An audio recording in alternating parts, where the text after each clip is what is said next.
the cell beneath the citadel of Cairo. The order did not merely confine him, it removed the means by which he had lived. In the final years of his imprisonment, the authorities deprived Taqiyuddin Ibn Taymiyyah, may Allah have mercy on him, not only of movement and public teaching, but of paper, ink, and books. The measure was deliberate. Earlier imprisonments had failed to silence him. He had continued writing in confinement, producing refutations, legal opinions, letters, and theological arguments while guarded behind stone walls. Prison had become another place of authorship. This time, the restriction moved deeper. The state did not only fear the man, it feared the continuation of his voice. The confinement took place under Mamluk authority during the final phase of his long conflict with religious and political institutions. The aging scholar was held in the Citadel prison after renewed disputes surrounding grave visitation, intercession, and devotional practices associated with the dead. By then, accusations against him had accumulated across decades. Anthropomorphism, social disruption, contempt for scholarly consensus, agitation against established practices, destabilizing legal opinions, excessive literalism, dangerous independence. Different opponents emphasized different dangers. Some feared his theology, others feared his legal reasoning. Others feared the public effect of a scholar who refused to moderate his conclusions when rulers, judges, or senior jurists demanded accommodation. The cumulative effect was that imprisonment became not an interruption in his life, but one of its defining conditions. The prison itself stood within a world built around vigilance. The citadel above Cairo functioned not only as military architecture, but as an instrument of sovereignty. Authority radiated downward from its administrative chambers, barracks, audience halls, and guarded passages into the wider cities of Egypt and Syria. Orders issued there could appoint judges, regulate markets, mobilize armies, confiscate property, or silence preachers. The stone corridors through which prisoners were moved belonged to the same political structure that defended the region against Mongol campaigns, while simultaneously arbitrating theological legitimacy among Sunni scholars. In such a system, doctrine could not remain purely abstract. Legal opinions affected public order. Sermons shaped loyalty. Questions about intercession, divine attributes, or the binding nature of oaths could become administrative concerns because they altered how ordinary believers understood obedience, authority, and religious truth. By the time of this final imprisonment, Ibn Taymiyyah had already spent years moving between periods of influence and periods of restriction. Councils had assembled to question him. Rival scholars had petitioned rulers against him. Governors had alternately protected and disciplined him. His supporters had spread through Damascus and beyond, while his critics viewed the spread itself as evidence of danger. The Mamluk state did not confront him from a position of complete certainty. At moments, it employed him. During the Mongol invasions of Syria, he had urged resistance publicly, negotiated for prisoners, and argued that military defense against invading forces remained a religious obligation even when the invaders professed Islam. At other moments, however, the same state treated his teachings as a destabilizing force requiring containment. The relationship never settled into simplicity.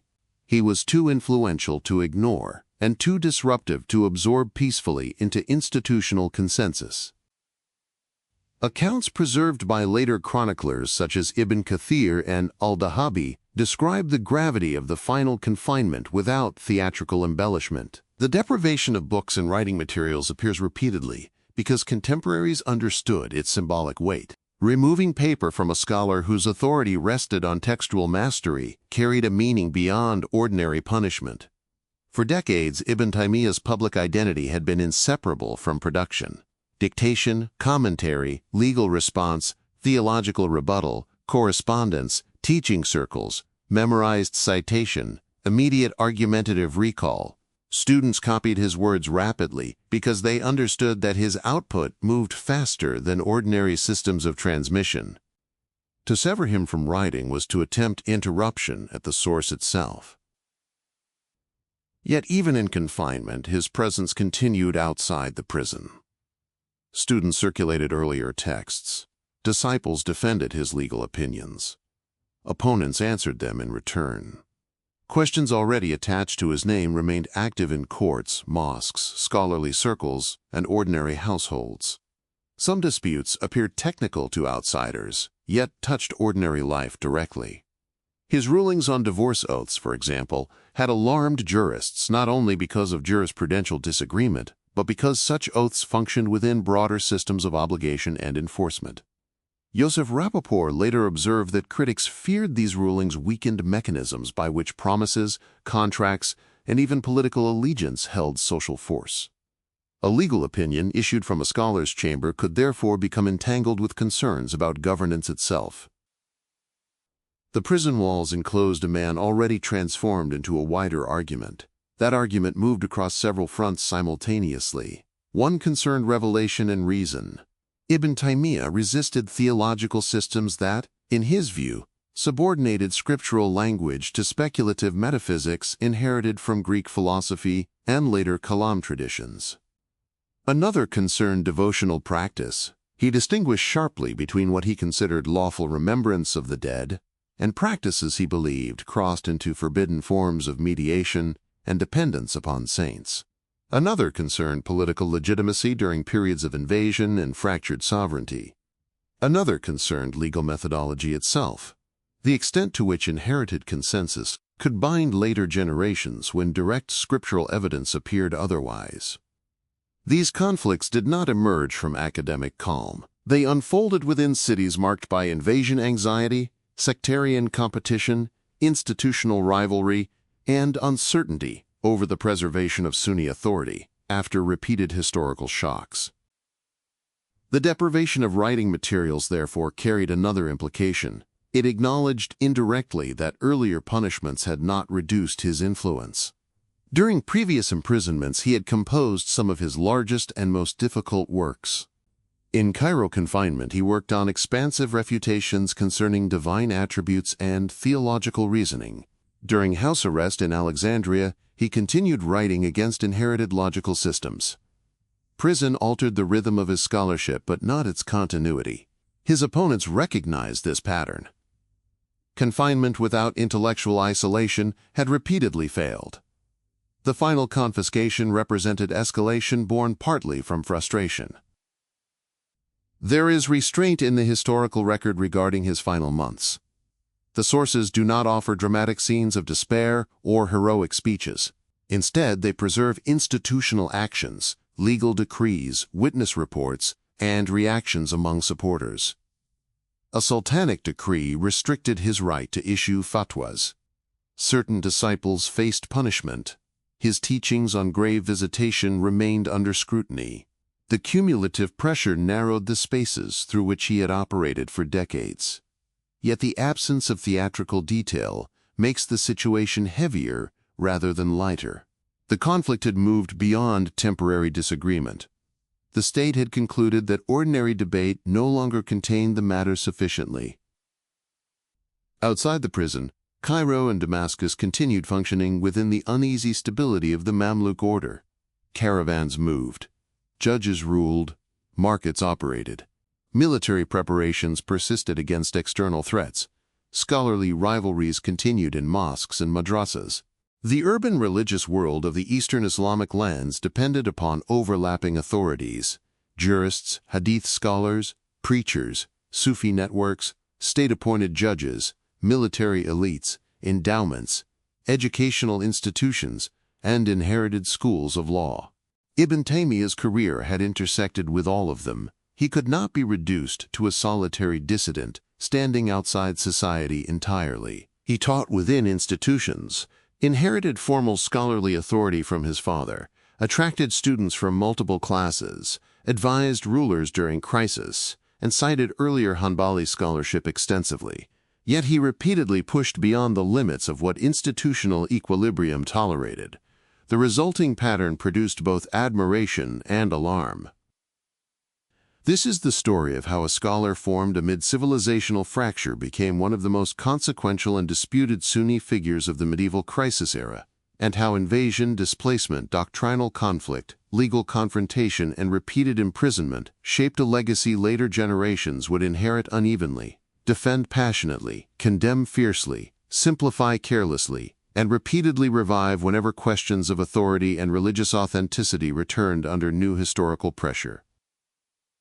The scale of later influence cannot be understood from the prison cell alone, though the cell concentrates its meaning. Long after his death, movements separated by centuries would invoke his name while selecting different fragments from an enormous and context-bound body of writing. Reformers would praise his insistence on returning to the Quran and prophetic tradition. Critics would identify in his corpus a source of rigidity and exclusion. Revivalist movements would mine his anti-shrine polemics. Modern militants would extract wartime rulings from frontier conditions and project them into radically different contexts. Other scholars would argue that these appropriations misunderstood both his method and his circumstances. Debates over the correct reading of his fatwas would become controversies of their own.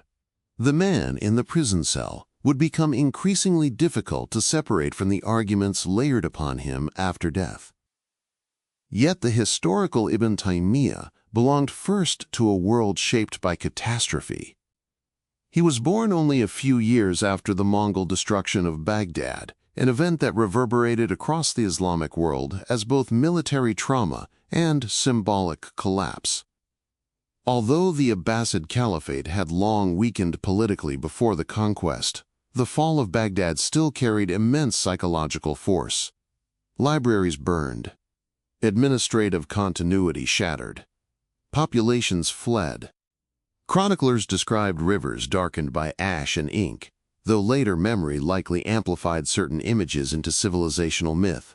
More important than individual descriptions was the enduring realization that a Muslim imperial center had fallen with astonishing violence. The assumption of stable order could no longer be trusted. Ibn Taymiyyah's own family belonged to the populations displaced by this wider instability. They left Haran under pressure associated with Mongol expansion and settled in Damascus, where his father assumed leadership within a Hanbali educational institution. The migration mattered structurally. His intellectual life would unfold not in inherited security, but in an atmosphere shaped by refuge, military anxiety, and vigilance against further collapse. Damascus itself occupied a frontier consciousness. It was both sanctuary and exposed zone, a city aware that armies could move toward it again. The memory of earlier invasions never disappeared fully from public imagination. The Damascus into which he matured was not intellectually uniform. Sunni legal schools competed for influence within institutional networks supported by endowments and political patronage. Ash'ari theology held strong positions within many scholarly circles. Sufi devotional life permeated urban religion in multiple forms, ranging from disciplined ascetic traditions to highly localized shrine practices. Hadith scholarship carried prestige. Philosophical traditions remained active through inherited texts and debates surrounding Avicenna and later commentators. Public preaching, legal judgment, and theological definition overlapped constantly. The boundaries between scholarship and political order remained porous because rulers depended partly upon religious legitimacy, while scholars depended partly upon political stability. Within that environment, Ibn Taymiyyah developed a reputation for unusual intensity early in life. The sources emphasize memory, speed of recall, argumentative range, and willingness to enter public controversy. He studied not only Hanbali jurisprudence but philosophy, kalam debates, hadith sciences, Quranic interpretation, and aspects of Sufi thought. The breadth later enabled him to criticize competing systems from within their own conceptual language. It also contributed to the scale of resistance against him. He did not merely reject ideas from distance. He engaged them directly, often aggressively, and rarely signaled willingness to leave disagreements unresolved for the sake of institutional quiet. The resulting conflicts accumulated gradually before becoming cyclical. One early confrontation followed his protest concerning punishment given to a Christian accused of insulting the Prophet Muhammad, peace and blessings be upon him. Later came disputes over divine attributes and accusations of anthropomorphism. Then broader campaigns against practices associated with saint veneration and shrine visitation intensified tensions with scholars and devotional communities. Trials followed. Councils assembled. Some hearings ended inconclusively. Others produced restrictions or imprisonment. The recurring structure became familiar. Public intervention, institutional alarm, temporary containment, renewed activity. At moments of external crisis, however, his position shifted dramatically. During the Mongol invasions of Syria between the end of the 13th century and beginning of the 14th, his authority expanded because he addressed questions many others struggled to answer clearly. The invaders had converted formally to Islam in significant numbers, yet continued ruling according to political and legal structures that, in his view, departed fundamentally from revealed law. The problem therefore became theological as much as military. Could rulers who professed Islam still be fought as illegitimate aggressors? What constituted meaningful Islamic governance? Profession alone or enforcement of divine law? These questions were not speculative exercises. Armies moved while scholars debated them. Chroniclers and later historians preserve reports of his activity during these years with particular intensity. He traveled among military camps. He urged resistance publicly. He negotiated for captives with Mongol commanders. Before the Battle of Shekhab in 1303, he reportedly issued a legal ruling permitting soldiers to break the fast of Ramadan because military necessity outweighed ordinary observance under battlefield conditions. The significance of the ruling lay not in flexibility alone but in the broader method beneath it. Law, in his understanding, remained inseparable from concrete historical realities. Existential threat altered legal application without suspending revelation itself.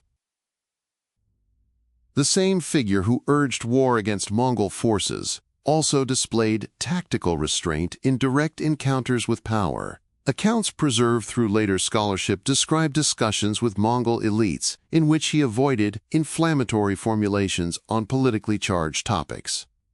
Such moments complicate simplistic portraits of relentless confrontation. His public career shows not one continuous tone but changing calibrations depending on circumstance, audience, and risk. Certainty remained, but expression could vary under coercive conditions. The historical record becomes more interesting precisely where it resists ideological simplification. The prison cell in Cairo therefore contained the accumulated consequences of decades lived inside overlapping crises. It was not merely punishment for a single opinion. It represented the convergence of many unresolved tensions: scriptural authority against inherited theological systems, independent reasoning against institutional consensus, frontier militarization against unstable political legitimacy, reformist purification against embedded devotional culture, charismatic scholarly authority against administrative control. The walls gathered these conflicts into one enclosed space. There is also another dimension visible in the prison episode, though it emerges quietly rather than dramatically. Ibn Taymiyyah's authority depended heavily upon circulation. Spoken lessons, copied manuscripts, transmitted fatwas, mobile students. Removing books and ink attempted to sever that circulation physically. Yet manuscript culture in the medieval Islamic world had already dispersed much of his work through copying networks impossible to retract fully. Students memorized arguments. Fragments circulated independently. Legal opinions detached from their original circumstances and entered new controversies elsewhere. By the final imprisonment, suppression had become temporarily late. The corpus already lived beyond immediate institutional control. That afterlife would grow stranger after death. Some later generations would treat him primarily as theologian, others as jurist, others as anti-philosophical polemicist, others as revivalist precursor, others as political theorist, others as symbol of uncompromising orthodoxy. Modern debates would often isolate one dimension while neglecting the rest. Yet the medieval record itself presents a figure less stable than later memory preferred. He advised rulers yet suffered repeatedly under state authority. He criticized aspects of Sufi practice while maintaining ties to Sufi networks. He attacked certain theological methods while mastering their terminology extensively. He demanded fidelity to early sources while issuing rulings adapted sharply to crisis conditions. Contradictions perceived later were often already embedded structurally within the life itself.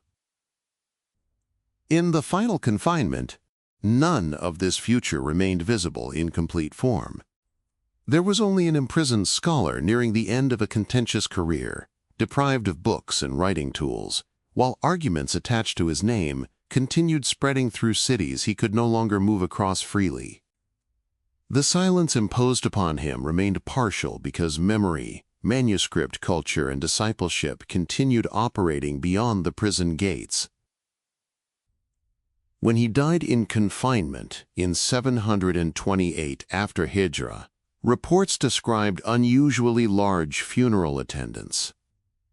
Chroniclers differed on numbers, as medieval reports often do, but they agreed on scale. Crowds gathered heavily enough to become part of the memory itself.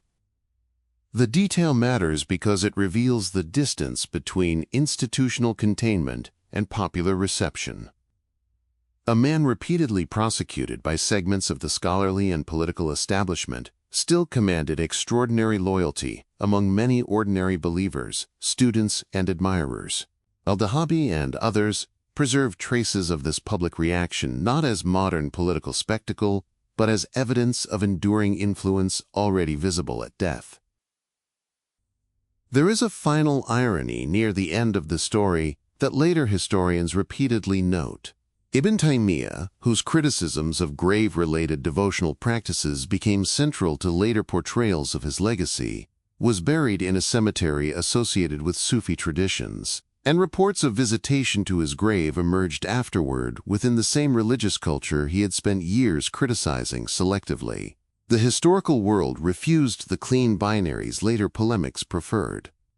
Medieval Sunni society contained overlap, ambiguity, negotiation, rivalry, admiration, and contradiction simultaneously. His life unfolded inside that complexity rather than outside it. The prison beneath the citadel cannot therefore be understood as an isolated chamber occupied by an isolated man. Its meaning reaches backward into the violent restructuring of the 13th century Islamic world and outward into centuries of contested memory. The confiscated ink belonged to a larger struggle over who possessed authority to define continuity after catastrophe. The stone walls enclosed not silence but accumulation. Invasions, migrations, legal disputes, doctrinal battles, sermons, decrees, anxieties about decline, fears of corruption, and competing visions of how Islam should survive under pressure. To understand why the prison became inevitable, the story must return to the world that produced both the scholar and the fear surrounding him. It must move outward from Cairo's guarded corridors toward the shattered landscape left behind by the Mongol conquests, where cities carried the memory of collapse and entire generations grew up believing that political order, religious certainty, and civilizational survival could no longer be assumed. 2. A civilization after the fires. The prison cell in Cairo belonged to a much older fracture. Long before Taqi al-Din Ibn Taymiyyah, may Allah have mercy on him, entered the citadel as a prisoner, the Islamic world into which he had been born was already living inside the aftershock of catastrophe. The institutions remained standing in many places. Judges still ruled. Scholars still taught. Markets still opened beneath the walls of great cities. The Friday sermon still named Muslim rulers.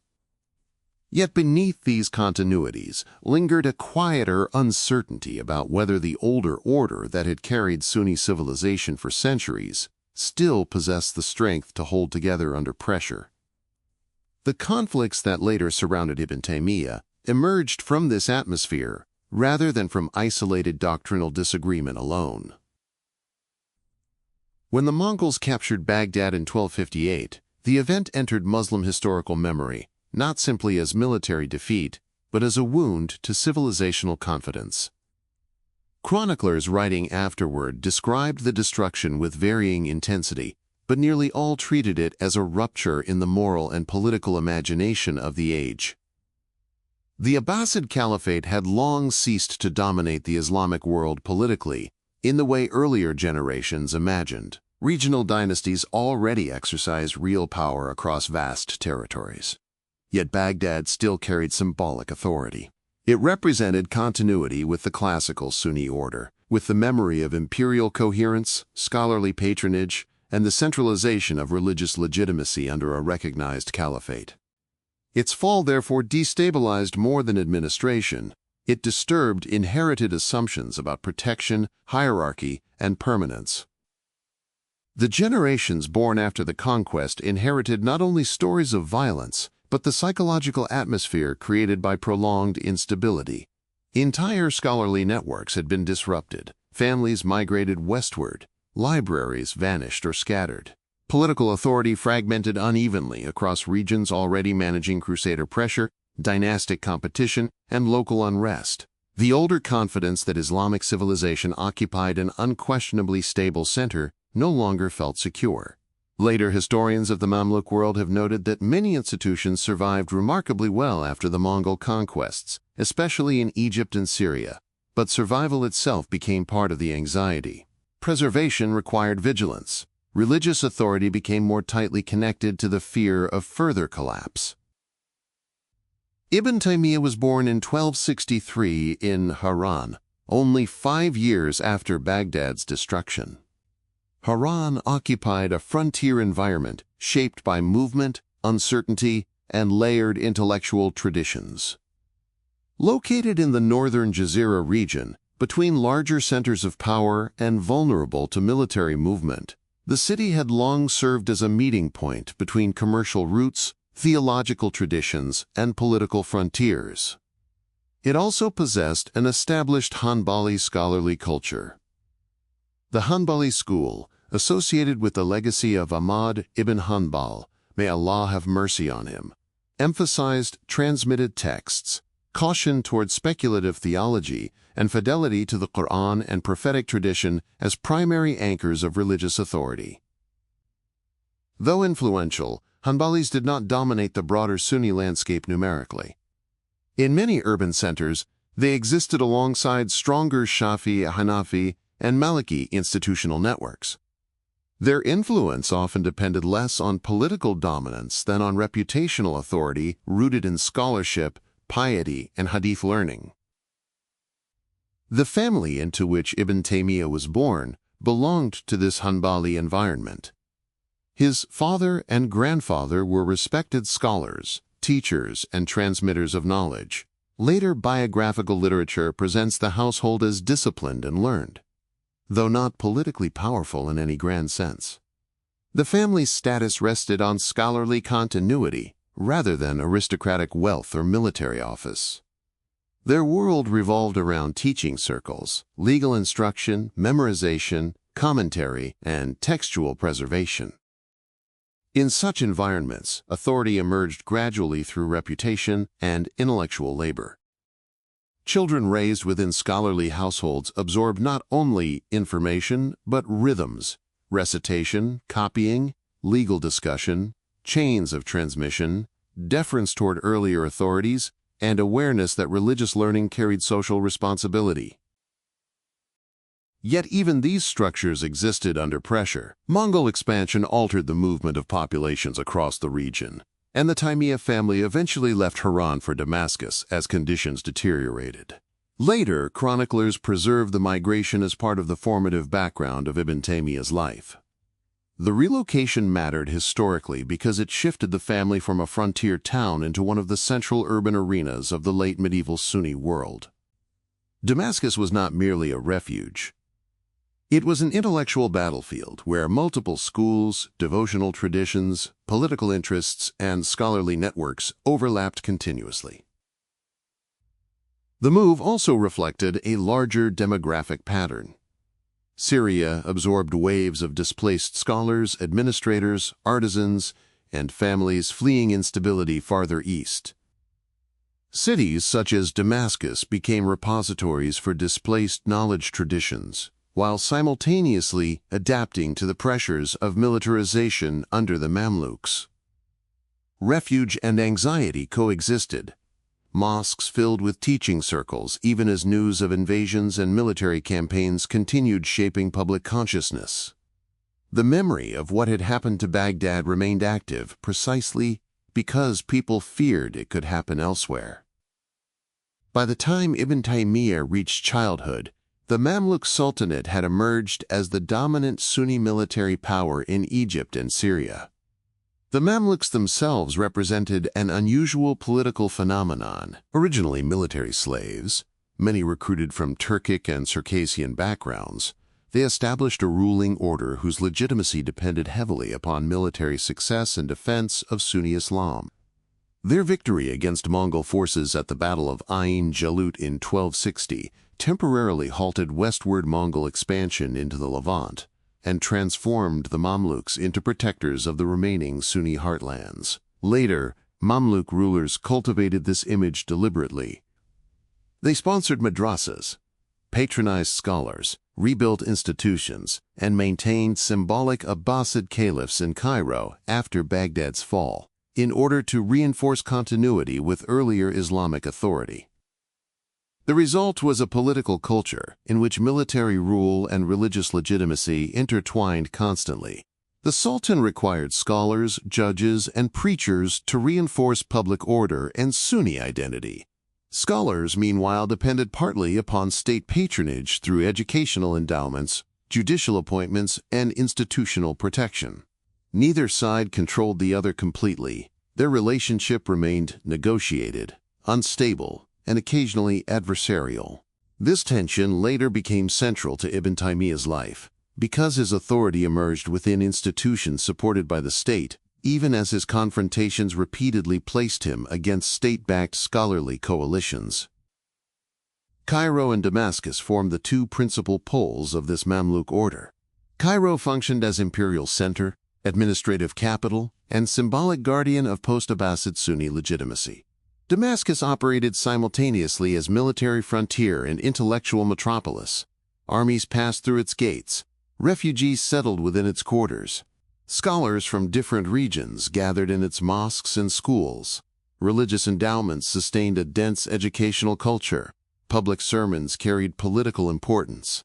Rumors of invasion spread quickly through its markets. The city's atmosphere was rarely detached from wider geopolitical tension.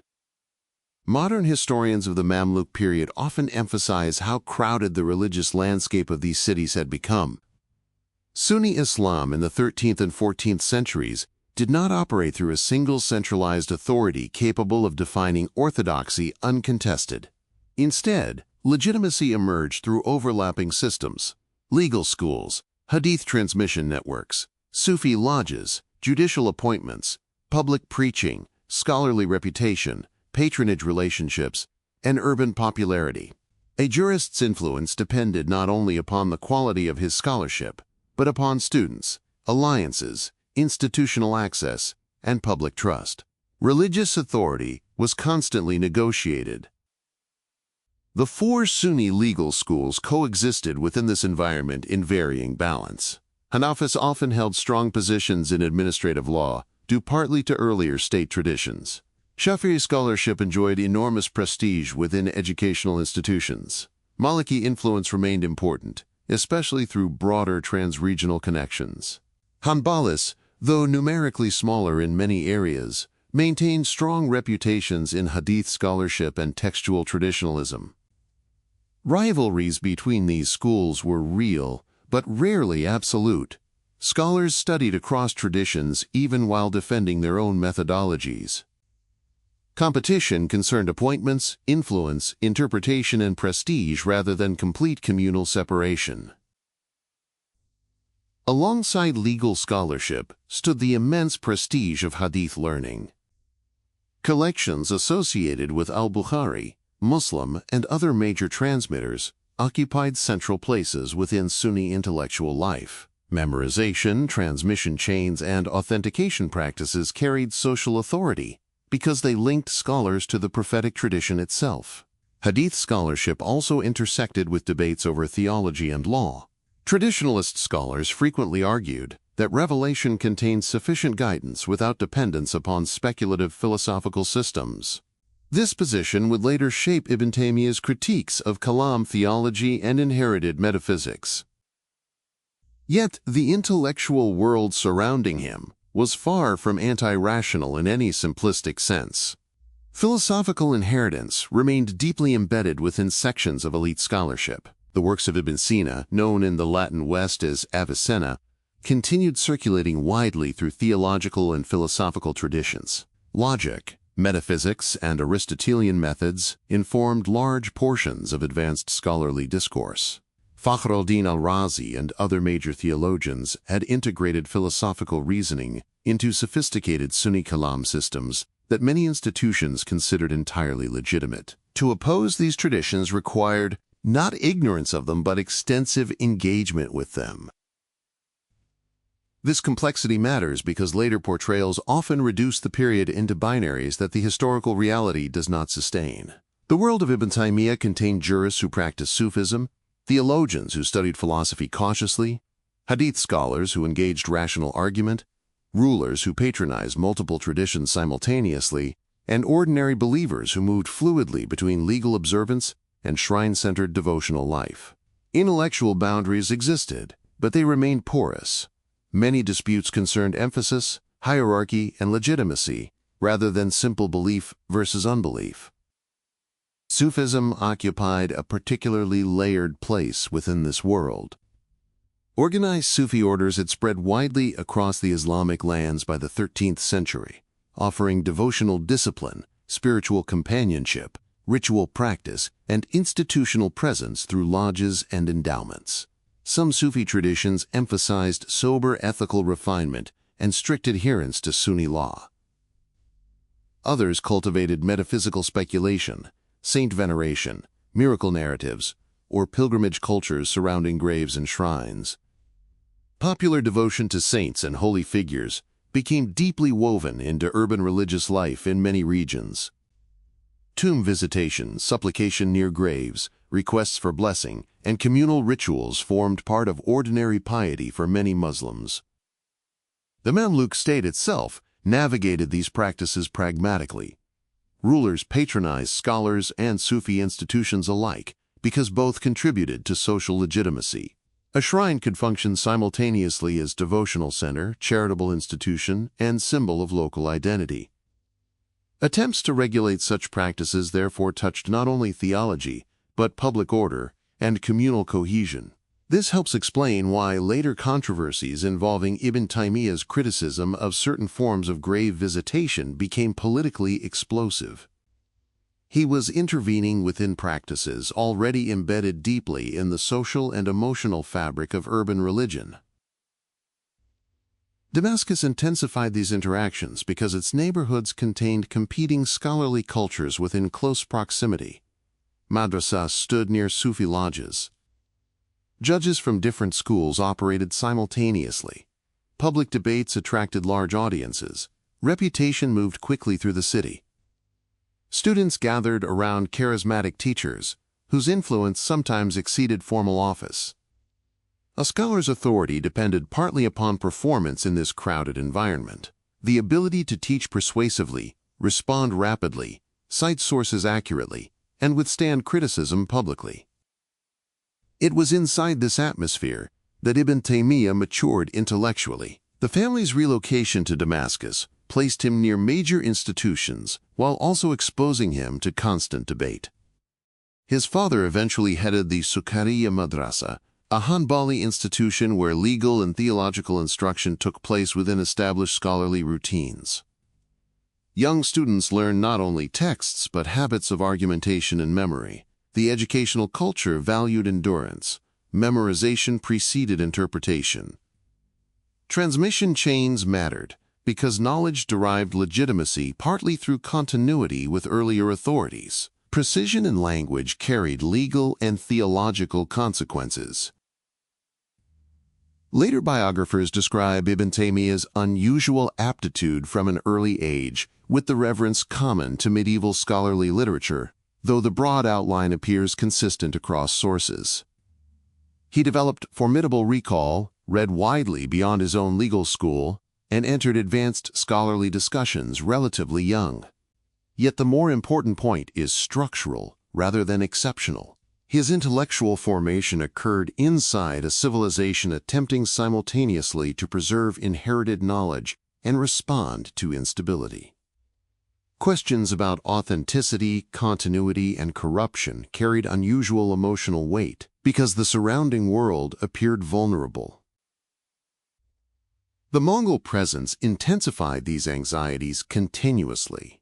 Even after Ain Jalut, conflict between the Mamluks and Ilkhanid Mongol rulers persisted across decades. Raids, diplomatic exchanges, military mobilizations, and political uncertainty shaped frontier consciousness throughout Syria. The Mongols themselves complicated older categories by converting to Islam in significant numbers. While maintaining political systems and legal traditions many Sunni scholars viewed with suspicion. This created theological confusion alongside military threat. Could rulers claiming Islam still function as enemies of Islam? Did formal conversion suffice? Or did legitimacy depend upon implementation of revealed law? Such questions later became central to Ibn Taymiyyah's anti-Mongol legal reasoning, but the underlying tensions already existed during his youth. At the same time, the Crusader presence had not vanished entirely from the Eastern Mediterranean. Although reduced significantly compared to earlier centuries, remaining Crusader enclaves and memories of prolonged warfare contributed further to the atmosphere of vigilance. The Mamluks presented themselves as defenders of Sunni Islam against both Mongol and Crusader threats, and this self-understanding shaped state policy profoundly. Public religious conformity, therefore, carried political significance. Scholars who strengthened communal unity could receive support. Scholars perceived as destabilizing religious coherence could face suppression. The intellectual inheritance of the age reflected these pressures. Works of theology increasingly addressed questions of certainty, legitimacy, and orthodoxy. Hadith scholarship expanded vigorously, partly because transmitted texts offered grounding amid institutional uncertainty. Legal scholars debated the boundaries of independent reasoning and consensus. Philosophers and theologians continued refining metaphysical systems even while critics accused them of drifting too far from revelation. Sufi traditions promised moral purification and spiritual intimacy within a world marked by instability. Different groups diagnosed the same civilizational anxiety differently. Ibn Taymiyyah's later career can be understood partly as a radical attempt to resolve this fragmentation by returning authority more aggressively to foundational texts in the earliest Muslim generations. But the impulse did not emerge from abstract conservatism alone. It grew from a world in which inherited structures appeared simultaneously crowded and fragile. A society could possess judges, schools, sermons, endowments, scholars, and rituals while still feeling internally disordered. Public religion remained abundant, yet coherence seemed uncertain. The question underlying many of his later interventions was therefore not simply which doctrine was correct. It was whether the civilization still possessed reliable criteria for distinguishing truth from accumulation, revelation from distortion, discipline from habit, or authority from imitation. The answer he eventually developed would place him in repeated conflict with much of the institutional landscape surrounding him. But during these early years, the conflicts had not yet fully crystallized. Damascus still functioned for him as both educational environment and field of observation. He watched legal schools compete for authority. He encountered philosophical reasoning sophisticated enough to demand serious engagement. He observed the emotional power of shrine culture and saint devotion among ordinary believers. He inherited Hanbali suspicion toward speculative theology, while living among institutions where Ash'ari Kalam enjoyed prestige. He witnessed rulers relying upon scholars while scholars relied upon rulers. The tensions that later defined his life were already present around him before he articulated them openly. The city itself reinforced these lessons physically. Damascus carried memories, layered visibly into architecture and movement. Military preparation existed beside devotional life. Caravan traffic brought scholars and merchants from distant regions. Public recitation, legal consultation, and political rumors circulated through the same urban spaces. A sermon delivered in one mosque could provoke reaction across multiple scholarly circles within days. Reputation moved quickly because the community of learned men remained socially interconnected despite disagreement. In such an environment, certainty became both valuable and dangerous. A scholar capable of speaking decisively during crisis could gather enormous influence.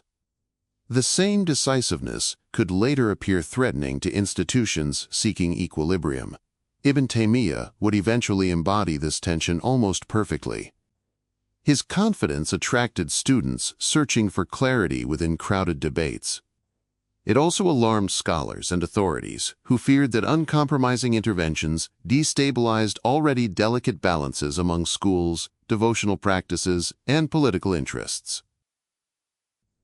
The prison cell in Cairo, decades later, represented the mature expression of these older pressures. The confiscated books and prohibited fatwas belonged to a larger struggle over who could define legitimate Sunni continuity after civilizational rupture. The conflict did not begin with one legal opinion or one theological treatise. It emerged from a world trying to preserve itself after catastrophe while disagreeing profoundly about what preservation required.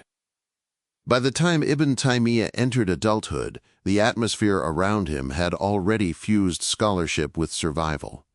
The memory of Baghdad's fall lingered. The frontier remained unstable. Political legitimacy rested heavily upon military defense and religious credibility. Urban devotional life continued expanding in forms some scholars celebrated and others distrusted. Philosophical traditions retained influence despite mounting criticism. Public authority fragmented across institutions competing to define orthodoxy while depending upon one another materially.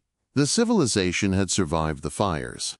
But survival itself produced new forms of tension that would shape an entire generation of scholars. For Ibn Taymiyyah, the central problem gradually became unavoidable. What does fidelity to revelation require when inherited institutions continue functioning outwardly yet appear internally uncertain, divided, and vulnerable to compromise?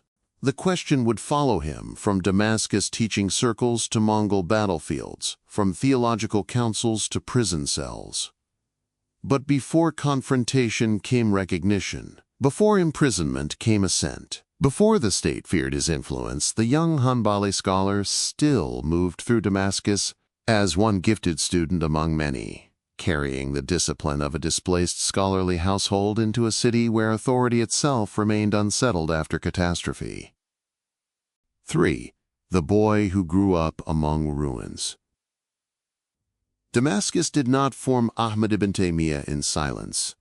It formed him amid movement, students crossing mosque courtyards with writing tablets, refugees carrying remnants of older households, merchants arriving with news from roads made uncertain by war, soldiers passing through the city because Syria remained exposed to invasion, judges weighing disputes under the authority of a military state, preachers addressing congregations whose memories of catastrophe were never distant. The city was not ruined in the way Baghdad had been ruined, but it lived with ruin near enough to shape its imagination. A child growing inside such a place did not need to be told that knowledge and survival belonged to the same world. He had been born in Haran in 1263, 5 years after the Mongol destruction of Baghdad, but his intellectual childhood belonged to Damascus. His family's migration from Haran under Mongol pressure placed him inside a city that had become both refuge and frontier. The movement itself mattered. The Taymiyyah household did not enter Damascus as wandering poor people without standing. They came from a respected Hanbali scholarly line, carrying books, training, and inherited discipline. Yet they also came as part of a wider pattern of displacement that had changed the human texture of Syria. Scholarship arrived, with loss attached to it. Texts were preserved by people who had already learned that institutions could collapse. Later biographers would remember him as unusually gifted. Ibn Abdul-Hadi, writing with the devotion of a later admirer, emphasized his speed, memory, and early mastery. Al-Dhahabi, whose judgments were often more textured, also acknowledged the force of his learning while not erasing the controversy attached to his temperament. Ibn Kathir, who belonged to the generation shaped by his influence, treated him as a scholar whose presence in Damascus could not be ignored. Such testimony should be handled carefully. Medieval biographical writing often magnified signs of brilliance in childhood, and reverence could harden into pattern. The more reliable point is not that destiny announced itself early, but that a particular discipline, environment, and temperament converged at a young age. The household gave him a structure before it gave him a public role. His father, Shihab al-Din Abd al-Halim, was a Hanbali scholar and eventually head of the Sukkariya Madrasa in Damascus. The family's scholarly life revolved around teaching, legal reasoning, hadith transmission, and the careful preservation of inherited doctrine. In such a household, learning was not an ornament. It organized time, recitation, commentary, correction, memorization, and the handling of books belonged to ordinary life. The child was not raised merely near scholarship, but inside its daily habits, where reverence for transmitted knowledge was trained through repetition before it became argument. The discipline of memorization carried special force in this world. To memorize was not simply to store words. It was to attach oneself to continuity. A chain of narration connected living students to earlier transmitters, and through them to the prophetic tradition. A legal school preserved accumulated judgment across generations. Grammar protected meaning from distortion. The Quran ordered language, worship, law, and moral imagination. In a time when armies could erase cities and political centers could fall, transmitted knowledge offered a form of stability not dependent upon walls. It could be carried in the chest, copied by hand, taught in a mosque corner, defended before a judge, or recited in exile. This helps explain why the young Ahmad's formation cannot be separated from displacement. Nothing in the record permits a private reconstruction of his childhood fears, and the narrative should not invent them. What can be said is that his later career shows the marks of a scholar who treated continuity with the earliest sources as a matter of civilizational repair. He did not approach Scripture as one authority among many within an elegant intellectual marketplace. He came to argue, again and again, that the Quran, an authentic prophetic tradition, supplied the measure by which later systems, inherited customs, philosophical methods, and popular practices had to be judged. That insistence became his first great intellectual pillar, and its roots lay in the world that educated him. Damascus gave him abundance and unease together. Its religious life was dense, not thin. The city had mosques where lessons unfolded across the day, madrasas attached to endowments, judges from different legal schools, Quran reciters, hadith transmitters, grammarians, preachers, ascetics, Sufi circles, and public rituals that bound neighborhoods to memory and place. Its strength came from this density, yet the same density created competition over authority, whose interpretation carried weight when jurists differed.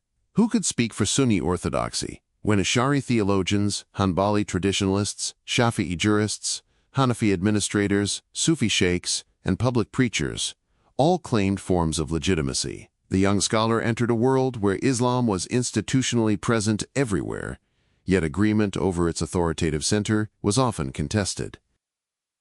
That tension produced the question that would follow him across his life. How can a society possess mosques, scholars, courts, schools, sermons, and devotional institutions, yet still lose coherence, confidence, and moral clarity? The question did not arise in the abstract. It was visible in the relationship between external danger and internal dispute. Baghdad had fallen despite centuries of learning. The Mongols had broken political centers that once appeared immovable. Muslim rulers could claim Islam while failing, in the eyes of many scholars, to govern according to revealed law. Popular religious practices could attract devotion while raising fears of excess or misdirection. The law could be studied with refinement, while ordinary mechanisms of obligation became entangled in oath formulas, custom, and social pressure. Institutions alone did not guarantee integrity. His earliest studies followed the expected path of a serious scholar in a learned household. He memorized the Quran, studied Arabic grammar, absorbed Hanbali jurisprudence, learned hadith, and entered the disciplined world of legal disagreement. Arabic grammar was not secondary. It trained attention to the exact shape of language, and exact language mattered wherever law and doctrine depended upon transmitted wording. Hadith study demanded scrutiny of chains, texts, transmitters, and meanings. Jurisprudence required awareness of earlier rulings, disagreements among authorities, and methods of deriving law. Theology introduced questions about divine attributes, revelation, reason, and the limits of interpretation. These fields did not remain separate compartments. They met continuously in public life. In later works, Ibn Taymiyyah's command of competing disciplines would become one of the reasons he was both formidable and difficult to contain. He did not confine himself to the inherited boundaries of a narrow Hanbali jurist. He read theologians whose methods he opposed. He engaged philosophers whose metaphysics he rejected. He knew Sufi writings well enough to distinguish between forms he considered disciplined and forms he considered dangerous. He entered debates about logic, language, law, authority, governance, worship, and public order. The breadth was not accidental. Damascus demanded breadth from anyone who wished to speak decisively within its crowded intellectual environment.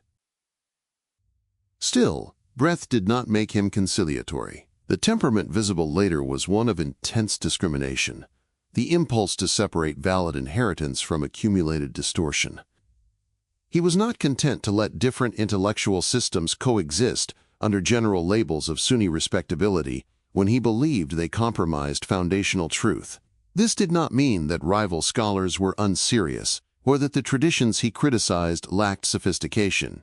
Ash'ari theology, for example, had developed over centuries as a major Sunni attempt to defend doctrine through disciplined, rational argument. Philosophical theology had its own precision. Sufi orders often cultivated moral discipline and social service. The point is that Ibn Taymiyyah came to judge such currents by a hierarchy that placed transmitted revelation above later intellectual architecture. The first output pillar of his life, therefore, was not a single book. It was a method formed under pressure, return to the foundational sources.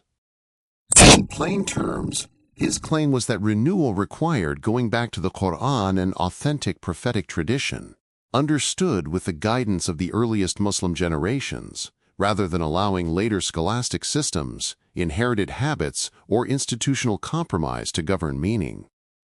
This claim would become famous later, and in modern times it would be invoked by very different reformist and revivalist currents.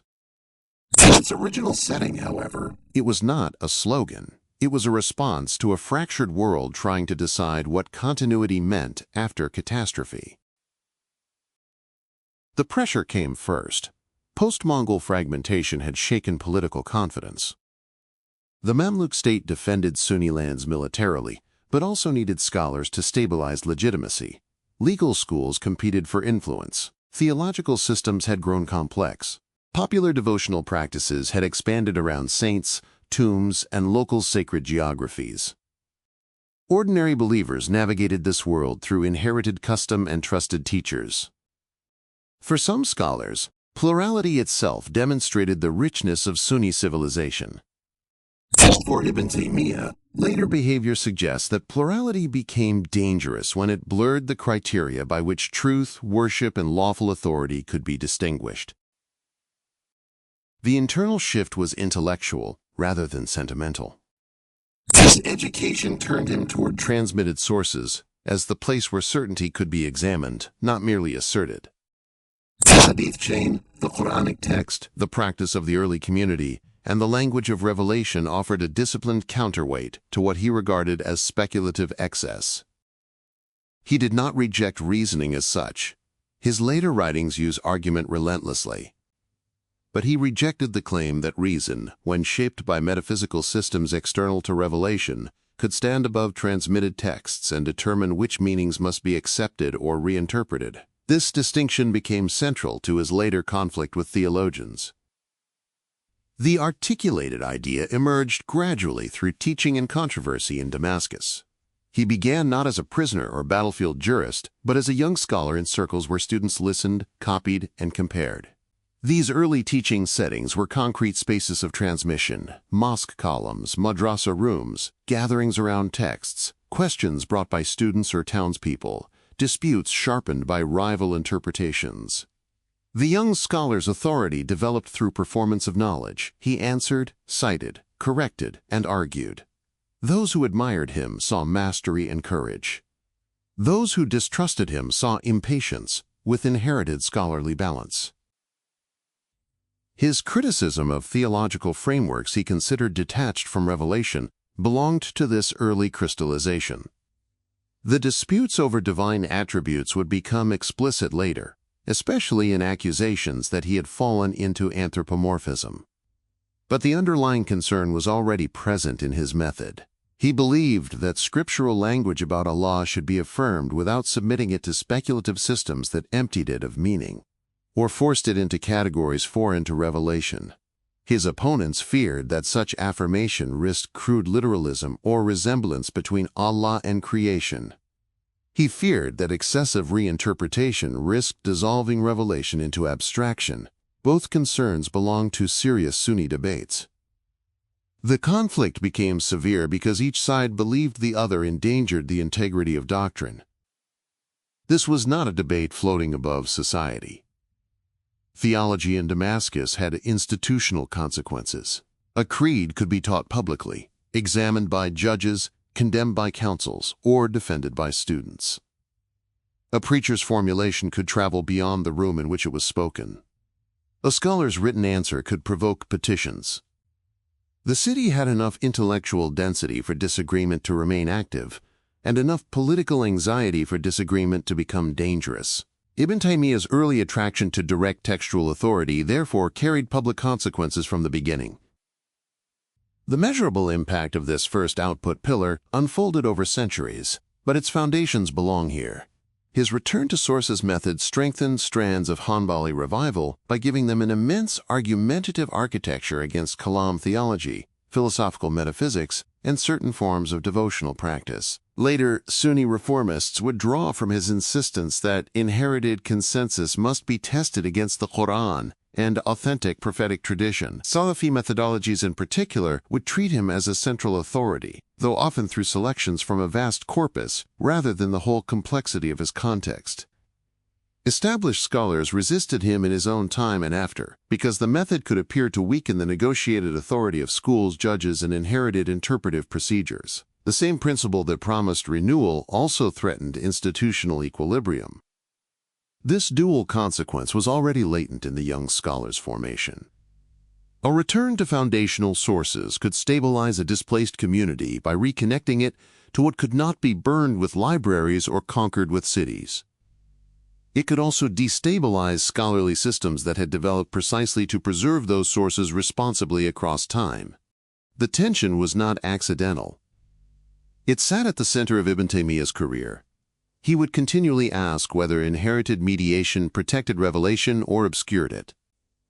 His opponents would ask whether his confidence in direct correction protected religion or fractured the social order that allowed religion to be lived communally. Damascus offered him examples on both sides. Learned jurists preserved law through careful school traditions. Hadith scholars guarded transmission. Sufi teachers cultivated discipline and moral seriousness in many circles. Judges maintained public order, yet the same city also exposed him to practices and arguments he would later condemn. Speculative theological formulations, devotional exaggerations, legal devices, and social habits he believed had drifted from prophetic guidance. Formation occurred through this double exposure. He learned the strength of institutions and the danger of trusting institutions too completely. His father's death in 1284 marked a significant transition. Ibn Taymiyyah assumed his father's teaching role at the Sukkariya Madrasa while still young. This was not merely a family succession.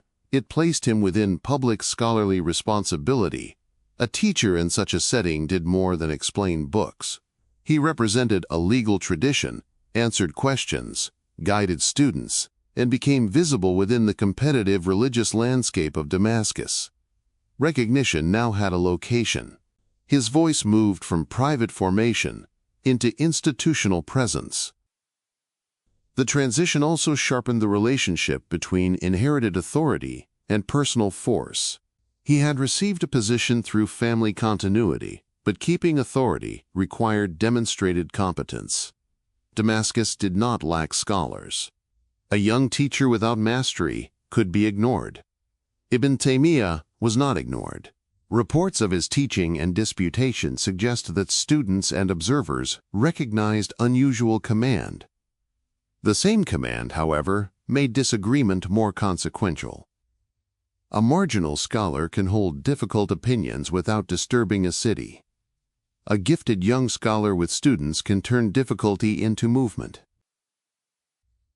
There is a psychological seriousness in this stage that does not require invented interior scenes. His later life shows a pattern. Once convinced that a question touched the integrity of religion, he treated retreat as moral failure. This posture likely developed through the habits of study themselves. A mind trained to pursue textual proof, authenticate transmission, compare opinions, and detect weak reasoning may become uneasy before compromise that appears merely social. In ordinary scholarly life, such unease can be moderated by institutional manners.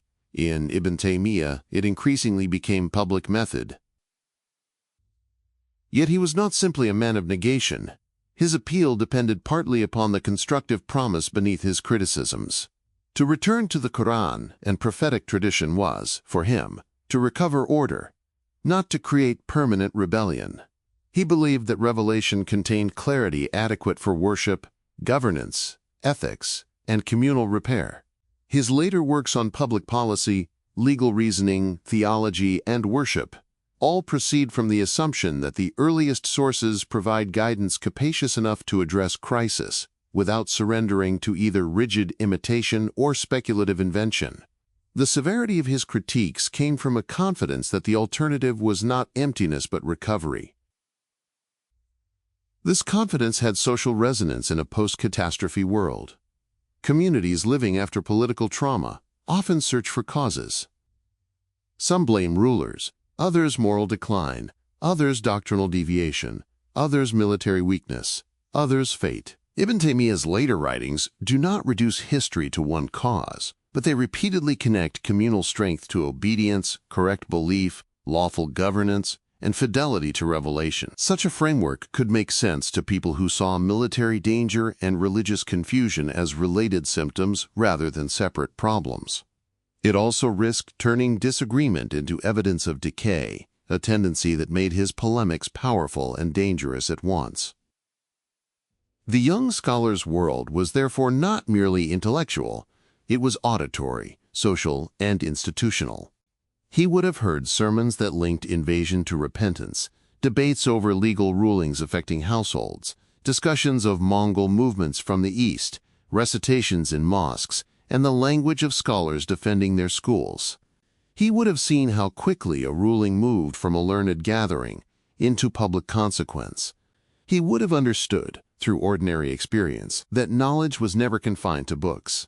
It shaped behavior, reputation, allegiance, and fear. His legal education reinforced this awareness. Hanbali jurisprudence preserved a strong concern for textual evidence, but it was not merely a collection of rigid rulings. Like other legal schools, it contained internal disagreement, principles of derivation, and inherited interpretive habits. Studying law meant learning how ordinary life becomes morally and legally intelligible. Marriage, divorce, trade, oaths, worship, punishment, inheritance, public obligations. Later controversies over divorce oaths would show how deeply legal reasoning could touch social order.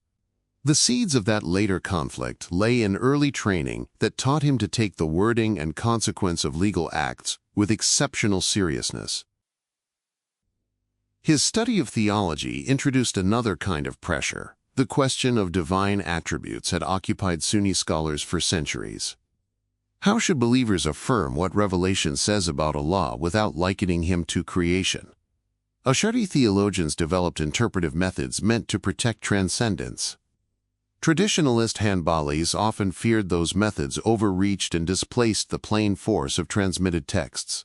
The debate required precision, restraint, and trust. Ibn Taymiyyah's later career shows that he believed many theologians had surrendered too much scriptural meaning to conceptual frameworks they treated as rational necessity. His critics believed he failed to guard adequately against misunderstanding. The formation period gave him the tools for this battle before the battle had fully arrived. The philosophical inheritance of the Islamic world also stood before him as a problem of authority. Works shaped by Aristotelian logic and Avicennan metaphysics had entered high-level theology and philosophy deeply. Some scholars regarded these tools as useful or necessary for defending truth against error.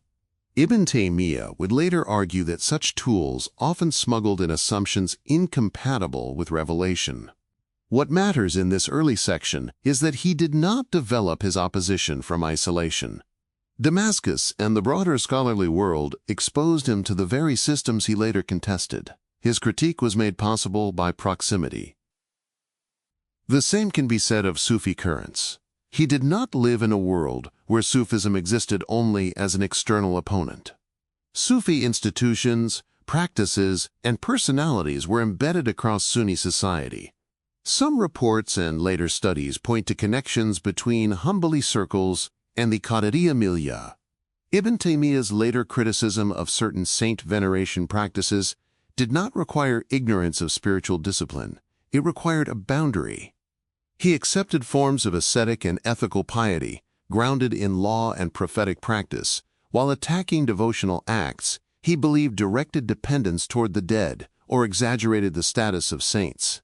That distinction would be flattened repeatedly in later memory, but its roots lie in a society where piety itself took multiple public forms. As he grew older, recognition gathered around his ability to move across these fields with unusual speed.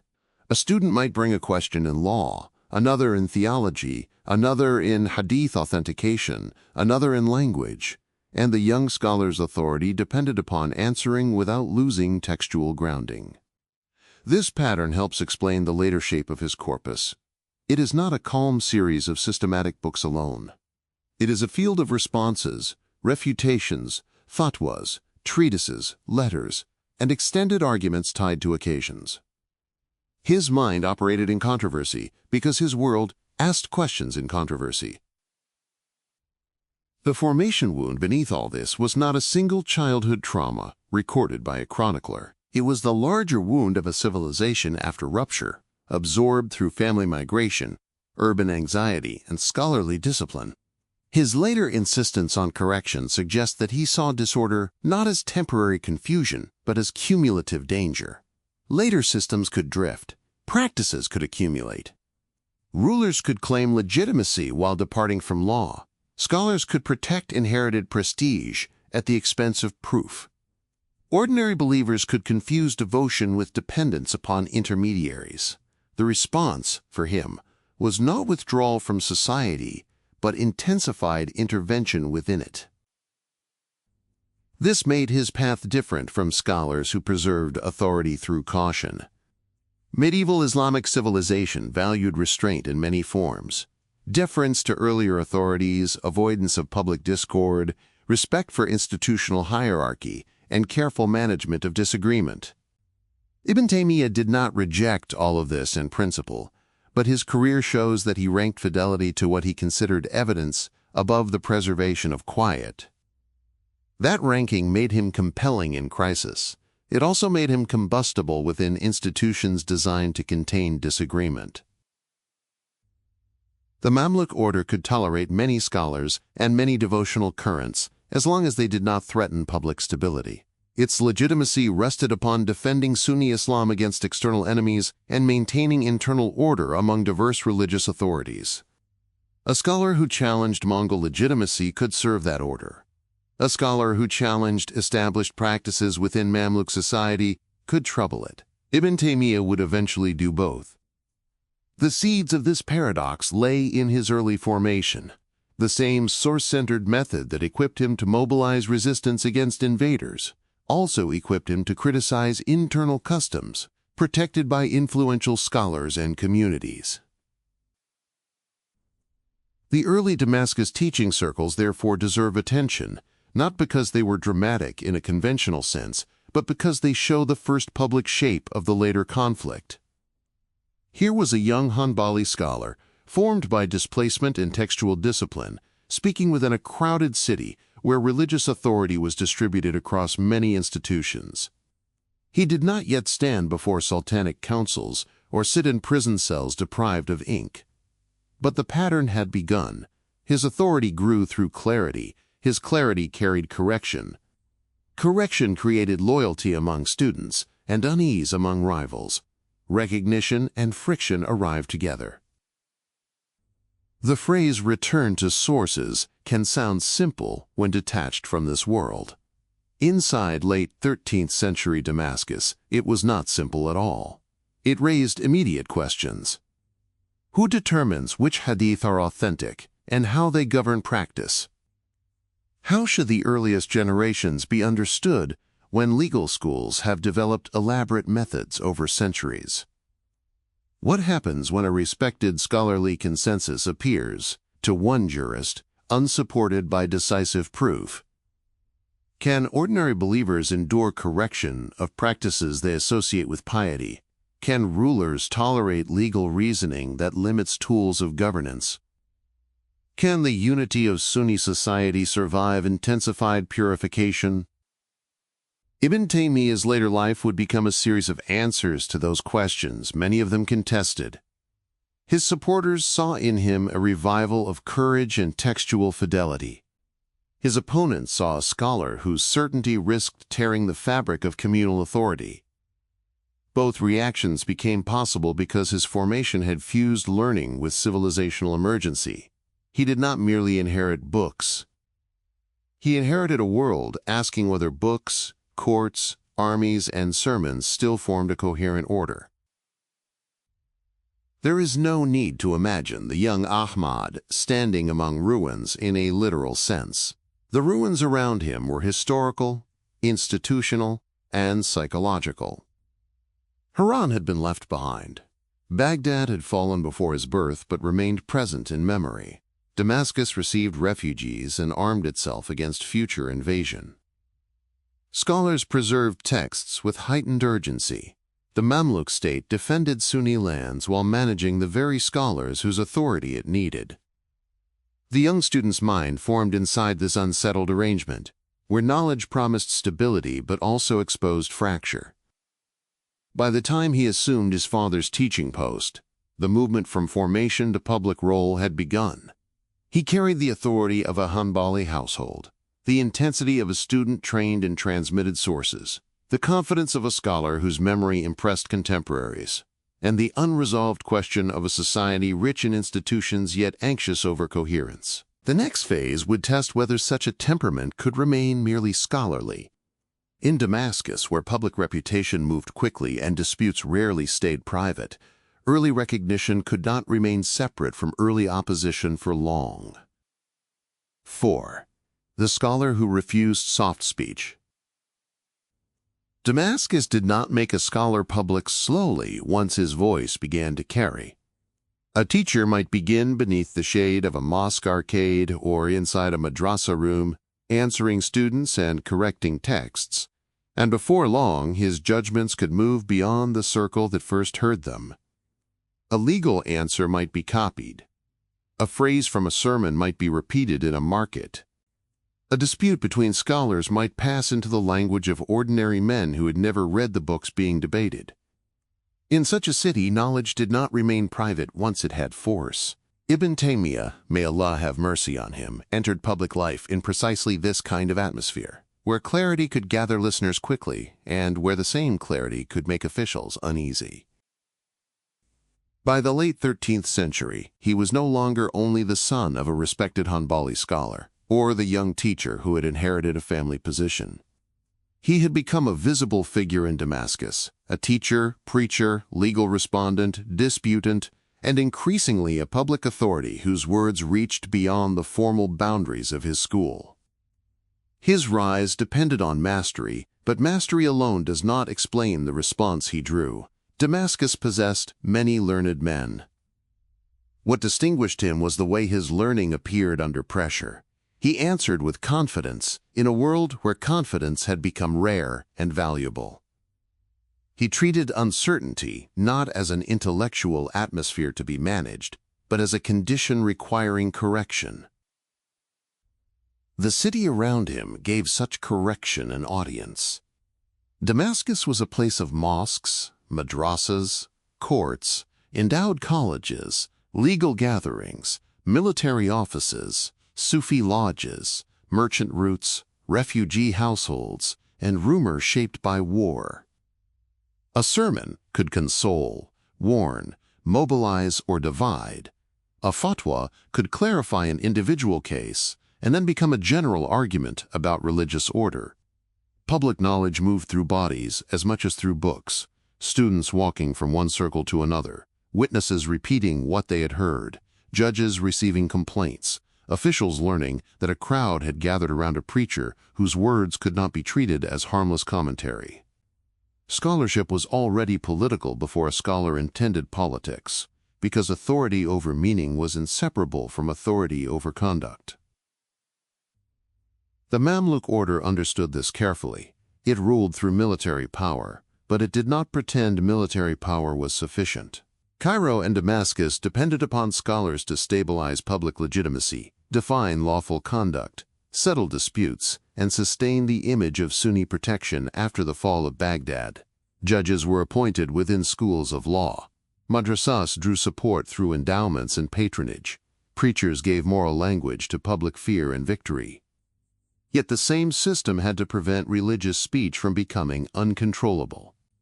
A scholar too influential outside official channels could become a problem even if his doctrine appeared pious, because the public effect of doctrine mattered as much as its wording.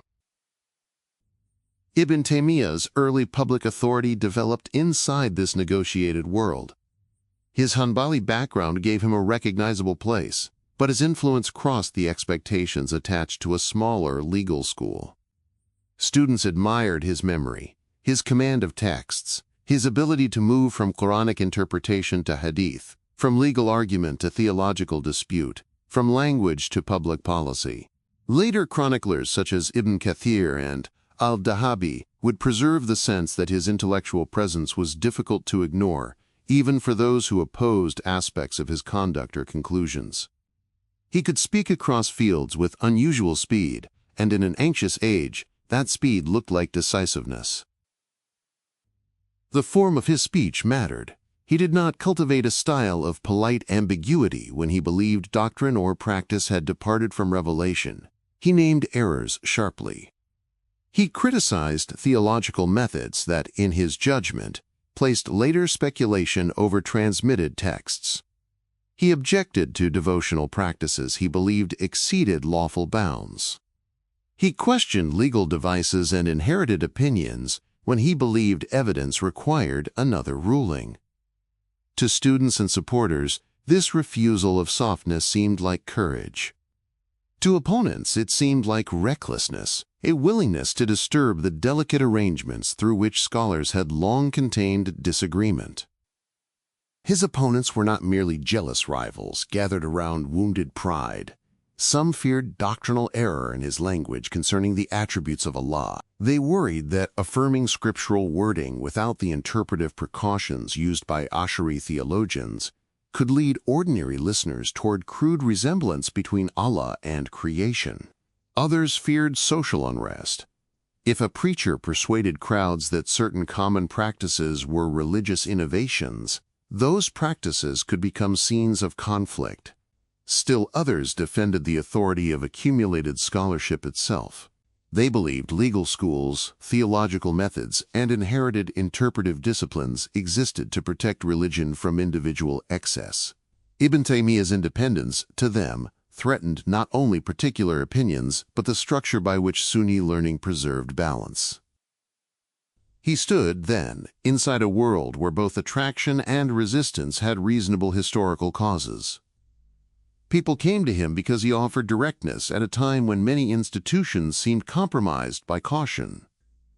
Scholars resisted him because directness, when amplified by public reputation, could erode the very institutions that kept religious life coherent. This is one of the central tensions of his early rise. He did not become controversial after becoming influential. Influence and controversy grew together, each strengthening the other. The first signs appeared before the Great Mongol Crisis. In 1293, he protested the handling of a Christian accused of insulting the Prophet Muhammad, peace and blessings be upon him. The episode brought him into conflict with local authority and revealed a recurring pattern: public intervention over a matter he considered religiously grave, official discomfort, and a reputation sharpened by confrontation. A few years later, disputes over divine attributes drew interrogation and accusation. The charge that would follow him in different forms was that his method risked anthropomorphism, or corporealism, by refusing certain theological reinterpretations. He was released, but release did not dissolve suspicion. It left the pattern intact. The question of divine attributes was especially volatile because it touched the boundary between reverence and language. Sunni scholars agreed that Allah is unlike creation. The dispute concerned how to speak about scriptural expressions without distorting meaning or implying resemblance. Ash'ari theologians had built careful methods to protect transcendence through interpretive strategies, and many jurists considered these methods legitimate within Sunni orthodoxy. Hanbali traditionalists often preferred affirmation without speculative inquiry into modality. Ibn Taymiyyah took this traditionalist inheritance and gave it immense argumentative range. He did not merely repeat inherited formulas. He challenged the rational frameworks by which opponents claimed certain textual meanings had to be reinterpreted. This made his theology difficult to dismiss. He knew the arguments he rejected. He engaged theologians such as Fakhr al-Din al-Razi with close attention. He argued not as an anti-intellectual opponent of reason, but as a scholar who believed reason itself had been misdefined by later systems. For him, sound reason and authentic revelation could not truly conflict. If conflict appeared, the fault lay in a false rational premise, a weak transmission, or a mistaken interpretation. That conviction would later expand into major works, but its public effect was already visible. He questioned the authority of intellectual habits that many established scholars regarded as necessary protections of orthodoxy. Another field of early friction concerned religious practice. Ibn Taymiyyah criticized actions he viewed as innovations, especially where devotion appeared to direct dependence towards saints, graves, or intercessory figures in ways he believed compromised the oneness of worship owed to Allah alone. The social difficulty was immediate. These practices were not marginal to many communities. Tomb visitation, seeking blessing, public commemorations, and reverence for saintly figures were woven into local religious life. A scholar criticizing them did not only correct an argument, he disturbed rituals through which people experienced nearness, memory, and protection. Again, the world was more complicated than later polemics would allow. Sufi life in Damascus and the wider Mamluk realm included disciplined moral instruction, ascetic practice, scholarly learning, and institutional charity alongside forms of popular devotion Ibn Taymiyyah considered unlawful. Many jurists participated in Sufi networks. Some Sufi sheikhs were also learned scholars. The issue was not a simple opposition between law and spirituality. It was a struggle over boundaries. What forms of devotion remained anchored in prophetic practice, and what forms crossed into innovation or dependence on intermediaries? Ibn Taymiyyah's willingness to draw those boundaries publicly made him useful to some and intolerable to others. His legal method created similar tension. He revered earlier authorities but resisted treating later consensus or school positions as immune from re-examination when he believed direct evidence pointed elsewhere. This posture would later generate severe disputes over divorce oaths and related matters. But even earlier it contributed to suspicion. Legal schools functioned not only as intellectual traditions, but as social stabilizers. They trained judges, regulated courts, organized instruction, and gave communities predictable rulings. A scholar who frequently returned behind school formulations to scriptural evidence could appear either restorative or disruptive, depending on where one stood. The public learned his temperament through accumulation. A protest here, an interrogation there, a sermon that displeased influential men, a legal answer that departed from established practice, a theological argument that spread among students. None of these alone explains his later imprisonments. Together they built the reputation of a scholar whose words could not be absorbed quietly into the ordinary pluralism of Damascus. He was not content to be one voice among many if he believed the matter under dispute touched the foundations of religion. Then came the Mongol crisis, and the scale of his public role changed. The crisis did not arrive as a clean military confrontation between an obvious outside enemy and a unified Muslim society. It came with ambiguity, and ambiguity was precisely the condition that drew out Ibn Taymiyyah's most consequential legal force. The Ilkhanid Mongol rulers had entered Islam in varying degrees, yet their armies continued to threaten and invade Muslim lands. Their political order retained legal and administrative structures not identified with Islamic law. They could present themselves as Muslim rulers while acting as conquerors against Muslim populations. The older categories seemed insufficient in the face of this hybrid reality. For civilians in Syria, the question was not theoretical. Mongol invasion meant fear in households, pressure on markets, military requisition, uncertain roads, displaced families, and rumors moving faster than confirmed news.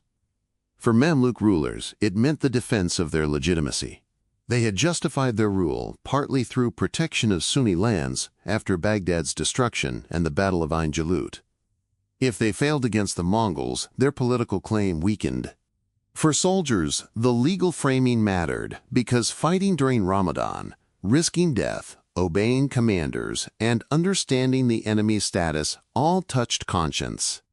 For scholars, the matter demanded clarity. Could the Mongols' profession of Islam remove the obligation to resist them?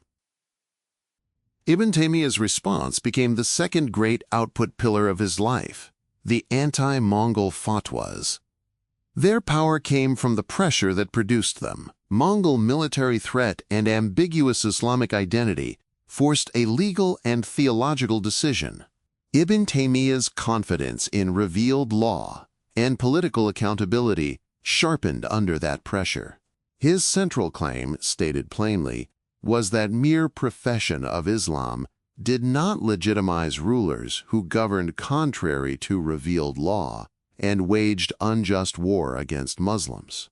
Islamic legitimacy required more than a name. It required submission to the law of Allah in public order and restraint from aggression against Muslim communities. This claim carried enormous force because it resolved a crisis of hesitation.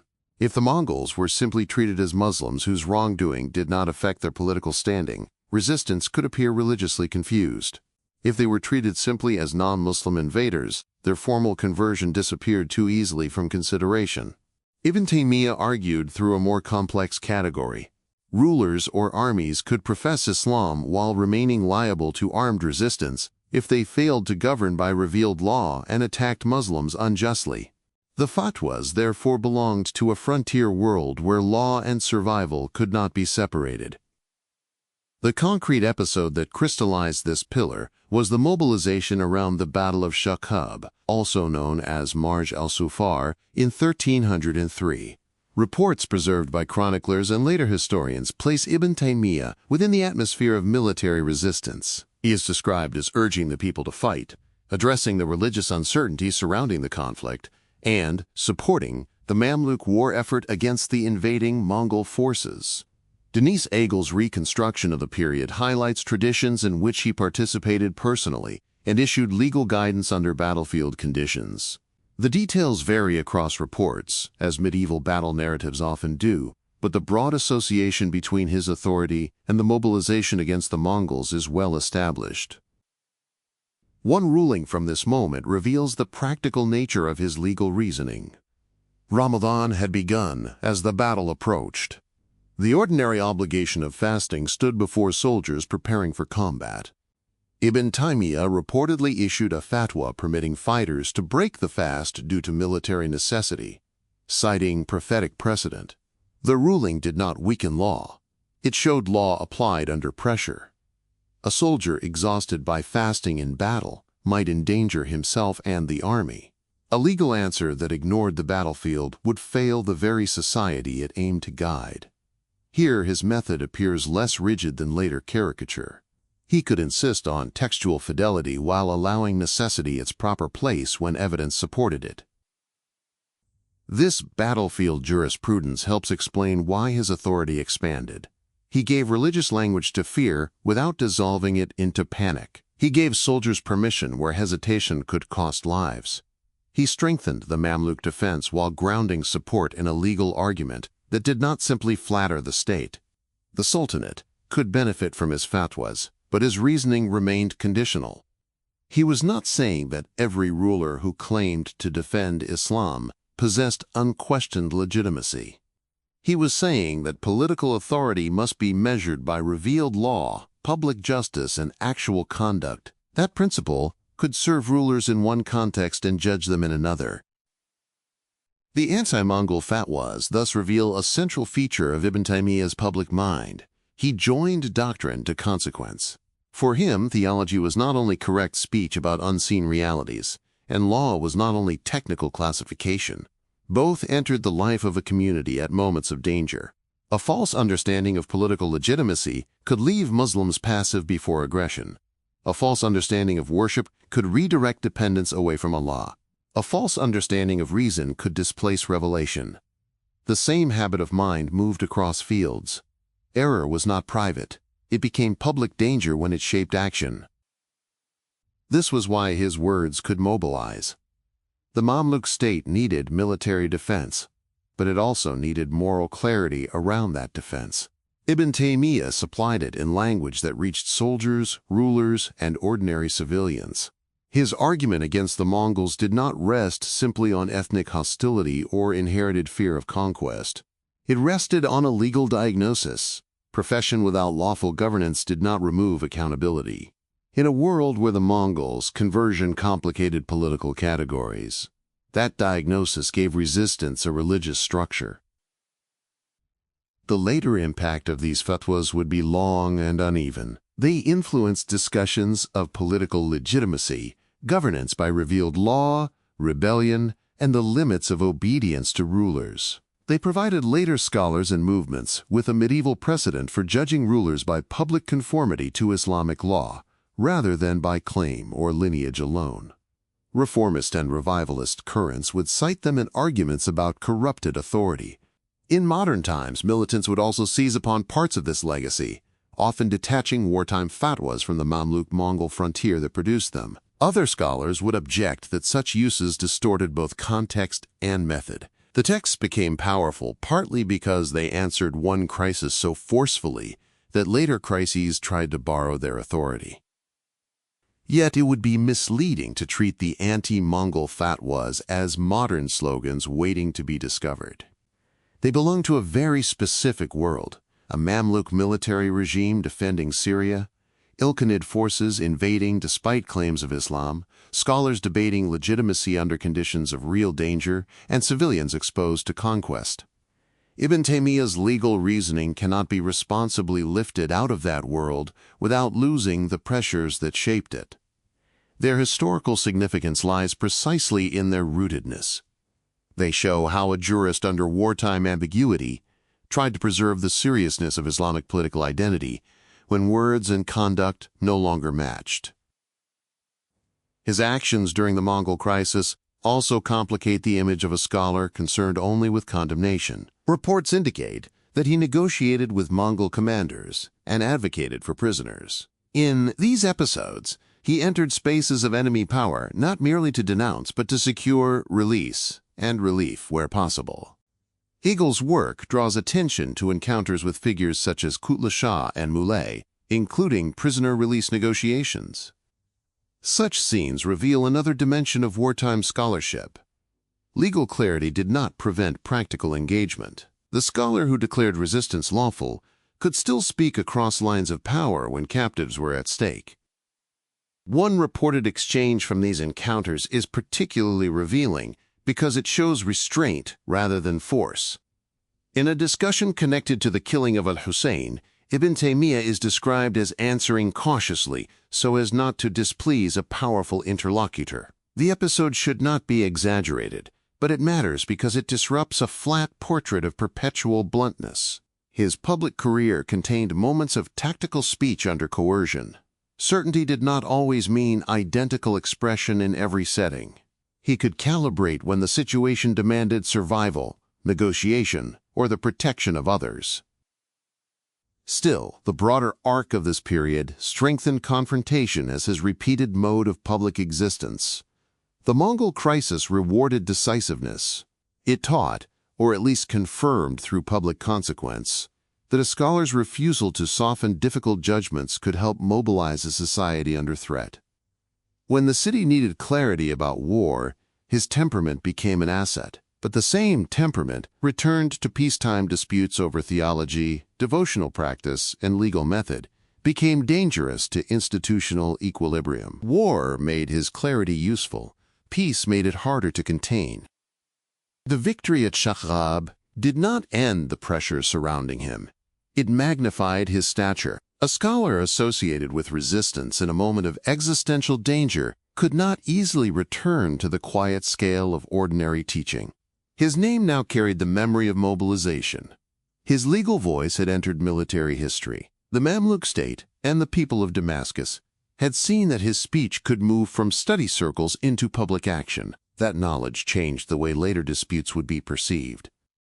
A man who could rally resistance against Mongols could also rally resistance against practices or doctrines embedded within Mamluk society itself. Recognition, therefore, deepened suspicion. Supporters saw in him a scholar of rare courage whose learning served the community when fear might have paralyzed it. Opponents saw that his authority could bypass ordinary channels. He was not merely writing for other specialists. He could reach crowds, students, soldiers, and officials. In a city where public order depended upon negotiated authority, such reach could not remain neutral. His theology continued to provoke unease. The debates over divine attributes did not disappear because the Mongol crisis had given him prestige. If anything, prestige made them more urgent. A controversial formulation from an obscure teacher might be ignored. The same formulation from a celebrated defender of Syria could spread widely. Those who believed his method endangered proper doctrine had stronger reasons to seek institutional response. His influence made his errors, if errors they were, appear more consequential. His criticism of devotional practices carried similar implications. Public religion after catastrophe often seeks tangible forms of reassurance. Shrines, saints, supplications near graves, and local devotional customs provided many communities with continuity, belonging, and hope. Ibn Taymiyyah's critique of excess in these areas was not received merely as abstract purification. It touched emotional and communal life. Some welcomed the correction as protection of worship. Others experienced it as disruption of inherited piety. Officials could not always separate doctrine from potential unrest. As legal independence added another layer. Once a scholar becomes known for returning behind school authority to foundational evidence, every future legal controversy carries broader stakes. Is he reviving neglected truth or undermining judicial order? Is he correcting excessive imitation or encouraging laypeople and minor scholars to disregard established schools? These questions would later become severe in disputes over divorce oaths, but already the outline was visible. His authority did not sit easily within the mechanisms designed to regulate authority. There is a psychological continuity across these fields that must be stated carefully. The sources do not give access to private thought, but his public conduct reveals a repeated pattern.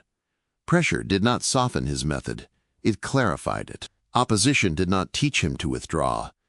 It often drove him to fuller articulation. Accusation became occasion for argument. Crisis became occasion for legal definition. Imprisonment, later, would become occasion for writing. His intellectual identity formed not despite conflict but through it. The more a question was contested, the more fully he seemed to believe it required precise public answer. This pattern helps explain why early rise became destabilization. The public scholar who had emerged from Damascus teaching circles was now a force shaped by war, controversy, and recognition. He had shown that doctrine could mobilize armies, that legal reasoning could clarify political legitimacy, and that textual authority could challenge both external enemies and internal practices. His supporters could point to the Mongol crisis as proof that his severity served survival. His opponents could point to the same crisis as proof that his influence had become too large to remain unregulated. The Mamluk authorities faced an increasingly familiar dilemma. They needed scholars of force during emergencies, but they also needed a scholarly order capable of restraining force once emergencies shifted. Ibn Taymiyyah had given the state powerful support against the Mongols without becoming a pliant state scholar. His standard for legitimacy remained higher than political usefulness. That independence made him valuable and threatening in alternating turns. He could strengthen Mamluk claims against invaders, while unsettling Mamluk efforts to manage internal religious life. By the years after Shahab, the machinery of institutional containment had begun to gather more clearly. The earlier interrogations over theology had not ended the matter. Rival scholars remained alert to his formulations. Legal and devotional disputes continued. His students multiplied. His public profile had grown beyond local academic rivalry. The next phase would move from Damascus hearings toward Cairo, where authority was more centralized, where the Mamluk state could assemble councils with greater force, and where doctrinal accusation could become imprisonment under imperial supervision. The scholar who refused soft speech had crossed a threshold. He was no longer simply a brilliant Hanbali teacher in a crowded city. He had become a public instrument of clarity, in an age that both desired and feared clarity. His fatwas against the Mongols had shown what his method could do when history demanded decision. They had also shown rulers and rivals that his words moved beyond books. From this point onward, every dispute around him carried the memory of mobilization, and every attempt to answer him had to confront not only an argument, but a following. Cairo waited not as a distant capital, but as the place where such force would be examined, accused, and confined. The conflict that began in Damascus among students, jurists, sermons, and wartime urgency was moving toward the chambers of state power. There, theological language would be weighed before councils, opponents would press charges, and the scholar whose speech had helped harden resistance against the Mongols would learn how thoroughly Muslim authority could turn inward upon one of its own. 5. Cairo and the machinery of accusation. Cairo received disputes differently from Damascus. In Damascus, a scholar's voice moved through mosque circles, legal schools, military anxiety, and neighborhood reputation.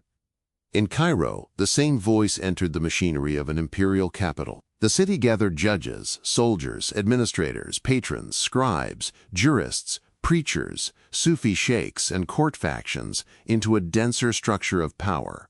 A controversy that might remain locally unstable in Syria could become administratively decisive in Egypt. When Ibn Taymiyyah, may Allah have mercy on him, was summoned there after the conflicts over divine attributes, he was not merely traveling south. He was being moved from the atmosphere of public dispute into a system designed to classify, discipline, and contain dangerous speech. The capital mattered because the Mamluk state was more than a military regime defending borders. It was a guardian of Sunni legitimacy after the fall of Baghdad, and its rulers knew that religious authority had to be managed as carefully as fortresses and armies.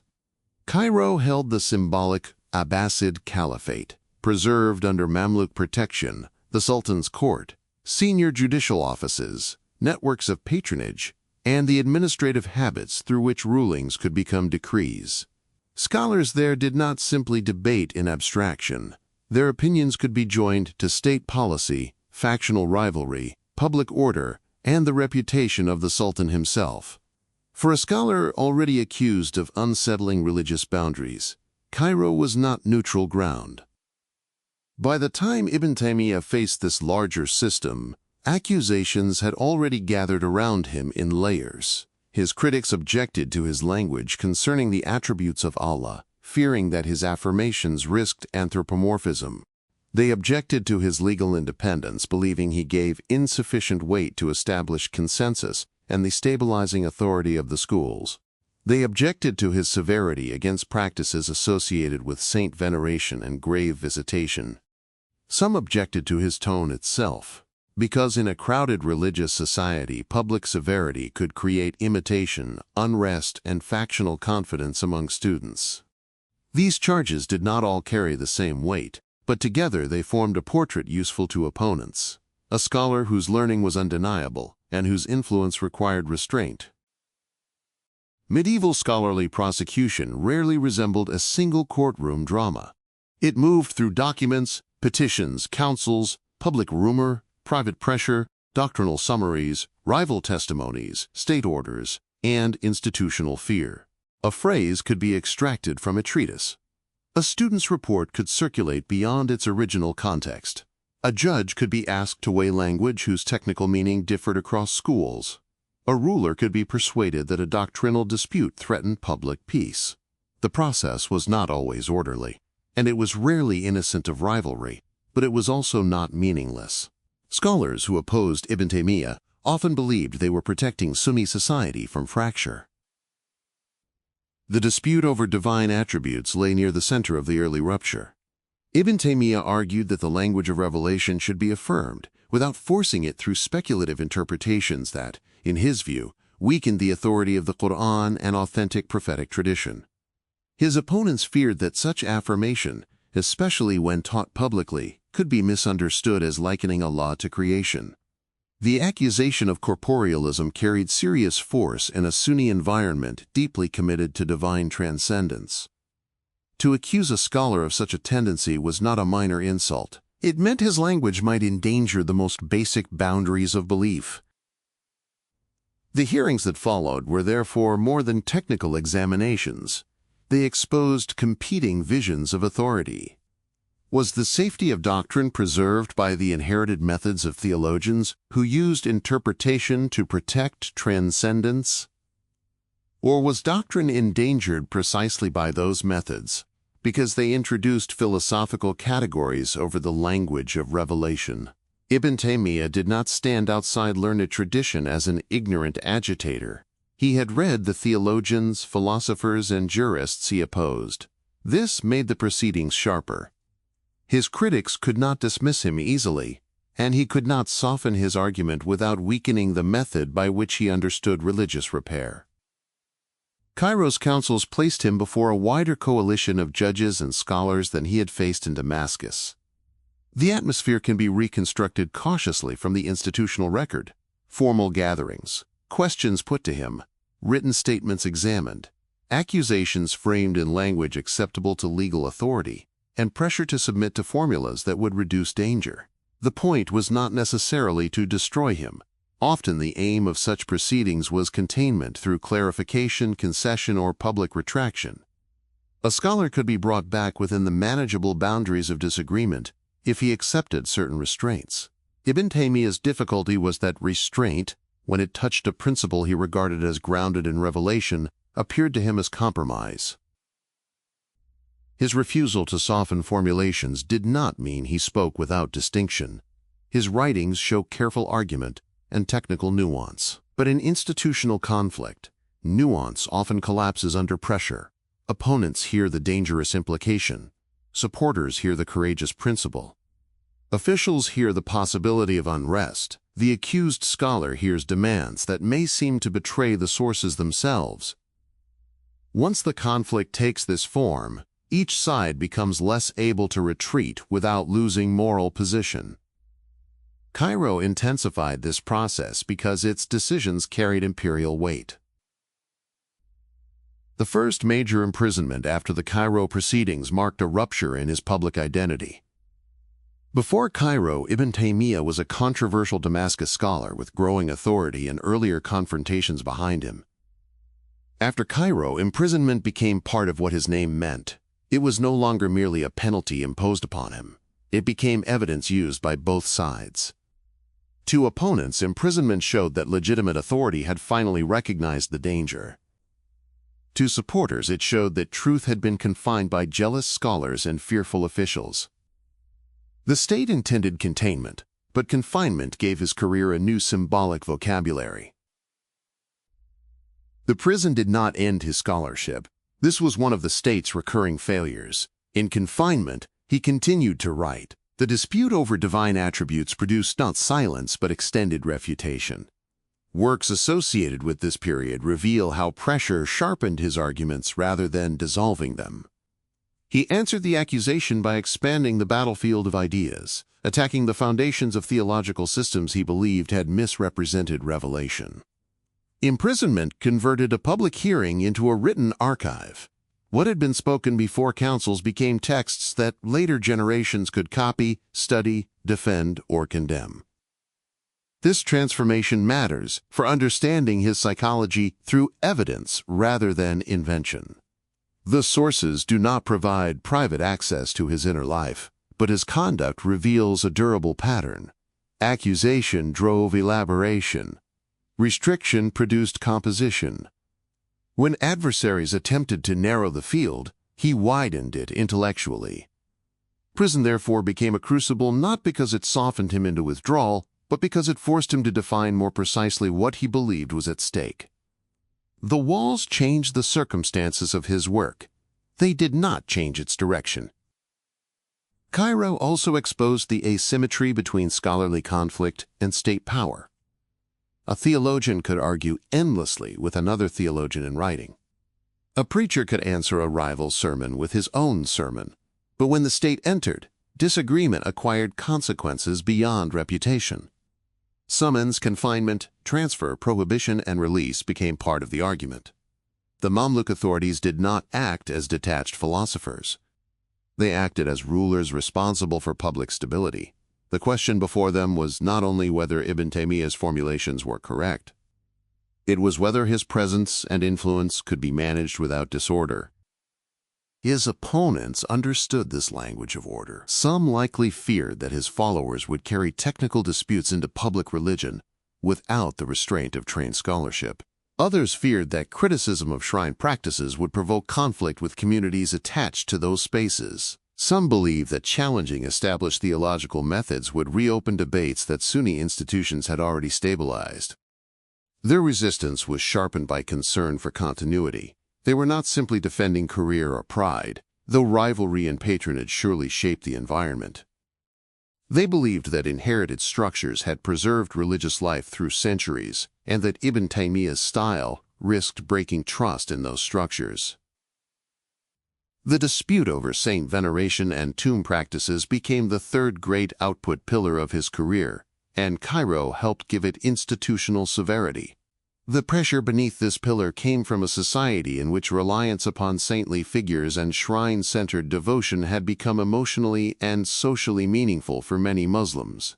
Periods of war, displacement, disease, and political uncertainty often intensify attachment to visible signs of protection and continuity. Shrines could be places of memory, supplication, charity, neighborhood identity, and consolation. Revered graves connected communities to the righteous dead and to stories of blessing that gave ordinary suffering a sacred geography. Ibn Taymiyyah saw danger in this same landscape. His concern was not with remembering death, praying for the dead, or honoring righteous people within lawful bounds. His concern centered on devotional acts that, in his judgment, directed dependence toward the dead, sought mediation in ways not rooted securely in prophetic practice, or turned visitation into a ritual system that competed with the direct worship owed to Allah.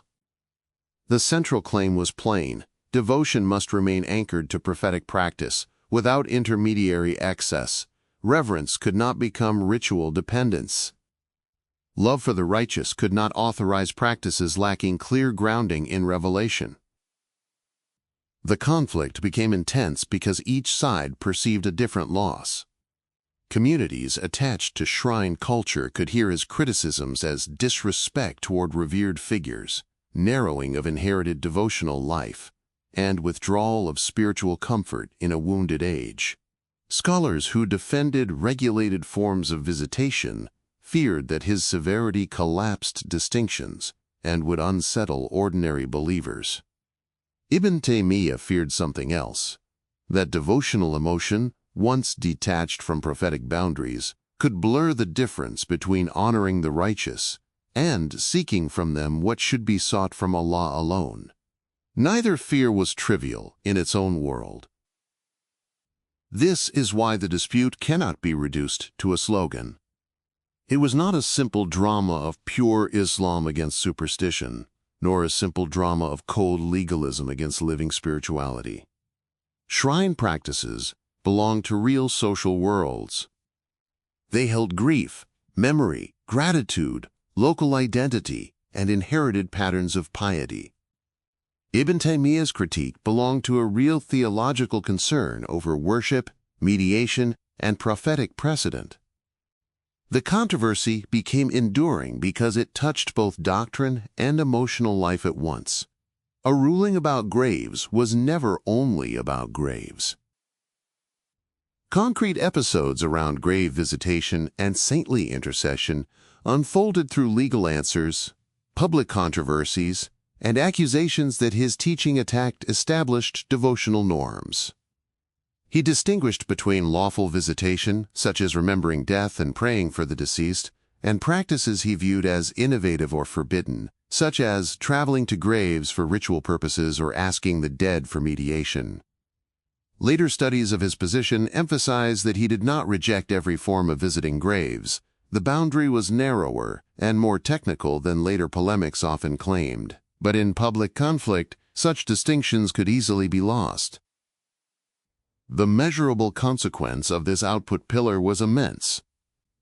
Later Sunni reform movements drew heavily upon his critique of shrine-centered devotion, especially those seeking to purify worship by returning it to textual precedent.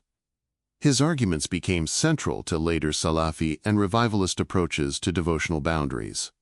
At the same time, resistance remained intense among scholars and communities who regarded shrine visitation, saintly reverence, and intercessory language as part of inherited Sunni piety when properly understood. The dispute continued for centuries because it did not belong only to law. It belonged to the way Muslims remembered holiness in space. In Cairo, such disputes were dangerous because they intersected with patronage and public order. Sufi institutions had standing. Many scholars were connected to Sufi orders.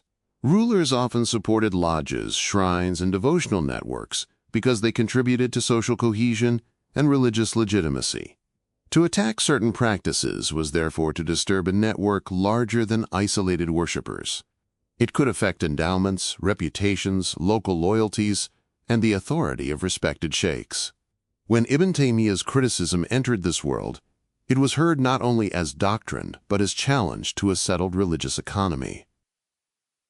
The machinery of accusation worked by turning such challenges into administrative problems. A legal opinion could be presented as public provocation. A theological statement could be framed as deviation. A refusal to accept earlier consensus could be described as contempt for the scholars. His public severity could be interpreted as incitement even when his argument was legal or doctrinal. Once this framing took hold, the state could intervene without needing to resolve every intellectual issue. It could act in the name of order. Release did not end the cycle. Ibn Taymiyyah was released, disputed again, confined again, and transferred under varying conditions. His second imprisonment in Cairo and later house arrest in Alexandria showed that the authorities did not consider the conflict settled. The accusations shifted in emphasis: disturbances with Sufis, criticism of saint veneration, doctrinal concerns, public influence. Behind the shifting particulars lay the same structural fear. He could not be made harmless by a single sentence because his authority did not depend on one office the state could remove. It depended upon learning, students, memory, and writing. Alexandria introduced another form of containment. House arrest restricted movement without the same character as ordinary imprisonment. Yet even there, he wrote, works associated with his critique of logic and philosophical method began under confinement, showing again how external pressure became intellectual production. The state could relocate him, but relocation did not detach him from the questions driving his career. In fact, confinement often concentrated those questions. Removed from ordinary teaching, he continued attacking the conceptual foundations of systems he believed had distorted religious knowledge. This period changed how his followers saw him. A teacher who suffers imprisonment for his teachings becomes more than an instructor. He becomes a sign of the cost of conviction. Students do not merely preserve his lessons. They preserve the story of his endurance. This process began before his death and intensified after it. Ibn al-Qayyim, his most famous disciple, would later share punishment and imprisonment in connection with related controversies. The circle around Ibn Taymiyyah became bound not only by doctrine but by participation in conflict. The state's attempt to contain him therefore expanded his reputation. This is not because every imprisonment increases influence automatically. Many imprisoned scholars disappear from public memory. Ibn Taymiyyah's case was different because confinement intersected with an already active network of students and controversies that felt unresolved. Each imprisonment became another interpretive event. Supporters copied the works produced under pressure. Critics cited the imprisonments as evidence of danger. Later, biographers arranged the episodes into a life of trial. The state entered his story as adversary, regulator, and unintended amplifier. The before and after transformation was subtle but irreversible. Before Cairo, he could still be understood primarily as a force within Damascus. Severe, brilliant, controversial, useful in war, unsettling in doctrine. After Cairo, his life became inseparable from formal prosecution. He had been examined by the larger order. He had been confined under imperial authority. The conflict had crossed from local intellectual rivalry into the record of Mamluk governance. From then on, every dispute carried memory of the earlier imprisonments, and every new restriction confirmed the sense that his scholarship and state power had entered a recurring collision. The process also affected how opponents approached him. Once a scholar has refused under pressure, future efforts at correction become harder. A demand for moderation may strengthen his reputation for steadfastness. A new hearing may provide another stage. A prison sentence may generate another text. Yet doing nothing also carries risk if officials believe his influence is spreading. The machinery of accusation becomes trapped by its own logic. It must act because it sees danger, but action can enlarge the danger by proving the accused scholar's importance. Cairo revealed this dilemma repeatedly. The capital could assemble judges and issue orders, but it could not control how meaning traveled after the order was given. Students outside the prison discussed what had happened. Opponents explained the ruling through their own networks. Supporters interpreted confinement as proof that inherited institutions feared correction. Public rumors simplified technical disputes into moral narratives. In this environment, authority did not belong only to the side with soldiers or seals. It also belonged to those able to make suffering intelligible. Ibn Taymiyyah's own conduct gave his followers material for such interpretation. He did not abandon the positions that had provoked accusation. He continued writing and teaching when released. He remained willing to answer questions directly. His language did not become soft enough to reassure those who believed public severity itself was dangerous. The pattern hardened: a controversy, a formal response, confinement, renewed articulation, broader reputation. The rhythm would later repeat in Damascus over legal matters and again in his final imprisonment. The theological dispute over attributes continued to generate consequences because it touched scholarly identity. For Ash'ari theologians, carefully qualified interpretation had become a way to preserve Allah's transcendence while defending Sunni belief against philosophical and sectarian objections. For Ibn Taymiyyah, many of these methods conceded too much to premises not grounded in revelation. He was convinced that authentic transmission and sound reason, properly understood, were harmonious. The conflict was therefore not faith against reason. It was a conflict over who had authority to define reason and how reason should stand before revelation. This distinction shaped his later masterwork on the relationship between reason and revelation, but its emotional and institutional force was already present in Cairo. A scholar who challenges the reigning definition of reason challenges more than one doctrine. He challenges the intellectual prestige of those trained in that definition. He also unsettles the educational hierarchy that produced them. The hearings around him were not only about phrases in creed, they were about whether an entire theological culture could be judged by standards it did not accept as subordinate. The same structure appeared in law. His legal independence did not always mean ease or leniency. Sometimes it narrowed practice, sometimes it relieved burdens, sometimes it attacked devices accepted by others. What made it threatening was not one direction of ruling, but the principle that evidence could require departure from established school positions. For a legal order dependent upon predictability, this principle had public implications. Courts relied on recognized doctrines. Judges needed stable procedures. Ordinary people needed rulings that could be enforced. A scholar outside judicial office but with immense public influence could complicate that order. Cairo's machinery could recognize danger even when it could not fully resolve the intellectual issues. It did not need to prove every doctrinal point to judge that a scholar's influence had become administratively troublesome. This is part of the gravity of the period. Medieval Islamic authority was not a free marketplace of ideas detached from public order. Nor was it a simple authoritarian system in which rulers dictated doctrine without scholarly participation. It was a negotiated field where scholars used the state used scholars, and public reputation could pressure both. The accusations against Ibn Taymiyyah therefore gathered power because they crossed categories. If the dispute had been only a private theological disagreement, counsels might have remained limited. If it had been only criticism of shrine practices, local compromise might have been possible. If it had been only legal independence, judges could have contained it procedurally. But in his case, theology, law, devotional practice, political legitimacy, and public authority reinforced one another.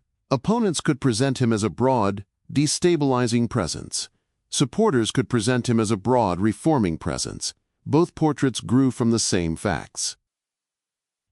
His imprisonment during these years was not the final deprivation of books and ink that would come near the end of his life, but it prepared that later severity.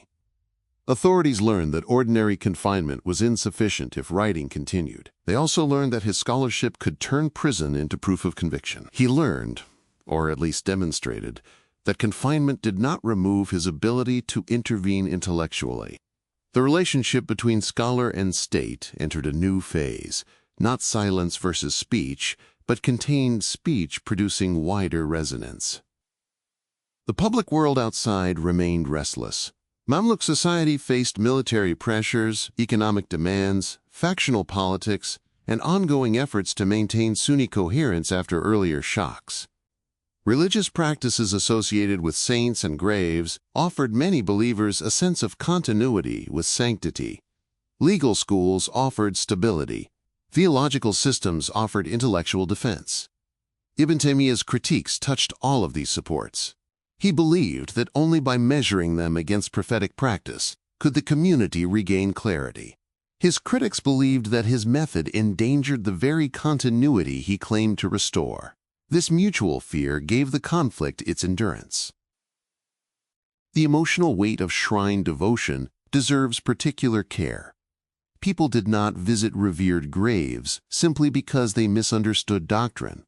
They came with grief, hope, gratitude, illness, family memory, and longing for nearness to the righteous. In a world where war and plague could reorder life suddenly, sacred places offered orientation. The presence of a saint's tomb could make divine mercy feel historically near, attached to a known life and a local story. To critique practices at such sites was to enter the intimate spaces where ordinary believers carried pain. Ibn Taymiyyah did not ignore the seriousness of worship, but his critique could be heard as severity toward consolation itself. His fear moved in the opposite direction. If suffering drove people toward practices not anchored in revelation, then consolation could become confusion. If love for the righteous authorized requests directed toward the dead, then grief could alter worship. If devotional customs gathered authority simply through inheritance and emotion, then prophetic precedent could be displaced quietly over generations. His polemic against excess was therefore severe because the boundary, to him, protected the worship of Allah from gradual compromise. The intensity of the dispute came from the fact that both sides believed they were defending something sacred from loss. Cairo had to govern this kind of conflict, and governance often prefers settlement over precision. A ruler or senior official may not wish to decide the fine points of grave visitation or divine attributes. He needs order. If one scholar's formulations repeatedly produce petitions, anger, and factional energy, the temptation is to silence the scholar rather than resolve the theory. This does not mean the state acted without religious concern. It means religious concern and political concern were inseparable within Mamluk authority. In this sense, Ibn Taymiyyah's Cairo rupture reveals the condition of the post-Baghdad Sunni world. Authority had become distributed but anxious. No single caliphal center could absorb disputes into unquestioned hierarchy.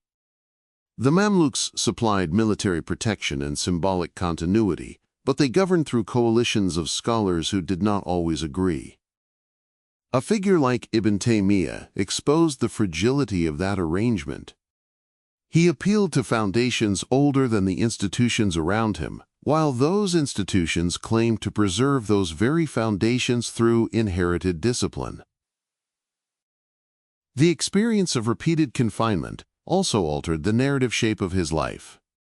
Imprisonment became a recurring scene in which the same question returned under different forms. Who has the authority to define legitimate Islam when scholars disagree and the state fears disorder?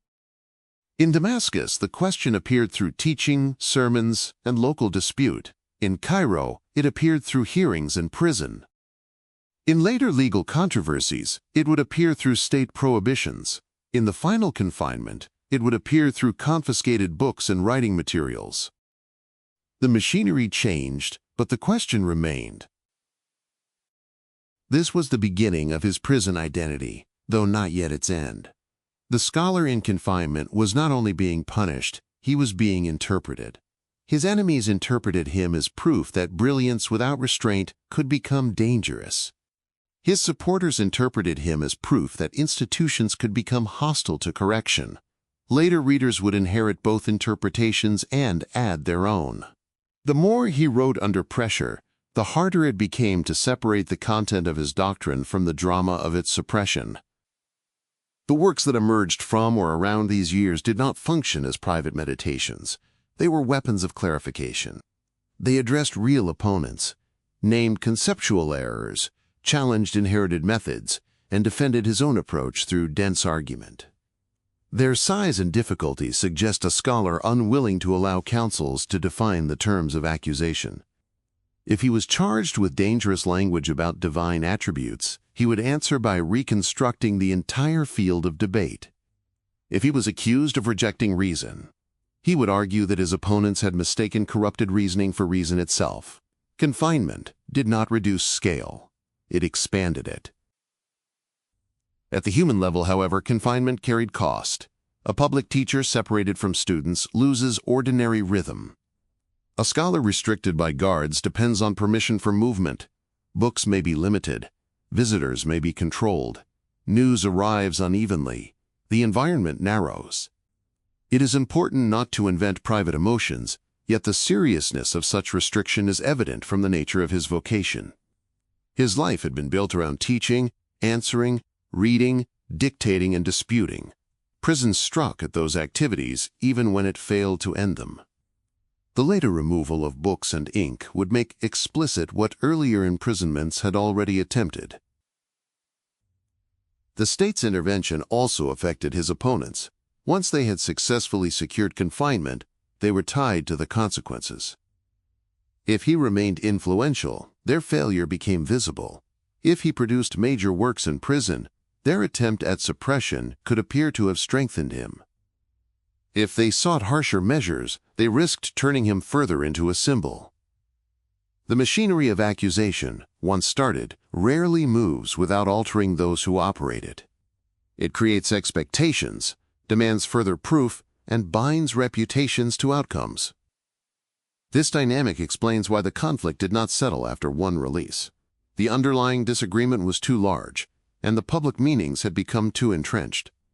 Ibn Taymiyyah could not easily become an ordinary scholar again. His supporters would not forget his imprisonment. His critics would not forget his refusal. The state would not forget that he could gather influence across classes. Every new controversy occurred in the shadow of Cairo. When he eventually returned from these Egyptian confinements and resumed life connected to Damascus, he did so altered in public meaning. Institutionally, he was more isolated. Many senior scholars remained wary, and state authorities had demonstrated willingness to act against him. Publicly, however, he was stronger. Imprisonment had given his followers a story of endurance and had made his name known beyond ordinary scholarly circles. The state had exposed him to its machinery, but it had not absorbed him. The scholar who returned carried the authority of someone whose arguments had survived official pressure. The consequences would continue to unfold. His later works on reason and revelation, governance, legal practice, and sectarian polemic would emerge from a life already shaped by accusation. His critique of shrine practices would remain active until the final imprisonment. His legal independence would provoke new state action over divorce oaths. His students would carry forward both his method and the memory of his suffering. Cairo had not solved the problem of Ibn Taymiyyah, it had clarified it. What changed after Cairo was the meaning of confrontation. Earlier disputes had shown that recognition and suspicion could grow together. The Egyptian rupture showed that conflict with institutions could become part of a scholar's authority rather than its negation.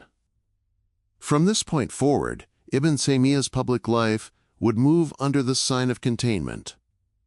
Hearings, prison, release, renewed writing, and fresh accusation became the rhythm through which his ideas entered history. The machinery built to restrain him became one of the engines by which his legacy expanded.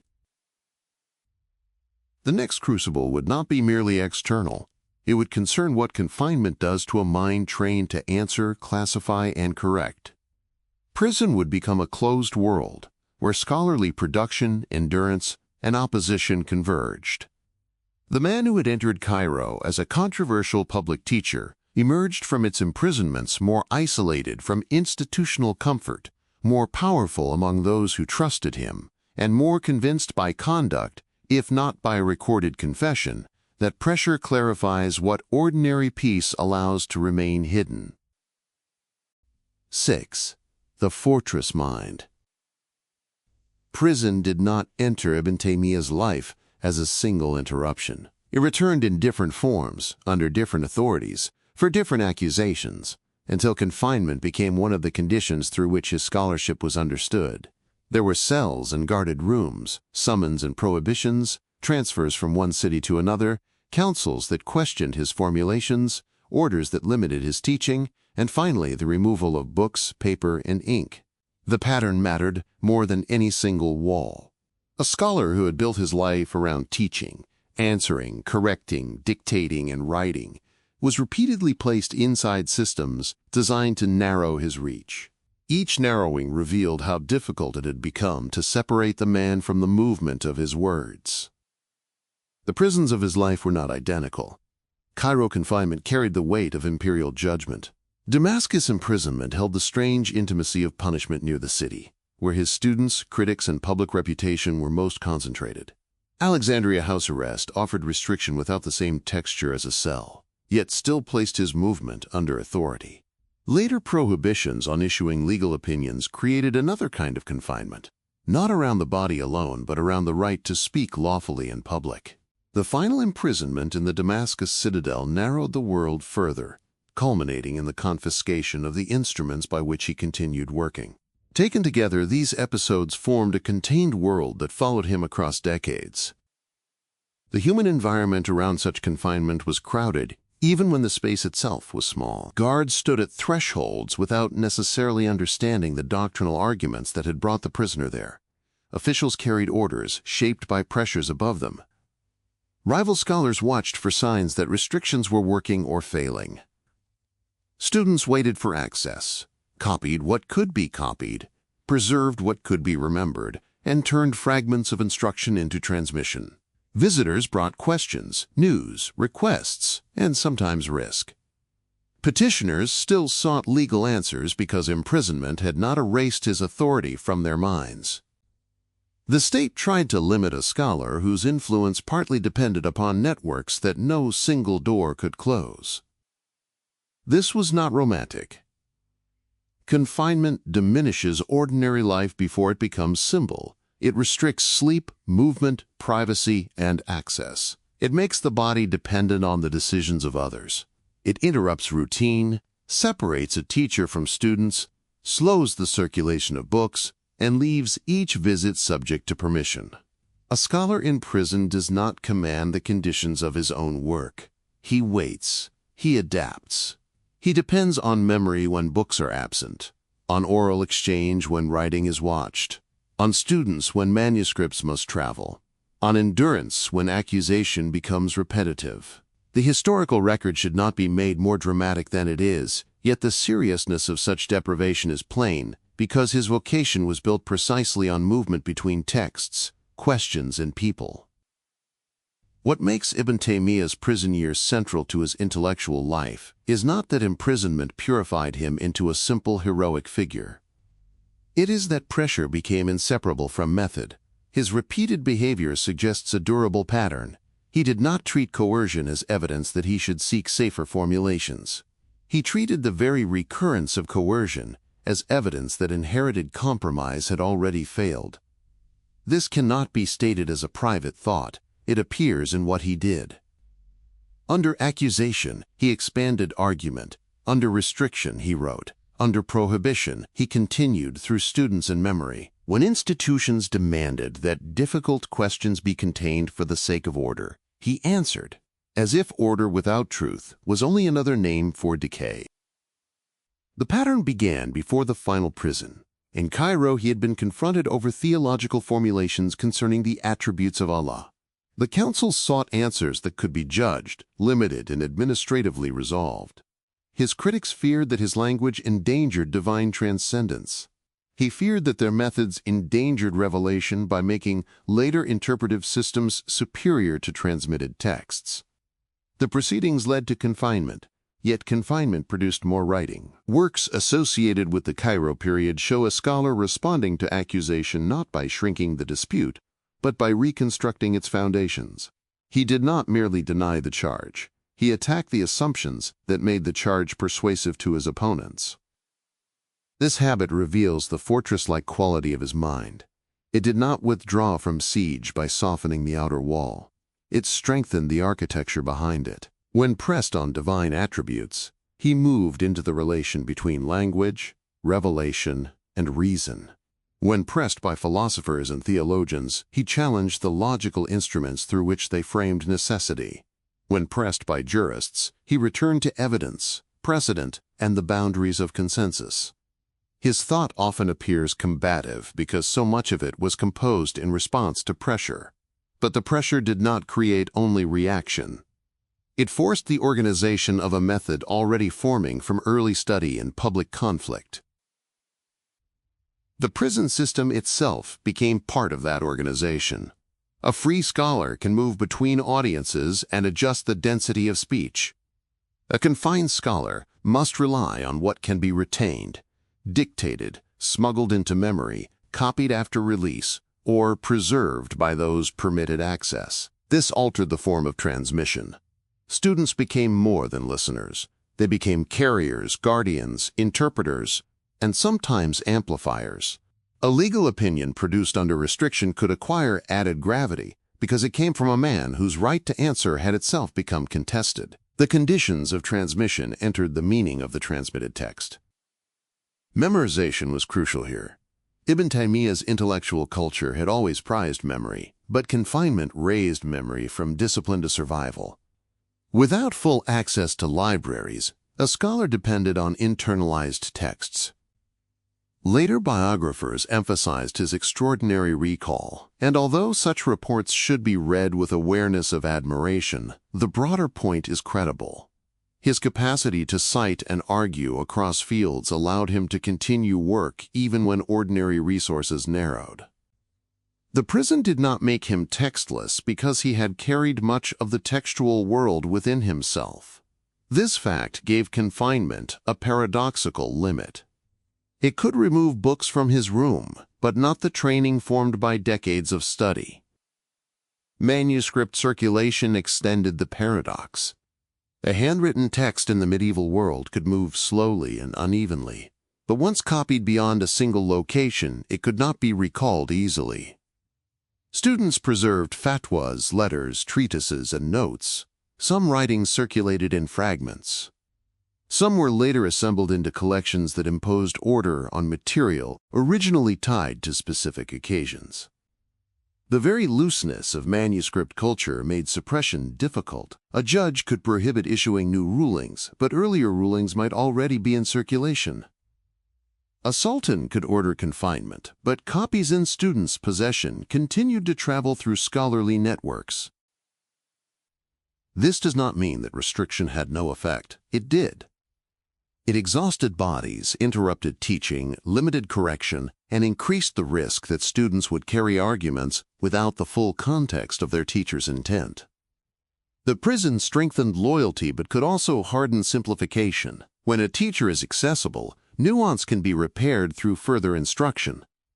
When he is confined, followers may preserve sharper edges because those edges mark the cause for which he suffers. Opposition can make disciples more exacting, but also less flexible. The beginning of later simplification lies partly here, in the pressure that bound followers to a persecuted teacher and made his positions feel like tests of loyalty. The officials around him were not always unified. Mamluk authority was itself a layered system. The sultan's will, the influence of emirs, the judgments of senior legal officials, the rivalries among schools, and the concerns of public order did not always move in one direction. At times, rulers found Ibn Taymiyyah useful, especially when his authority strengthened resistance to external enemies or gave religious seriousness to public discipline. At other times, they found him troublesome because his method challenged practices or legal assumptions embedded within the society they governed. The state was unsure whether to accommodate him, exploit him, silence him, or make an example of him. It did all of these in different moments. This uncertainty shaped the atmosphere of confinement. Imprisonment was not always intended as permanent destruction. Often it functioned as pressure, a demand for restraint, a signal to supporters, a concession to rivals, a temporary administrative solution. Yet because Ibn Taymiyyah did not emerge subdued in the way authorities hoped, each episode remained unfinished. The prison door opened, and the question returned. A release did not erase the accusation, it only moved the conflict back into public circulation. The state could interrupt his activity, but it could not complete the argument in a way all sides accepted. The divorce oaths controversy shows how legal reasoning became punishable when it touched social order. At first glance, such rulings can seem distant from the drama of war or theology. They concern formulas spoken by husbands, the validity of repudiation, the binding force of oaths, and the legal consequences of words uttered under anger, pressure, or bargaining. Yet in Mamluk society, these issues were not small. Divorce oaths were woven into daily mechanisms of obligation. Men swore on pain of divorce to enforce promises, compel behavior, secure agreements, or demonstrate seriousness. Courts and communities treated such oaths as part of the fabric by which social commitments were held together. Ibn Taymiyyah's rulings narrowed the effects of certain divorce formulas. In cases of triple repudiation, he held that it counted as one revocable divorce rather than 3 final separations, departing from positions widely enforced by many jurists of his period. Regarding oaths conditioned on divorce, he distinguished intent and legal effect in ways that reduced the automatic collapse of marriages through formulas used as threats or guarantees. To modern ears, this may sound like a technical debate within family law. In its own world, it was a challenge to the authority of courts, judges, and social expectations. If ordinary people began following his opinion, mechanisms long used to enforce obligations could weaken. Joseph Rappaport's work on medieval divorce practice helps clarify the institutional stakes. Divorce oaths were not merely private household speech. They operated as tools of enforcement, where judicial reach was uneven, especially among populations distant from courts. Opponents of Ibn Taymiyyah feared that his view could spread among Bedouins, peasants, and peripheral communities, where legal order depended heavily on customary mechanisms. Some critics even warned that weakening divorce oaths could affect allegiance, since oath-taking stood at the center of political obligation as well as domestic life. Here the chain becomes clear. A ruling about marriage could unsettle the logic by which authority itself was made binding. This controversy forms the heart of Output Pillar 4, independent legal reasoning within tradition. The pressure came from a legal culture in which schools preserved order but could harden into rigid imitation at moments when lived crises demanded re-examination. Ibn Taymiyyah's repeated conflict with legal institutions sharpened his distrust of inherited positions treated as untouchable.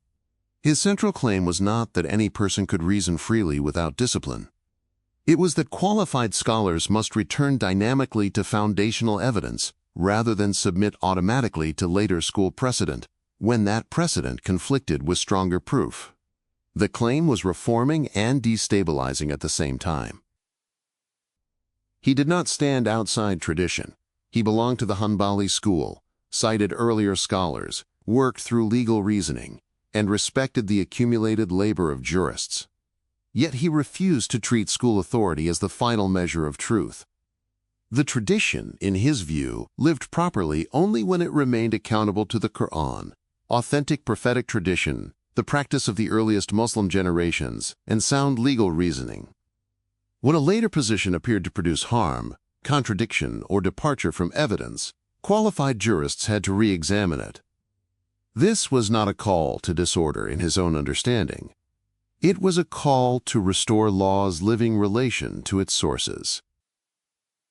The concrete episodes around divorce law revealed the cost of that method, as rulings diverged from established positions and drew official punishment. He was imprisoned in 1318 for several months over opinions connected to divorce oaths, and later confined again in Damascus over related legal doctrine.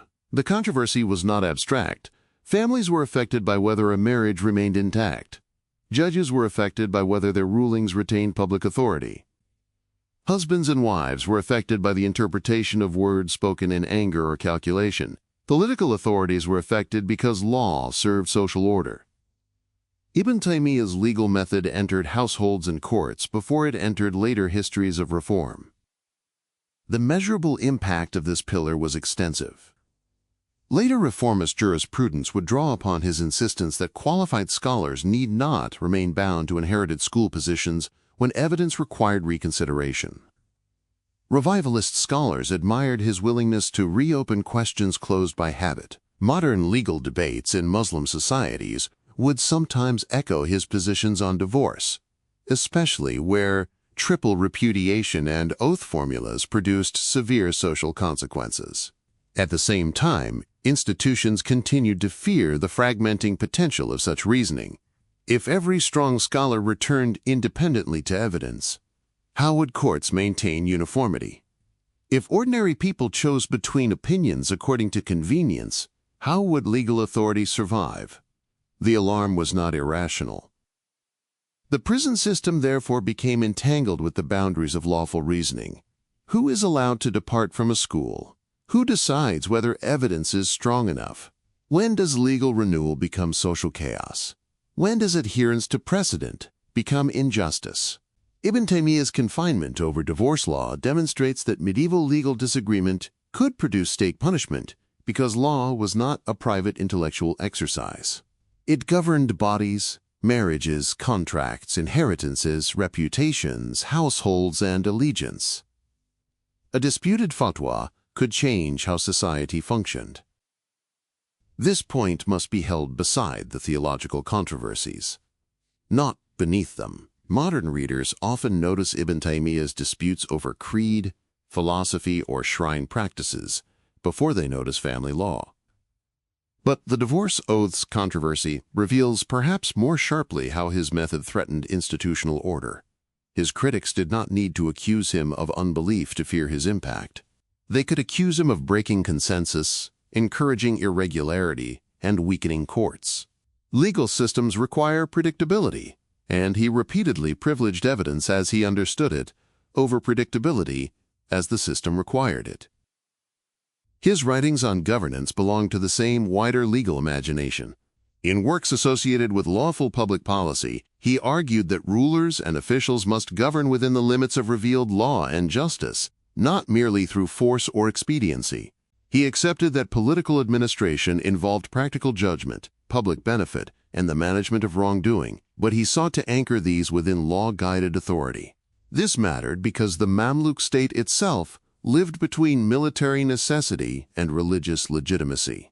His political thought did not simply flatter rulers, nor did it dissolve authority into rebellion. It measured rule by obligation. The prison years sharpened this measurement. A scholar punished by rulers does not automatically become anti-political, and Ibn Taymiyyah did not. He continued to affirm the need for order, governance, public discipline, and authority. Yet his own treatment by state power revealed the dangers of authority when mediated through faction, fear, and institutional self-protection.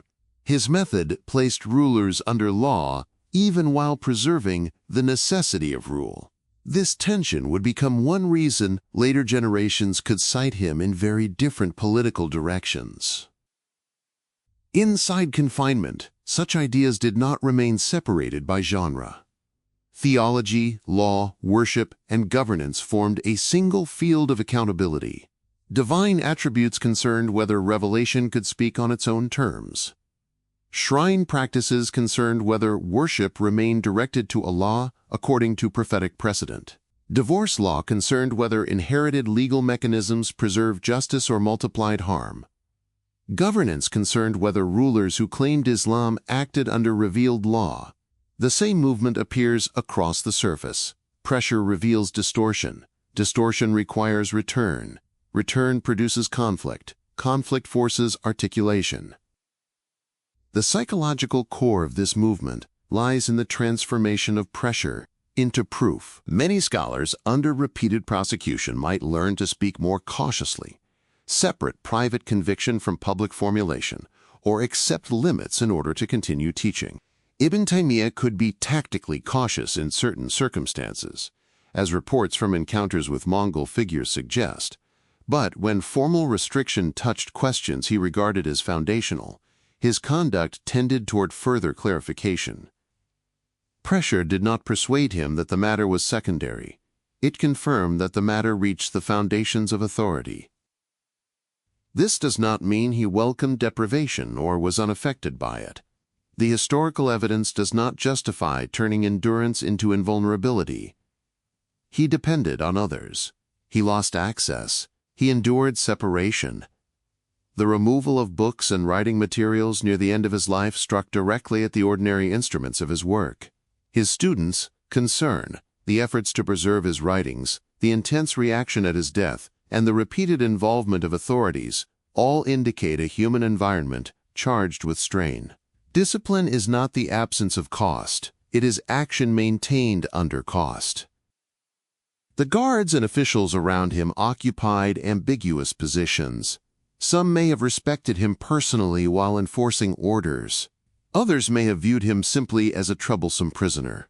Some officials may have feared the consequences of treating him too harshly because of his public following. Others may have feared the consequences of leniency because rivals and senior jurists demanded action. The prison threshold gathered these ambiguities. It was a place where doctrine passed into administration, and where administration had to manage the living body of a scholar whose authority remained outside the state's complete possession. Students around the prison had their own pressures. Loyalty required caution. Visiting could attract attention. Copying could preserve knowledge but also spread controversy. Asking for a legal answer from a restricted scholar might defy official expectations. Yet students continued gathering around his memory and writings. Ibn al-Qayyim in particular became both transmitter and co-sufferer, later punished and imprisoned in connection with issues tied to grave visitation and intercession. Through such disciples, Ibn Taymiyyah's thought moved from individual authority toward a durable school of memory, though not a formal school in the ordinary institutional sense. Here the risk of simplification deepened.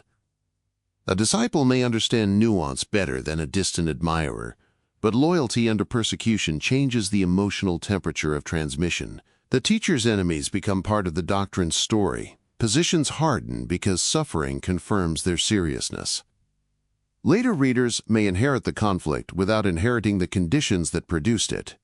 A fatwa tied to a Mongol invasion becomes a general theory of rulers.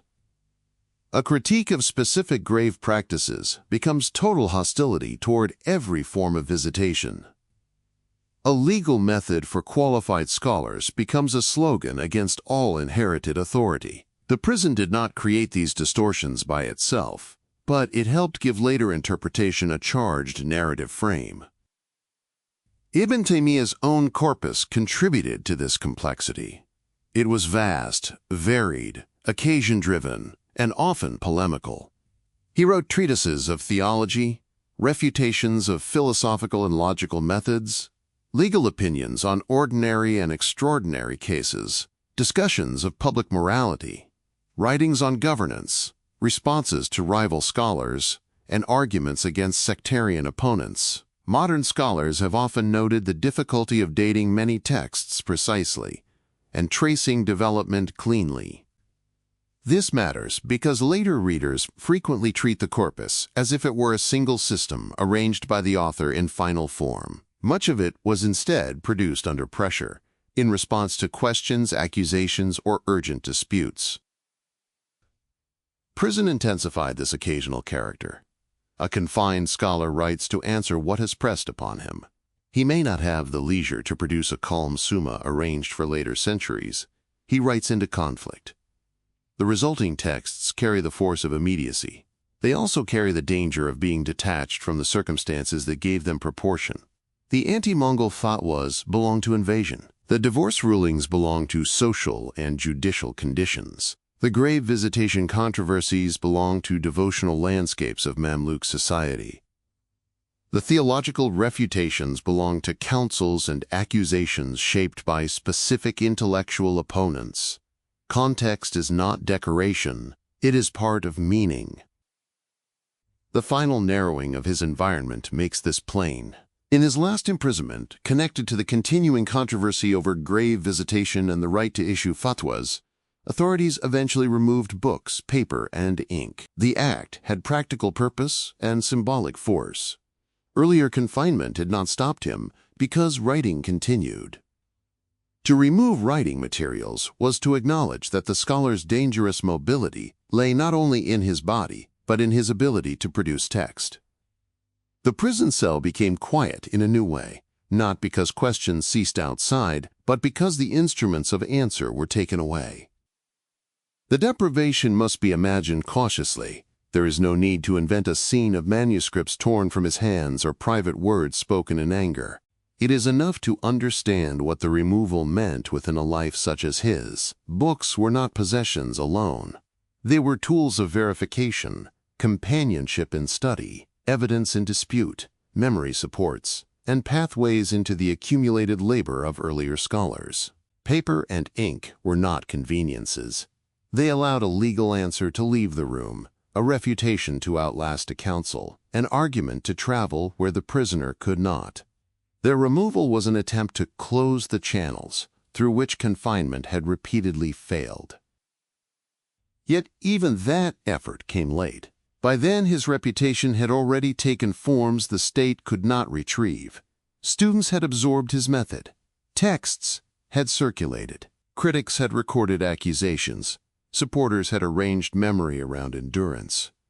The authorities could limit new writing, but they could not erase the earlier relation between pressure and production.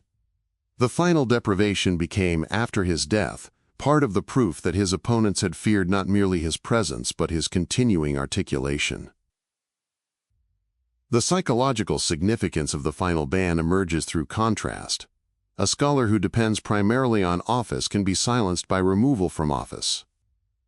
A scholar who depends primarily on patronage can be weakened by loss of patronage. Ibn Taymiyyah certainly operated within institutions and benefited from audiences, but his deepest authority had become attached to argument, memory, and public trust among followers. The removal of tools could stop a new manuscript. It could not stop the meaning already attached to the struggle. This is why prison became inseparable from his public identity. It was not simply that he suffered. Many scholars suffered.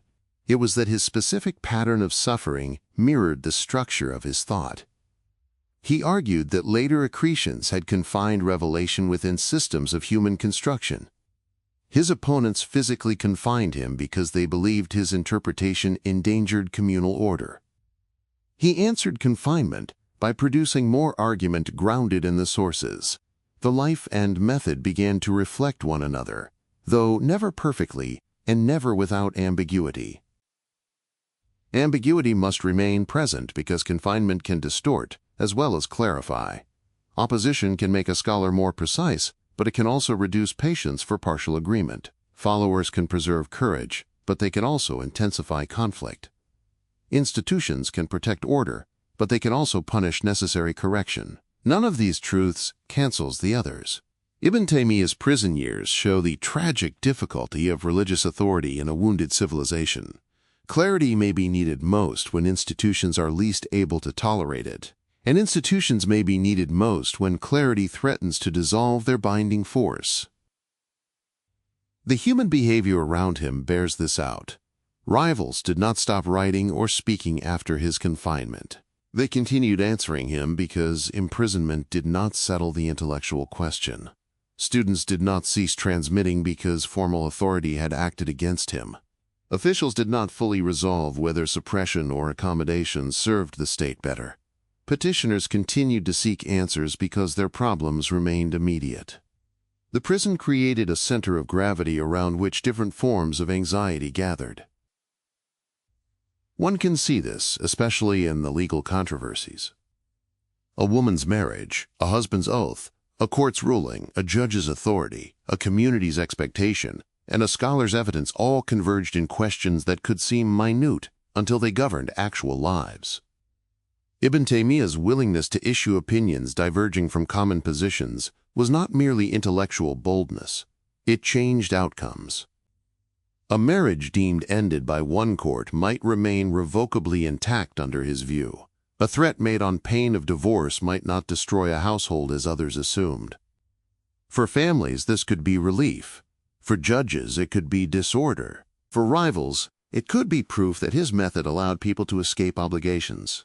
The same ruling could appear as mercy, danger, or insubordination. Legal method, then, was lived force. It was not an abstract question of whether independent reasoning should exist. It was a question of who bears the cost when legal certainty shifts. If the inherited school position creates hardship, the family bears the cost. If a scholar's independent ruling weakens uniformity, the court bears the cost. If ordinary people select opinions without discipline, society bears the cost. If qualified scholars never reopen inherited rulings, justice may bear the cost. Ibn Taymiyyah occupied the dangerous space where each cost became visible. His position required a demanding distinction. Not everyone may reason independently, but qualified scholars must not surrender reasoning. This distinction is easy to state and difficult to govern. Institutions prefer rules that can be administered. Charismatic scholarly authority resists reduction to administrative procedure. Ibn Taymiyyah's own stature made the distinction more difficult. His supporters trusted his qualification. Opponents questioned the public consequences of allowing one scholar's qualification to unsettle settled norms. The prison became one way of answering the administrative problem without resolving the epistemic one. His writings under pressure also show that independent reasoning for him did not mean novelty for its own sake. He often framed his departures as returns to earlier authorities, prophetic precedent, or stronger evidence. He did not claim to stand at the beginning of religion. He claimed later layers had obscured earlier clarity. This explains both the appeal and the danger of his method. A return can feel like renewal to those who believe distortion has accumulated. It can feel like erasure to those who believe the accumulated tradition is itself the vehicle by which truth survived. In the prison environment, this conflict over time became acute. Ibn Taymiyyah appealed backward to the earliest sources. His opponents appealed to centuries of scholarly mediation. The state appealed to present order. Students looked forward, preserving material for futures neither side could control.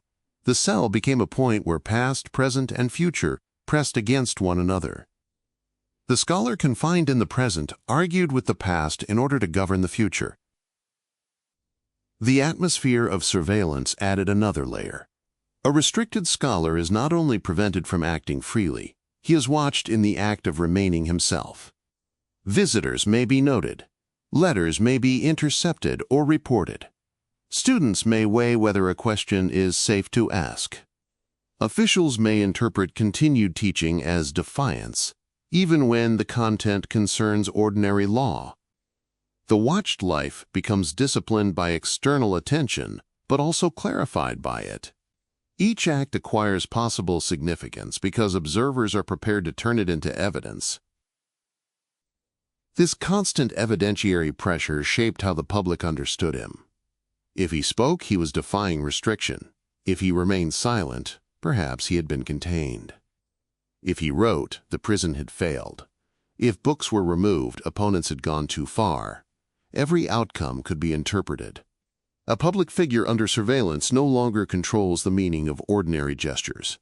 His reputation becomes a contested text, read by supporters and rivals alike. The Mamluk authorities faced this interpretive instability repeatedly. They could not eliminate his scholarly memory without creating greater disturbance. They could not leave him entirely free without angering influential opponents. They could not force easy conformity because his public identity increasingly depended on refusal. Their measures therefore alternated: imprisonment, release, prohibition, renewed confinement, removal of materials. The sequence reveals not coherent strategy alone, but institutional difficulty. Ibn Taymiyyah was a problem the system could manage intermittently but not resolve. In Damascus, the difficulty intensified because the city knew him. He was not a distant accused figure. His students, audiences, and critics had lived with his presence. When imprisoned there, he remained socially near, even while physically confined. News of his condition could move through the same networks that had once carried his lessons. The citadel stood above the city, but it did not remove him from the city's imagination. A prison in one's own intellectual home can deepen both isolation and proximity. The final years show this proximity painfully. A decree restricting his fatwas was read publicly.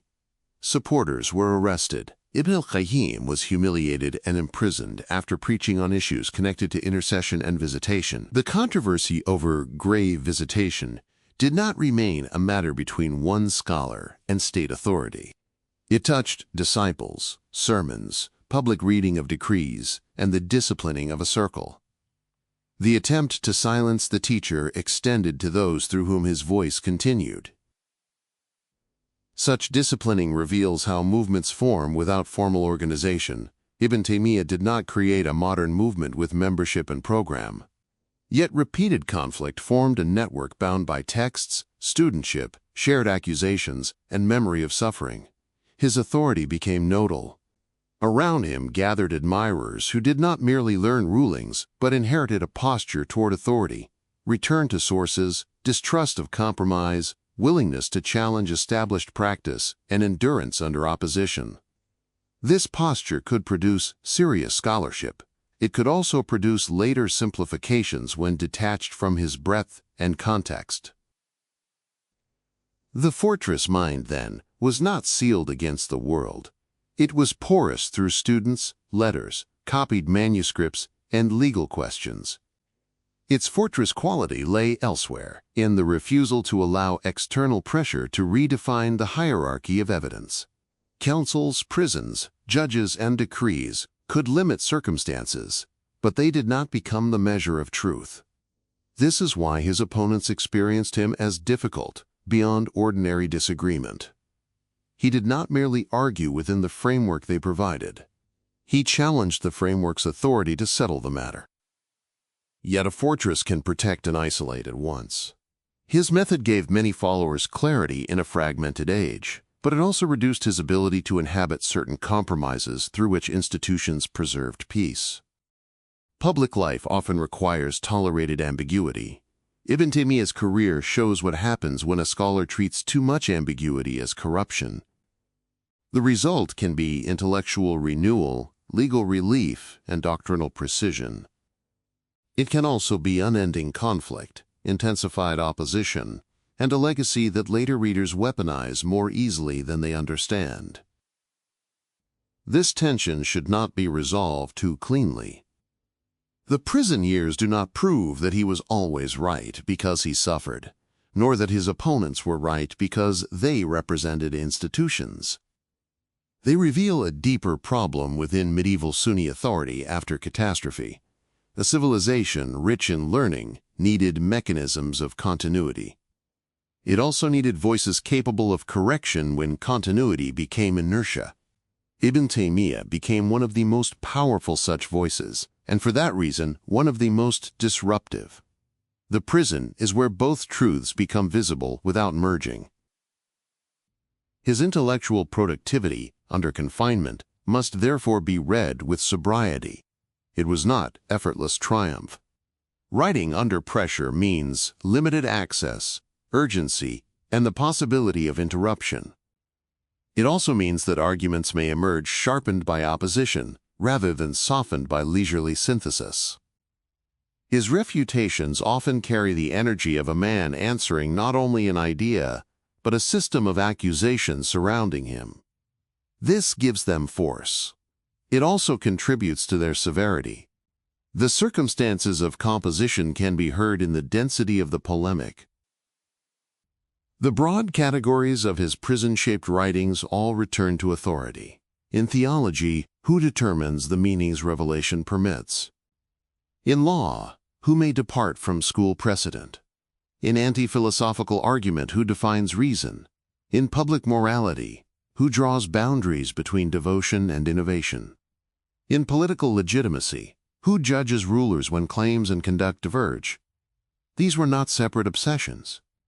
They were variations of the same pressure. How can Islam remain coherent when its institutions are many, its enemies external and internal, its inherited traditions immense, and its communities wounded by history.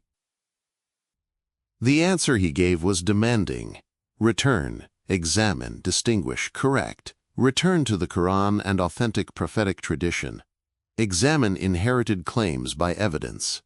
Distinguish lawful devotion from excess, sound reason from speculative illusion, legitimate rule from mere claim, living tradition from rigid imitation. Correct publicly when the matter touches the community. It was a method suited to crisis. It was also a method that could create crisis wherever institutions depended on quiet continuity. The final removal of his writing materials brought this method into its starkest physical form. The scholar who had made return to sources the center of renewal was cut off from books. The jurist who answered public questions was denied paper. The polemicist who replied to accusations was denied ink. The teacher whose students preserved his words was narrowed to memory, speech, if permitted, and the already circulating body of work beyond the cell. The act was practical, but its symbolism was unavoidable. The state had reached the conclusion that control required not only confinement of movement, but interruption of textual production. Still, the interruption remained incomplete. His writings had already left him. His students had already become transmitters. His opponents had already recorded enough controversy to preserve his importance. His name had already moved into the larger field of Mamluk religious politics. Even silence at the end could not return him to obscurity. The prison limited the body, but the body was no longer the only location of the man's influence. Inside the narrowing space, one sees the central paradox of his life with unusual clarity. The more authorities tried to contain him, the more confinement became part of the reason later generations remembered him. The more opponents accused him of destabilizing order, the more supporters saw him as evidence that order had become hostile to truth. The more his materials were restricted, the more precious the existing corpus became. The prison did not create his intellectual force, but it gave that force its most enduring image, a scholar surrounded by walls, whose arguments continued to move beyond them. The next movement must turn from the crucible to the works and doctrines that emerged from it. Not as a list of books, and not as a detached summary of positions, but as historical outcomes of pressure. The fortress mind did not write in calm distance from the world.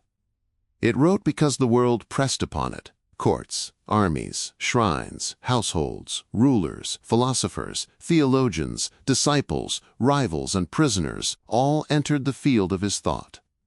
The cell narrowed his surroundings, yet it widened the consequences of the questions he refused to leave unanswered. 7.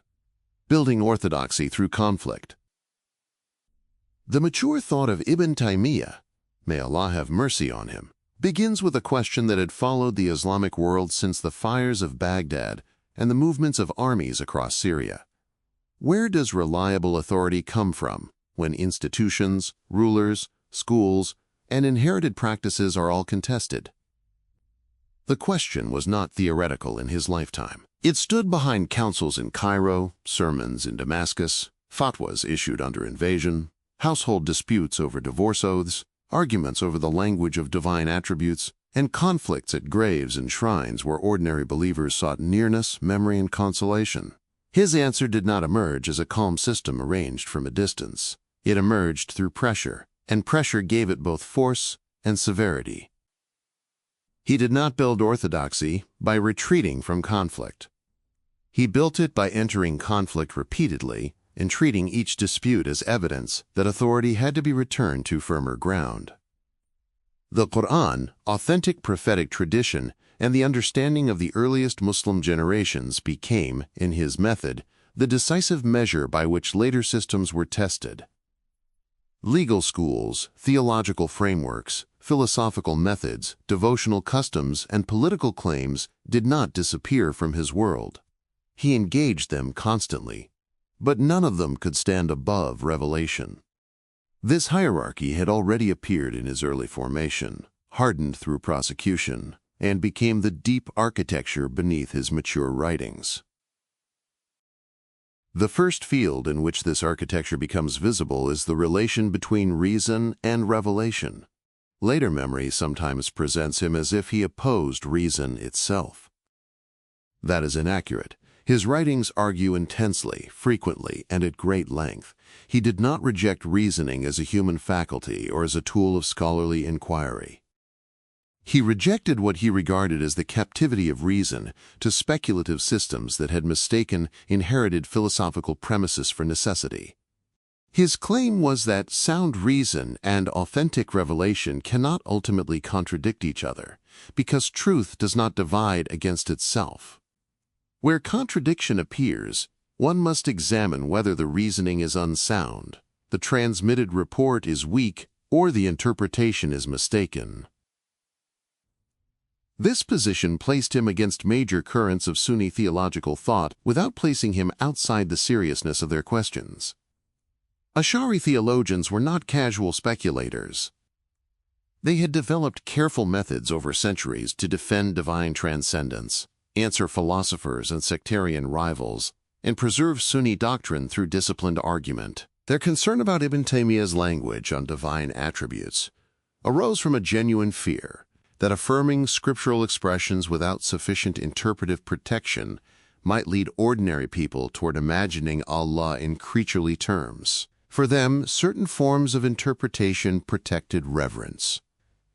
For Ibn Taymiyyah, excessive interpretation risked emptying revelation of its revealed meaning and placing human abstraction above the speech of Allah. The debate over divine attributes therefore became a test case for the larger structure of authority. It was not only about individual words. It was about who determines the limits of acceptable meaning. The theologian trained in Kalam might argue that reason requires certain expressions to be interpreted away from their apparent sense in order to protect transcendence. Ibn Taymiyyah would answer that the earliest generations affirmed what revelation affirmed without asking how, without likening Allah to creation, and without submitting scriptural language to speculative premises. He saw in later theological method a dangerous reversal, revelation judged by a theory of reason instead of reason disciplined by revelation. Works connected to this struggle, including the large argument known as Dar Tarud al-Aqlwa al-Naql, should be understood as pressure-borne interventions. They were not written as abstract philosophy for its own sake. They grew from hearings, accusations, and disputes in which his opponents claimed that reason required correction of his textual method. He responded by challenging the very claim that their reason was self-evident. The work's force lies in its refusal to concede the battlefield. Instead of saying only that revelation must be accepted even against reason, he argued that true reason, carefully examined, does not oppose authentic revelation. He shifted the question from obedience against intellect to the purification of intellect itself. This move had large consequences. It allowed later readers to see his traditionalism not as anti-intellectual withdrawal, but as an alternative theory of rationality. It also intensified opposition, because he did not merely defend a Hanbali formula. He challenged the legitimacy of theological methods many scholars regarded as central to Sunni defense. His argument could be liberating for students uneasy with dense scholastic abstractions. It could appear dangerous to scholars who believed those abstractions had protected belief from cruder misunderstandings. The same text could feel like recovery or assault, depending on the institution reading it. His polemical style made that double effect stronger. Ibn Taymiyyah often writes as if an error must be pursued to its roots and exposed there. He does not usually rest with mild disagreement. He names contradictions, traces assumptions, and presses opponents toward consequences they may not have accepted for themselves. This gave his work unusual portability. A reader did not need to belong to the innermost circles of elite theological synthesis to feel the momentum of his argument. His prose often moves like disputation in progress, direct and cumulative, less elegant than relentless. That force made him memorable. It also made him easier to simplify. A severe argument travels differently from a balanced synthesis. It can be carried into new conflicts with its edges intact. Later readers looking for reform found in him a language of return, correction, and exposure. Later opponents found in the same language a pattern of harshness that seemed to encourage fragmentation. Both reactions had historical basis. His style gave courage to those who believed inherited structures had become evasive. It gave alarm to those who understood that religious communities cannot survive constant accusation without cost. The legal dimension of his project was inseparable from this theology of authority. If revelation and sound reason cannot truly conflict, then legal reasoning must remain alive before the sources rather than freeze into unexamined repetition. He belonged to the Hanbali school and worked within inherited tradition, but he resisted rigid imitation when later school positions appeared to him unsupported by stronger evidence. This was not legal individualism in the modern sense. He did not grant every person the right to discard juristic inheritance. His demand was directed toward qualified scholars. They must return to foundational evidence dynamically and responsibly, especially when social conditions revealed the harm of inherited applications. The earlier controversies over divorce law show how legal method became lived consequence. A ruling about triple repudiation or oaths conditioned on divorce was not an abstract entry in a manual. It affected marriages, households, judges, obligations, and public trust. Ibn Taymiyyah's view that triple repudiation could count as one revocable divorce departed from widely enforced positions and could preserve marriages others considered ended. This treatment of divorce oaths reduced the automatic destructive force of formulas used in anger or coercion. For affected families, such reasoning could offer relief. For legal institutions, it could appear to undermine enforceable norms. For opponents, it threatened the stability of courts and the binding power of social commitments.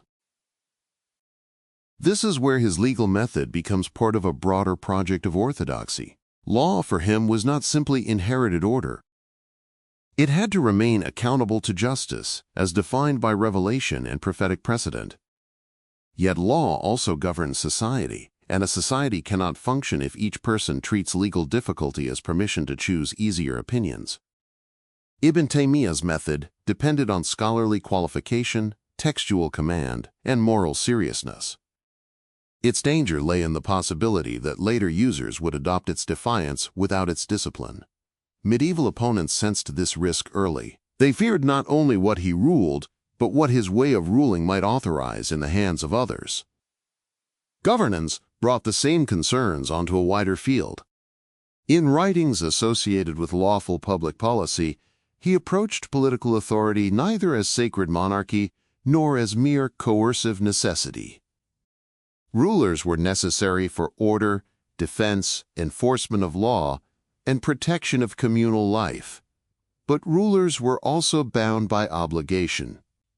Authority had to be measured by justice and revealed law. This mattered profoundly in the Mamluk world, where military rulers claimed legitimacy as defenders of Sunni Islam against Mongols and Crusaders, while governing through complex administrative practices, patronage, and political violence.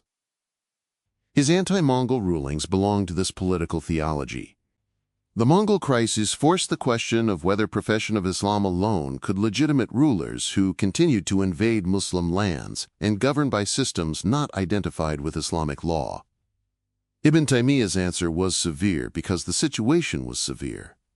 Public Islamic identity without submission to revealed law and without restraint from aggression could not protect rulers from armed resistance. He gave legal clarity to a battlefield ambiguity.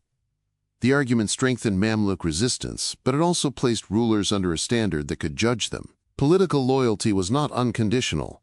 It rested upon obligation before Allah. Later generations would repeatedly return to this dimension of his thought, sometimes carefully, sometimes recklessly. Reformist scholars could cite him to argue that governance must remain accountable to revelation. Revivalist movements could use his writings to challenge rulers or customs they regarded as corrupt. Militants in later centuries would extract wartime arguments from their Mamluk Mongol setting and apply them far beyond the conditions that produced them. Other scholars would resist those uses, insisting that context, qualification, and legal restraint were essential. The afterlife of his political thought demonstrates both the power and risk of a polemical corpus born under crisis. His critique of shrine practices and saintly intercession also belongs to the same structure. The question again was authority. What authorizes devotional action? In the world around him, saint veneration and tomb visitation carried deep emotional and social meaning. They connected communities to righteous memory, local sacred geography, and practices of supplication and hope. Ibn Taymiyyah did not deny the importance of remembering death, praying for the deceased, or honoring righteous believers. His criticism focused on acts he viewed as lacking prophetic precedent or directing forms of reliance toward the dead that compromised direct worship of Allah. The spiritual concern beneath his critique was not cold abstraction. It was fear that devotion, when loosened from prophetic boundaries, could slowly alter the object and form of worship. He believed that love for saints could not authorize practices. The Prophet Muhammad, peace and blessings be upon him, had not taught. He believed spiritual life required discipline, not merely intensity. The heart might seek nearness, comfort, and blessing, but the path of seeking had to remain governed by revelation. In this sense, his spirituality was not a rejection of inward life. It was an attempt to bind inward life to prophetic practice. This nuance matters because the false binary that he simply opposed all Sufism cannot sustain historical scrutiny. He criticized forms of mystical metaphysics, ritual excess, and saint-centered devotional dependence. Yet he approved spiritual purification, ascetic discipline, remembrance of Allah, and moral struggle when grounded in the Quran and authentic prophetic tradition.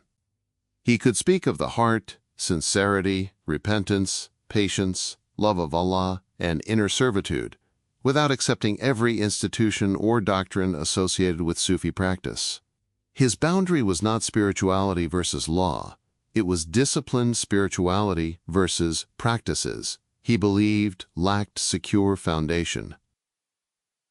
Opponents again had serious concerns. For many Muslims, shrine practices were not experienced as theological rebellion, but as inherited piety, grief, gratitude, and connection to the righteous. Scholars defending regulated visitation feared that Ibn Taymiyyah's severity would narrow devotional life and accuse ordinary believers too quickly. Communities attached to saints could hear his critique as disrespect toward figures they loved. The conflict endured because it touched the emotional body of religion, not merely its legal skeleton. Ibn Taymiyyah's project of orthodoxy pressed into places where memory, longing, and doctrine were tightly bound. His spirituality was therefore reforming and confrontational at once. It sought to purify religious emotion by measuring it against prophetic precedent. It also risked appearing to strip consolation from people whose lives had been marked by instability. In a period after Mongol violence, displacement, plague, factional politics, and social uncertainty, sacred places gave many believers a sense of rootedness. To tell them that certain practices at those places were unsound was to intervene in their methods of endurance. Ibn Taymiyyah believed the intervention was necessary precisely because hardship could make people vulnerable to religious confusion. His critics feared that the intervention itself wounded communal continuity. The work known as Minhaj as-Sunnah belongs to another front of boundary making. Written in response to Shi'i polemic, it defended Sunni claims through extensive argument, historical criticism, and theological dispute. It must be treated carefully, because its later use often intensifies sectarian readings. In Ibn Taymiyyah's own broader project, it represented another attempt to define Sunni orthodoxy through confrontation with rival claims of authority. The pressure came from contested memory of leadership, legitimacy, and communal identity. His response was not a neutral chronicle, but a forceful defense of Sunni positions. Its historical effect included preservation of arguments that later Sunni polemicists would return to, sometimes with less restraint than context required. Here again the pattern repeats. A challenge to authority produces an expansive answer. The answer becomes part of a durable archive. The archive equips later defenders, but also sharpens later conflict. Ibn Taymiyyah's writings rarely remain inert.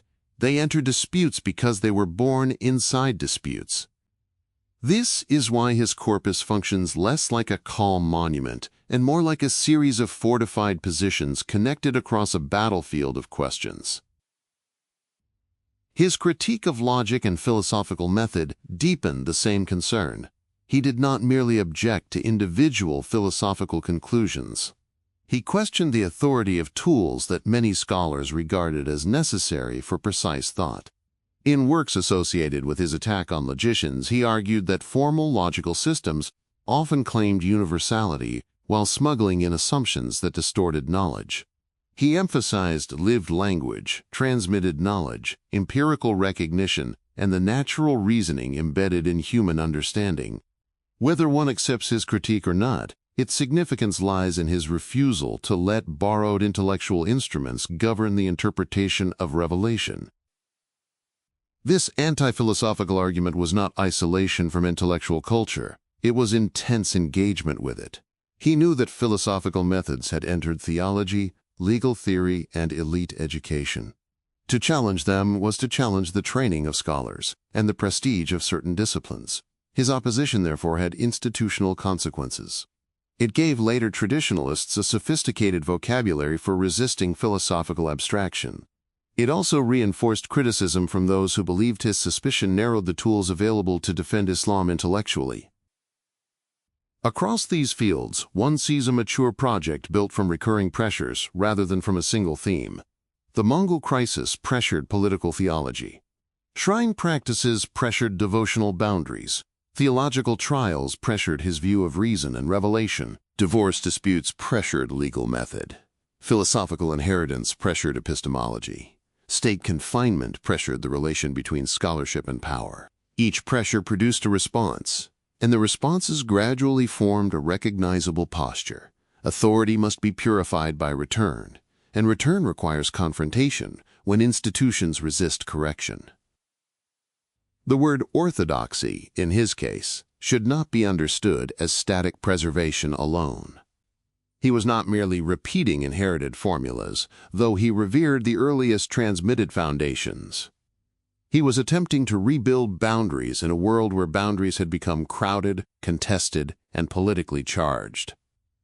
Orthodoxy for him meant living fidelity, belief, worship, law, governance, and spiritual discipline ordered by revelation rather than by institutional convenience, inherited habit, or speculative dominance. But because he pursued this vision through conflict, his orthodoxy carried the marks of battle. The marks appear in tone. His writings often do not sound like the voice of a scholar confident that institutions will fairly absorb correction. They sound like interventions against entrenched error. This tone gave power to students who believed he named what others avoided. It also made his works difficult for opponents to receive charitably. Severity can clarify, but it can also force readers into defensive posture. Ibn Taymiyyah's polemical force became one of the reasons his influence endured, and one of the reasons controversy never left him. His students amplified this force. Ibn al-Qayyim became the most important transmitter of his method, not merely by repeating conclusions, but by extending a style of scriptural argument, spiritual analysis, and legal critique. Through such disciples, Ibn Taymiyyah's thought moved beyond the circumstances of his own disputes. Hanbali circles preserved his writings in memory, while later scholars approached him with varying degrees of admiration, caution, or hostility. The teacher's imprisonment and opposition became part of the intellectual inheritance. Students did not receive only ideas. They received a model of scholarship under pressure. This model had consequences for later reform. A scholar confronting inherited practices could find in Ibn Taymiyyah an ancestor of return. A jurist uneasy with rigid imitation could find arguments for qualified re-examination. A critic of shrine-centered devotion could find boundaries in proof texts. A political thinker concerned with rulers who claimed Islam while violating law could find precedents. A theologian suspicious of speculative systems could find a massive alternative architecture. Few medieval scholars supplied so many tools for later movements seeking renewal through confrontation. The same breadth made selective reuse almost inevitable. A vast corpus produced over decades, often in response to particular controversies, can be mined in many directions. Later readers may take the anti-Mongol fatwas without the prisoner release negotiations. They may take the critique of grave excess without the distinction between lawful and unlawful visitation. They may take opposition to rigid imitation without the requirement of scholarly qualification. They may take polemical severity without the breadth of study that made the polemic informed. Ibn Taymiyyah's portability is inseparable from his vulnerability to simplification. Institutional resistance persisted because scholars understood the danger of fragmentation. The schools of law had not developed merely to protect prestige. They stabilized judgment, trained jurists, preserved accumulated reasoning, and prevented every generation from beginning again without discipline. Theological systems had not developed merely to obscure revelation. Many scholars believed they protected transcendence and gave Muslims tools to answer adversaries. Sufi institutions had not developed merely to spread excess. Many cultivated ethical refinement, charity, and remembrance of Allah. Ibn Taymiyyah's critiques struck real problems, but they struck them in worlds where institutions also performed real functions. His mature contribution must therefore be measured through tension. He offered a powerful correction to complacency, imitation, speculative overreach, devotional excess, and political hypocrisy. He also intensified disputes over who may correct, how correction should be administered, and what happens when correction destabilizes inherited order. His orthodoxy was not quiet. It moved through prisons, fatwas, public teaching, refutation, and the loyalty of students.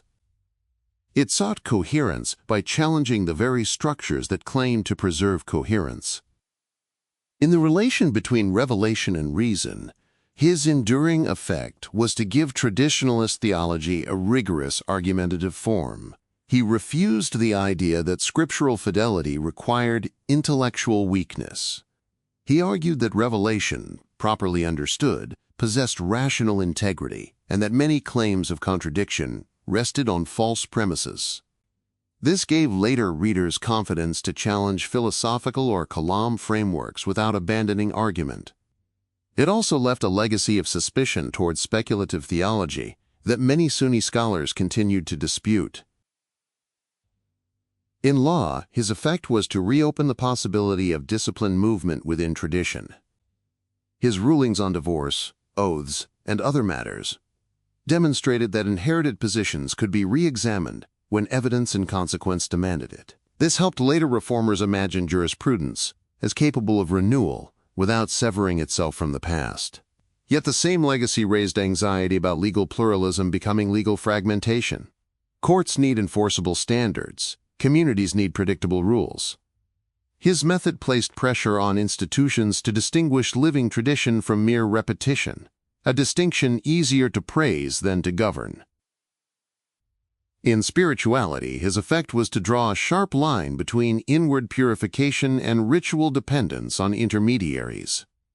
He affirmed the need for the heart to turn to Allah for repentance, patience, sincerity, and disciplined worship.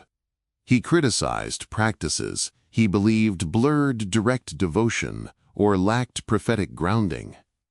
Later reform movements would inherit this line with great intensity. Communities attached to shrine traditions would resist it with equal intensity. The dispute continues because it concerns how Muslims inhabit sacred memory, grief, and nearness to the righteous without compromising worship. In politics, his effect was to insist that claims of Islamic rule must be measured by public obedience to revealed law and justice. The anti-Mongol rulings made that principle historically vivid, though later reuse often detached it from the immediate crisis of invasion and Mamluk defense. His writings on governance treated public order as necessary but accountable. This allowed later scholars to cite him both in defense of authority and in criticism of corrupt authority. The tension remained unresolved because his own world demanded both obedience and resistance under different conditions. The mature project, therefore, cannot be reduced to one field. It was legal, theological, spiritual, and political, because the crisis of authority itself crossed all those domains. In a world after catastrophe, the question of who speaks for Islam touched armies, courts, mosques, graves, households, and books. Ibn Taymiyyah's answer was to return to foundations and fight the accretions he believed obscured them. The fight became part of the answer.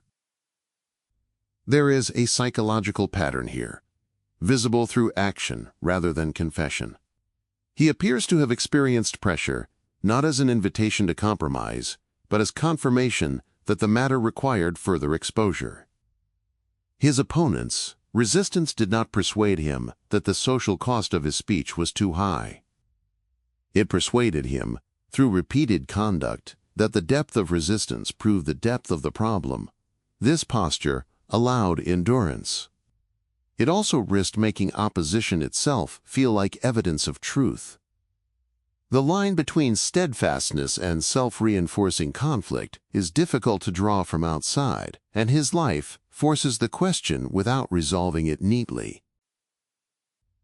His public teaching continued to function as the human scale of these ideas. Before doctrine becomes a later movement, it is heard by people in rooms. Students sit close enough to catch the structure of argument. Questions arrive from households, officials, merchants, soldiers, judges, and distressed believers. A scholar answers, and the answer enters a life. Ibn Taymiyyah's ideas mattered because they moved through such immediate settings before later editors arranged them into collections. His orthodoxy was built in contact with problems, not only in libraries. Manuscript transmission widened the circle. A fatwa tied to a case could be copied beyond the case. A refutation written under accusation could be read by students who never witnessed the hearing. A prison composition could become evidence of conviction. Later collections gave his writings new architecture, sometimes organizing scattered responses into thematic bodies that made him appear more systematic than the original occasions allowed. This process preserved him and altered him. Every archive creates a shape. The role of later biographers also matters. Ibn Kathir, al-Dahabi, Ibn Abdul Hadi, and others preserved not only events but interpretive frames.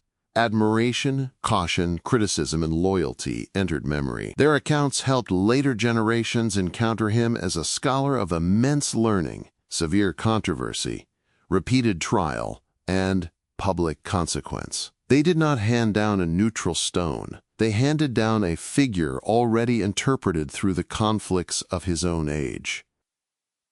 The most difficult feature of his legacy is that many criticisms of him and many defenses of him draw from real aspects of the life. He was learned and severe. He was rooted in tradition and disruptive to institutions. He opposed speculative overreach, but argued with intellectual intensity. He criticized shrine excess, but did not simply erase disciplined spirituality. He defended order, but challenged rulers and legal systems. He wrote from within Sunni tradition while provoking some Sunni scholars to treat him as a danger. The contradictions are not accidental distortions added later. They belong to the historical form of his career. Building orthodoxy through conflict means that the boundaries he drew were never merely conceptual. They came with costs. Reputations suffered, councils assembled, students were punished, communities felt accused, legal systems were unsettled, rulers intervened, books circulated under suspicion. Theological language became cause for imprisonment. Devotional practices became public controversies. The cost does not invalidate the ideas, but it prevents them from being treated as weightless doctrines. His thought entered history through consequences. It is also important that his orthodoxy remained profoundly textual. The Quran and authentic prophetic tradition were not symbolic references for him, they were operative sources. He returned to wording, reports, precedent, and the earliest community with the conviction that revelation provides criteria capable of judging later complexity. This textualism gave his method stability. It also generated disputes over interpretation, because texts never enter society without readers, methods, institutions, and hierarchies of expertise. Ibn Taymiyyah's confidence in the sources required confidence in a disciplined way of reading them. His opponents often questioned whether that discipline was sufficient to restrain public misuse. His mature thought thus remains difficult because it resists both devotional simplification and secular reduction. It cannot be explained merely as personality, though temperament mattered. It cannot be explained merely as politics, though state power shaped its course. It cannot be explained merely as doctrine, though doctrine drove conflict. It was a response to a full civilizational condition, military threat, displaced authority, scholarly density, institutional anxiety, popular devotion, philosophical inheritance, legal complexity, and the memory of collapse. The intellectual payoff of his life pressures is visible in the coherence that gradually emerges across different battles. Against Mongol ambiguity, he demanded that political claims be judged by revealed law and conduct. Against speculative theology, he demanded that reason be purified and revelation allowed to speak without foreign domination. Against shrine excess, he demanded that devotion remain directly bound to Allah and prophetic practice. Against rigid legal imitation, he demanded that qualified scholars return to evidence even when institutions resisted. Against philosophical logic, he demanded scrutiny of the tools by which thought claimed authority.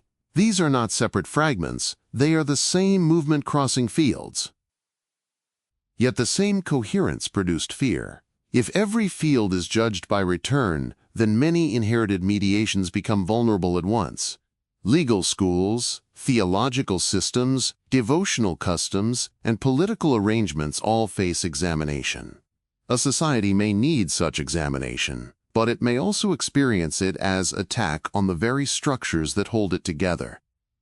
Ibn Taymiyyah's career unfolded at the point where renewal and disruption become difficult to separate. That is why he could be seen as reviver, innovator, defender, agitator, scholar, danger, and proof of institutional failure by different observers within the same tradition.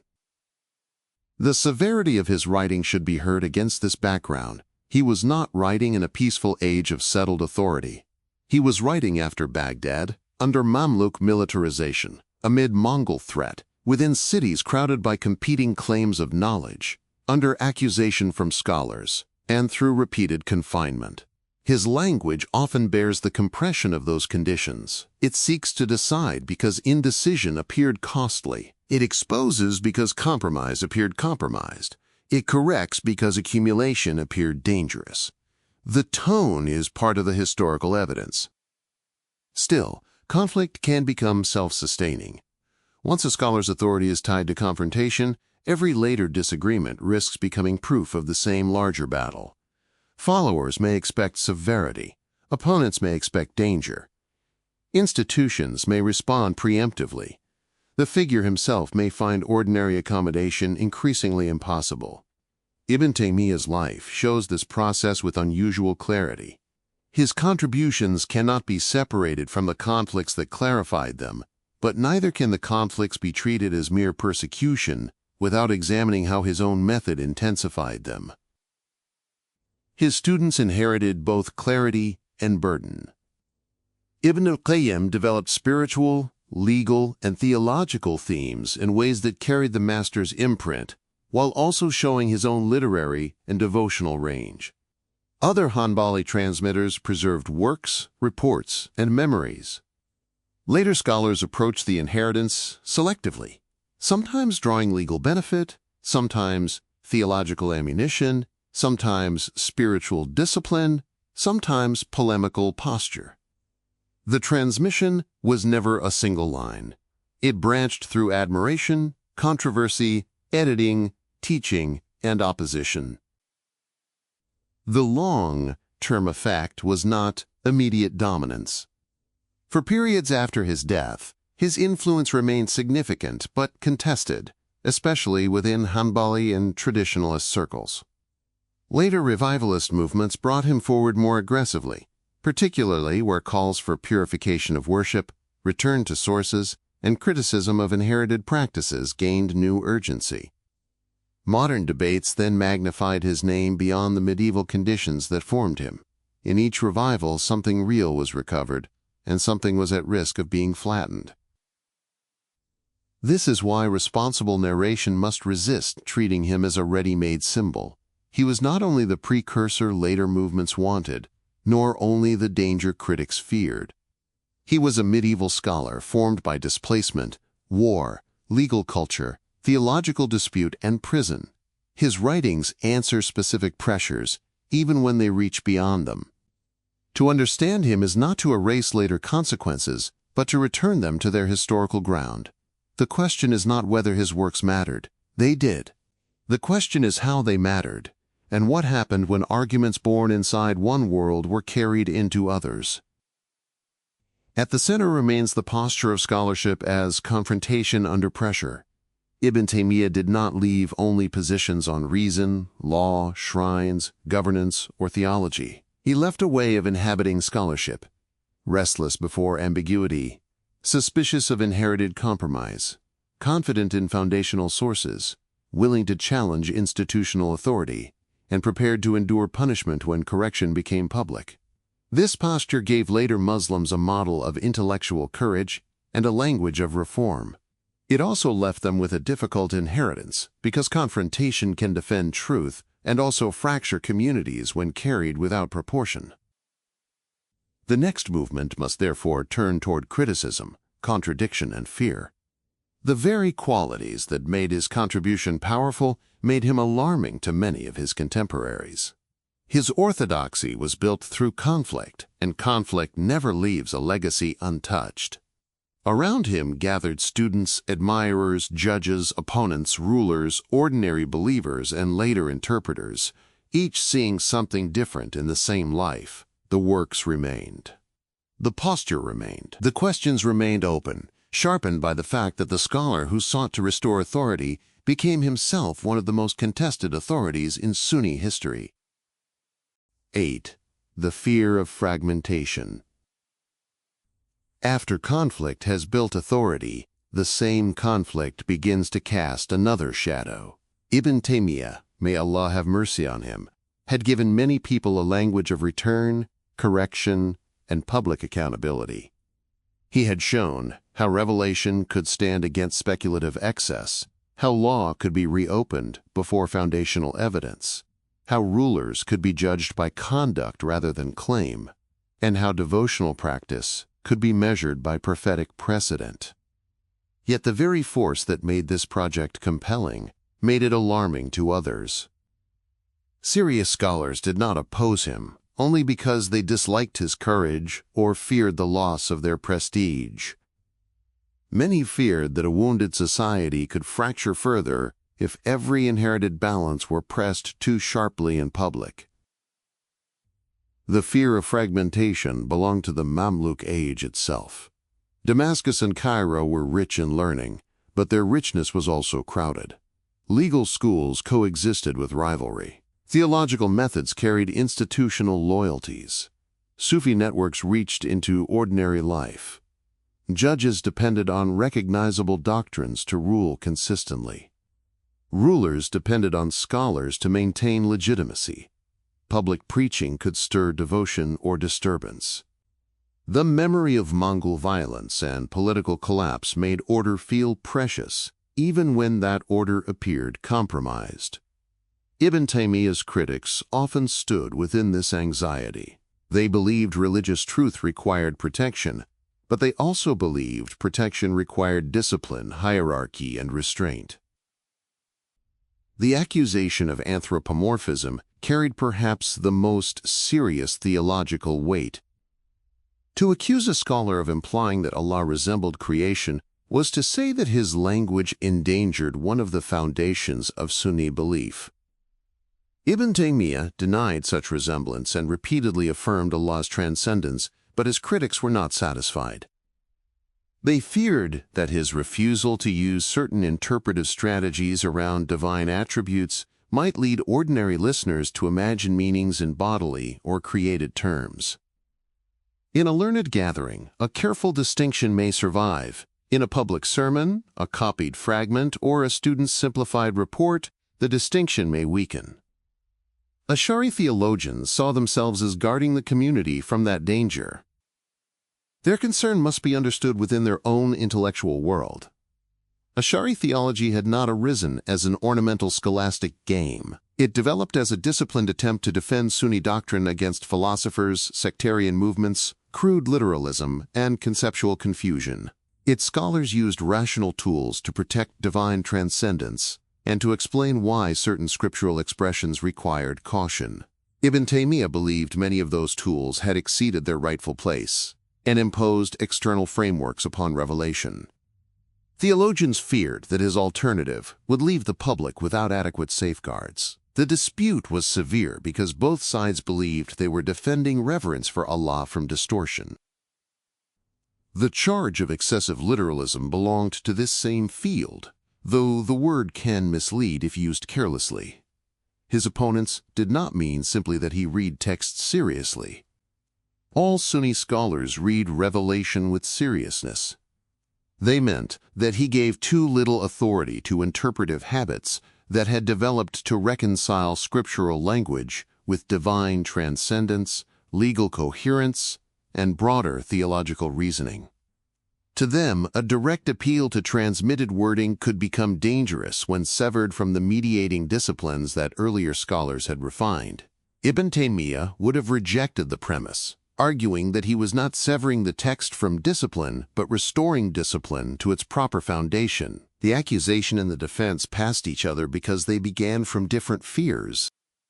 Legal scholars feared another kind of fragmentation.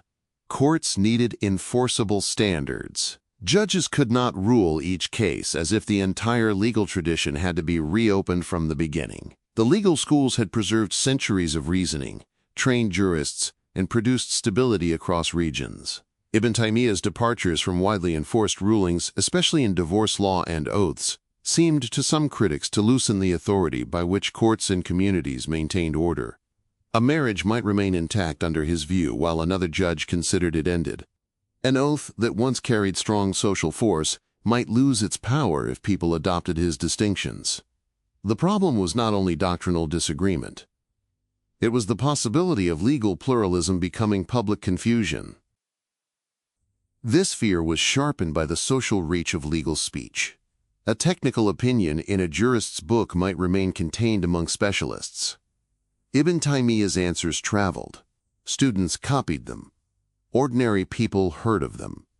Those under pressure might seek his rulings because they offered relief from severe outcomes. Critics such as Taqi al-Din al-Subki later treated some of his legal opinions as dangerous departures from consensus, not merely as alternative positions. The concern was that charisma and learning together could bypass the slow control of institutions. If people followed a scholar because of reputation rather than court procedure, legal authority could split between formal judgment and popular trust. Consensus was central here. Ibn Taymiyyah did not reject consensus as a principle, but he was cautious about claims of consensus that he believed lacked firm proof. His opponents feared that this caution could become a solvent. If every inherited consensus had to be re-examined against a scholar's reading of evidence, then consensus might lose its stabilizing function. The question was not whether revelation stood above consensus. Sunni scholars agreed that revelation was supreme. The question was, who had the authority to say that a claimed consensus failed? And what happened when such rejection reached the public? Ibn Taymiyyah's confidence in this matter made him formidable. It also made institutions afraid. Sufi figures and communities attached to devotional practices feared a different kind of loss. Ibn Taymiyyah criticized forms of grave visitation, saintly intercession, and devotional reliance on the righteous dead that he believed lacked prophetic grounding or compromised direct worship of Allah. His critique had theological coherence within his method. Yet for many believers, shrines and saintly memory were not abstract deviations. They were places where grief had been carried for generations, where families remembered the dead, where communities sought blessing, where stories of piety became attached to streets, cemeteries, and local identity. To narrow these practices was to alter the emotional geography of religion. Scholars who defended regulated visitation did not necessarily approve every popular excess.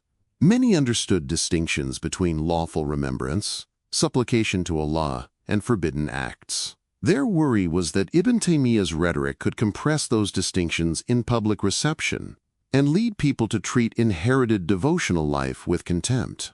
A community can endure correction more easily when correction comes slowly, with tenderness and local knowledge. His style often felt sharper than that. It exposed, classified, and warned. For followers seeking purity, this was strength. For communities attached to inherited forms of piety, it could feel like the withdrawal of honor from the righteous and the places associated with them. Political authorities feared all of these disputes because public religion could become public unrest. A ruler did not need to master every theological or legal detail to understand that a scholar with a following could disturb order. Crowds could gather around sermons. Students could carry arguments into neighborhoods. Rival scholars could petition the court. Sufi networks could respond defensively. Judges could appear weakened if people followed unofficial opinions. A state that had built legitimacy around protecting Sunni Islam against external enemies could not allow internal religious authority to become uncontrollable. Ibn Taymiyyah had helped mobilize society against the Mongols, but the capacity to mobilize did not disappear when the enemy changed from invader to internal practice. This is why the state's alternating treatment of him was not simply hypocrisy. It reflected a real dilemma. The Mamluks needed scholars who could speak with force during crisis, yet they also needed religious force to remain governable. Ibn Taymiyyah's authority could serve the state when directed toward Mongol aggression. It could threaten the state when directed toward practices, judges, or scholarly arrangements embedded within Mamluk society. Officials faced the difficulty of a man whose legitimacy did not come from office alone. Removing an office could not remove his authority. Imprisonment could not erase his memory. Silence imposed by decree could itself become meaningful. His rhetorical severity intensified these fears. He often wrote as though error must be pursued to its root, named clearly, and stripped of protective ambiguity. This style gave his works their force. It prevented evasive compromise and made hidden premises visible. Yet severity narrows the space in which opponents can preserve dignity while reconsidering their position. A scholar publicly accused of protecting innovation or subordinating revelation to speculative reasoning may defend himself more fiercely than if invited into quiet revision. Polemical clarity can expose truth, but it can also harden the very resistance it seeks to overcome. There was also the matter of public imitation. A scholar with immense learning may make distinctions responsibly within his own argument, but followers may carry only the conclusion, tone, or posture. Ibn Taymiyyah condemned blind partisanship, yet his own circle often displayed intense loyalty. He opposed factional division, yet his interventions frequently intensified factional boundaries. He criticized speculative excess, yet he produced vast polemical arguments, whose density could become a new intellectual architecture for later partisans. He appealed to foundational clarity, yet his writings generated interpretive disputes that lasted for centuries. These tensions do not reduce him to contradiction. They show how powerful reforming speech behaves once it enters society. Some of the criticism, therefore, had merit at the level of consequence. His public style could increase polarization. His refusal to accept institutional compromise could make settlement difficult, even when peace had value. His writings could be detached from their original contexts and carried into conflicts he did not face. His anti-Mongol fatwas, rooted in a specific military and political crisis, could later be extracted into broader theories of illegitimate rule. His critique of grave practices could be simplified into hostility toward whole worlds of devotional memory. His legal method could be reduced to impatience with schools by readers who lacked his training. These were not imaginary risks. History proved that they were real. At the same time, the fact that later misuse was possible does not explain away his appeal. Later scholars and reformers found him compelling because he gave language to anxieties already present within Sunni civilization. They worried that legal schools could harden into repetition without evidence. They worried that devotional practices could drift from prophetic precedent. They worried that rulers could claim Islamic legitimacy while violating public law and justice. They worried that theological systems could become more loyal to inherited abstractions than to revelation. Ibn Taymiyyah supplied not only conclusions, but a posture of disciplined suspicion toward accumulated authority. For those who felt institutions had become complacent, this was powerful. The fear he provoked and the attraction he inspired were therefore closely related. A society uncertain about its coherence may long for foundational clarity.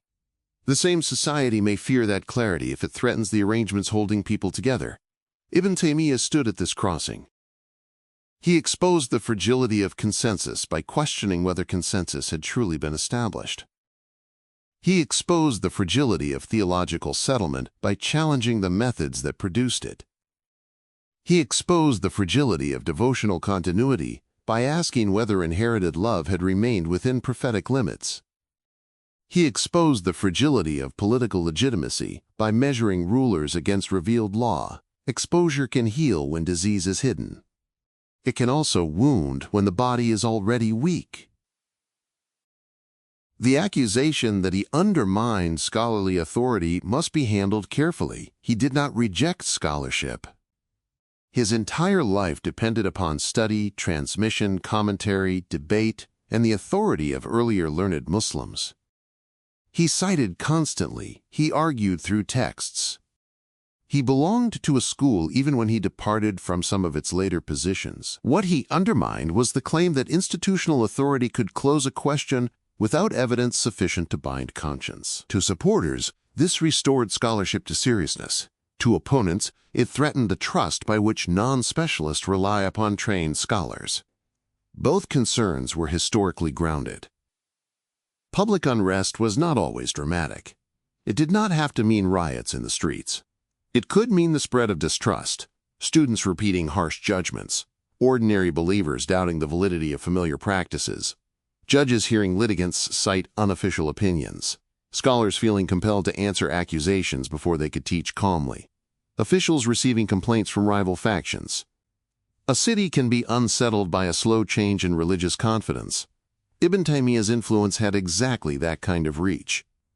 It worked through argument, not merely through crowd agitation. His critics also feared a narrowing of Sunni breadth. Medieval Sunni Islam had developed capacious ways of holding difference. Legal schools, theological approaches, local devotional customs, and spiritual lineages could coexist under broad umbrellas when disciplined by shared foundations. Ibn Taymiyyah often saw breadth turning into laxity or confusion. Critics saw his corrections turning breadth into suspicion. The dispute was partly about how much internal variety a wounded civilization could sustain without losing its center. He answered by sharpening the center. Others answered by protecting the breadth.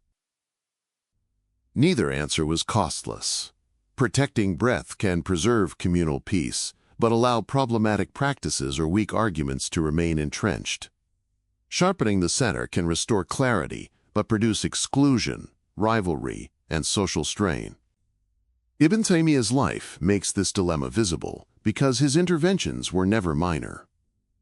He touched precisely those areas where breadth had accumulated: theology, legal precedent, devotional practice, political legitimacy, philosophical reasoning. Each correction forced the community to decide whether it was witnessing renewal or rupture. The role of chroniclers and biographers complicates the picture further.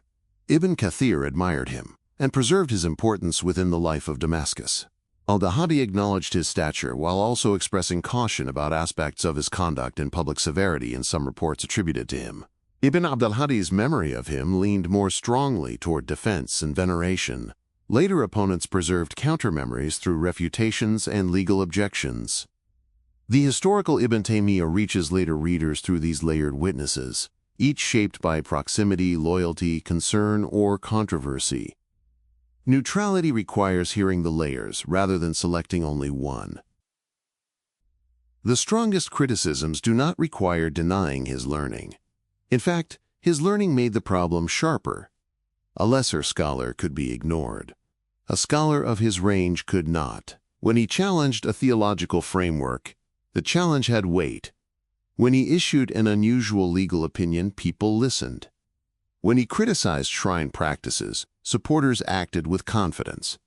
When he resisted counsels, his refusal became public meaning. His opponents feared him because he was capable, not because he was marginal. This is an important distinction. Opposition to him was not merely the reaction of dull institutions to brilliance. Institutions often preserve forms of wisdom that brilliant individuals underestimate. Courts, schools, and devotional networks carry the memory of generations. They slow change because sudden change can harm ordinary people. Ibn Taymiyyah saw places where such slowness had become evasion or corruption. His critics saw places where his speed and severity could damage the patient structures of communal life. History does not allow the narrator to resolve all of this cleanly. The accusation of disrespect toward consensus also touched scholarly humility. To depart from established positions, even with evidence, requires confidence that one's reading has found what others missed or failed to apply. Ibn Taymiyyah's defenders would say this confidence belonged to qualified scholarship and was necessary when truth had been obscured. Critics would say the confidence risked becoming dangerous self-assurance, especially when carried into public dispute. The matter is delicate because Islamic legal history includes both necessary renewal and destructive eccentricity. The challenge is knowing which is which while events are still unfolding. His severe style could make that discernment harder. A gentle reformer may be dismissed. A severe reformer may be heard but feared. Ibn Taymiyyah chose, or at least repeatedly practiced, the second path. His language often created urgency. It made questions feel consequential. It also reduced the emotional room for partial agreement. Opponents who might have accepted some correction could resist, because the correction arrived with an accusation against the foundations of their method. Supporters who might have held nuance could instead absorb the urgency and treat compromise as betrayal. The internal tension between anti-partisanship and loyal following is particularly revealing. He criticized blind attachment to legal schools when evidence required re-examination, yet his own followers sometimes rallied around his positions with a loyalty that resembled the partisanship he warned against. This is not unique to him. Reformers often attract communities whose loyalty protects the reform but also freezes it into identity. A teacher may intend return to evidence. Followers may turn the teacher himself into a marker of belonging. The more the teacher suffers, the stronger this tendency can become. The prison years intensified the effect. Once a scholar is punished, supporters interpret fidelity to him as fidelity to truth under pressure. Opposition becomes not merely disagreement, but participation in persecution. This emotional structure can preserve courage, but it can also close ears. Ibn Taymiyyah's students transmitted immense learning, and figures such as Ibn al-Qayyim developed rich bodies of thought. Yet the circle formed around suffering as well as study. The memory of accusation became part of the method's transmission. The tension between anti-factionalism and factional consequence appears in his public disputes. He criticized division and called for adherence to revelation beyond inherited loyalties. Yet the effect of his interventions often drew sharper lines. Those who accepted his correction and those who feared it, those who saw shrine practices as dangerous and those who defended them, those who accepted his legal departures and those who denounced them, those who saw his theology as faithful and those who charged it with danger. A call beyond faction can become a new faction when it enters social life. His critique of speculative excess produced another tension. He attacked what he saw as unnecessary abstraction and the domination of revelation by conceptual systems. Yet his own refutations could be immense, intricate, and technically demanding. He did not escape complexity. He redirected it. This is not hypocrisy. It reflects the difficulty of undoing a sophisticated intellectual system without producing sophistication of one's own. But it means later readers who praise him for simplicity may miss the density of his actual work. His opposition to speculative method did not produce anti-intellectual plainness. It produced a counter-architecture of argument. His appeal to foundational clarity generated centuries of interpretive dispute. This, too, is not simply a failure. Foundational sources require interpretation, and any powerful method will be contested. Still, the irony remains. A scholar who sought to rescue Muslims from confusion became himself a source of enduring disagreement. His name became a boundary marker in later debates over theology, law, spirituality, reform, and political legitimacy. Some cited him as a renewer, others cited him as a warning. The durability of both responses suggests that the tensions were present from the beginning. Modern reassessments have often returned to this complexity after periods of simplification. Some scholars emphasize his breadth, noting that he cannot be reduced to later movements that invoked him. Others emphasize his marginality or controversy within parts of the post-medieval learned elite. Still others argue that the large body of biographical and polemical material around him shows enduring significance precisely because he disturbed political and social order. These debates matter because they remind us that Ibn Taymiyyah's legacy did not move in a straight line from his prison cell to later reform. It moved through selection, resistance, forgetting, revival, editing, and ideological need. The center, however, remains the Mamluk period. His contemporaries did not fear him because of modern appropriations they could not imagine. They feared immediate consequences, doctrinal misunderstanding, legal irregularity, public unrest, insult to revered practices, weakened courts, empowered followers, embarrassment of judges, difficulty for rulers, and the possibility that religious authority might become too dispersed to govern. Their world had survived the Mongol catastrophe, but survival had made them protective. Ibn Taymiyyah looked at some of that protection and saw compromise. They looked at his correction and saw danger. To clarify where criticism had merit is not to decide the entire case against him. His severity could narrow room for compromise, and medieval societies often needed compromise to prevent disputes from becoming social wounds.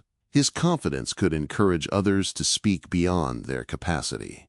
His polemical framing could make inherited practices appear worse than their defenders intended.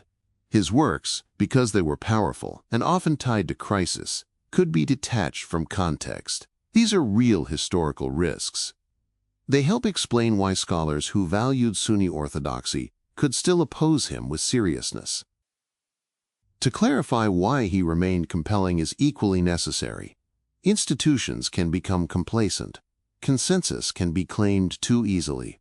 Devotional practices can accumulate elements that earlier sources do not support. Legal schools can prioritize stability over justice in individual cases. Political rulers can use religious legitimacy while evading religious obligation. Theological systems can become more invested in preserving method than in hearing revelation anew. Ibn Taymiyyah spoke directly to these concerns. His attraction lies in the fact that many of the dangers he named were not imaginary. The fear of fragmentation, therefore, cannot be separated from the fear of stagnation. His critics feared that he would break what remained coherent. His supporters feared that without such breaking, coherence itself would become a mask for decay. Medieval Sunni society had to live between these fears. It needed continuity and correction, breadth and boundary, inheritance and renewal. Ibn Taymiyyah forced these opposites into open conflict more sharply than most scholars of his age. His contradictions are best understood as pressures within a single historical role. He sought unity through return to sources, but return required judging existing forms of unity. He sought disciplined knowledge, but his confidence weakened the aura of certain disciplines. He sought purification of worship, but purification disturbed inherited ways of remembering holiness. He sought lawful order, but some rulings unsettled legal mechanisms of order. He sought to bind rulers to revelation, but later readers would argue fiercely over when that binding authorized resistance. These are not incidental inconsistencies. They are the cost of attempting reform across an entire religious civilization. The section of his life now narrowing toward the final years shows controversy accumulating until even writing itself would become intolerable to authorities. The repeated accusations had not exhausted his influence. The imprisonments had not ended transmission. His students remained active. His critics remained alert. Questions over grave visitation and intercession continued to provoke official intervention. By then, the fear was no longer only that Ibn Taymiyyah held controversial opinions. It was that his opinions, students, and writings had become an alternative center of authority.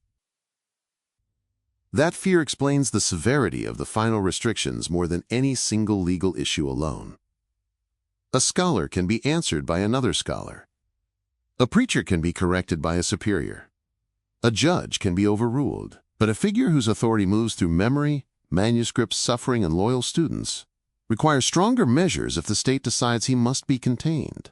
The next narrowing would bring the conflict back to prison, not as an early rupture, but as the final form of a long struggle over who could speak, who could write, and who could define the boundaries of Sunni life after a century of fracture.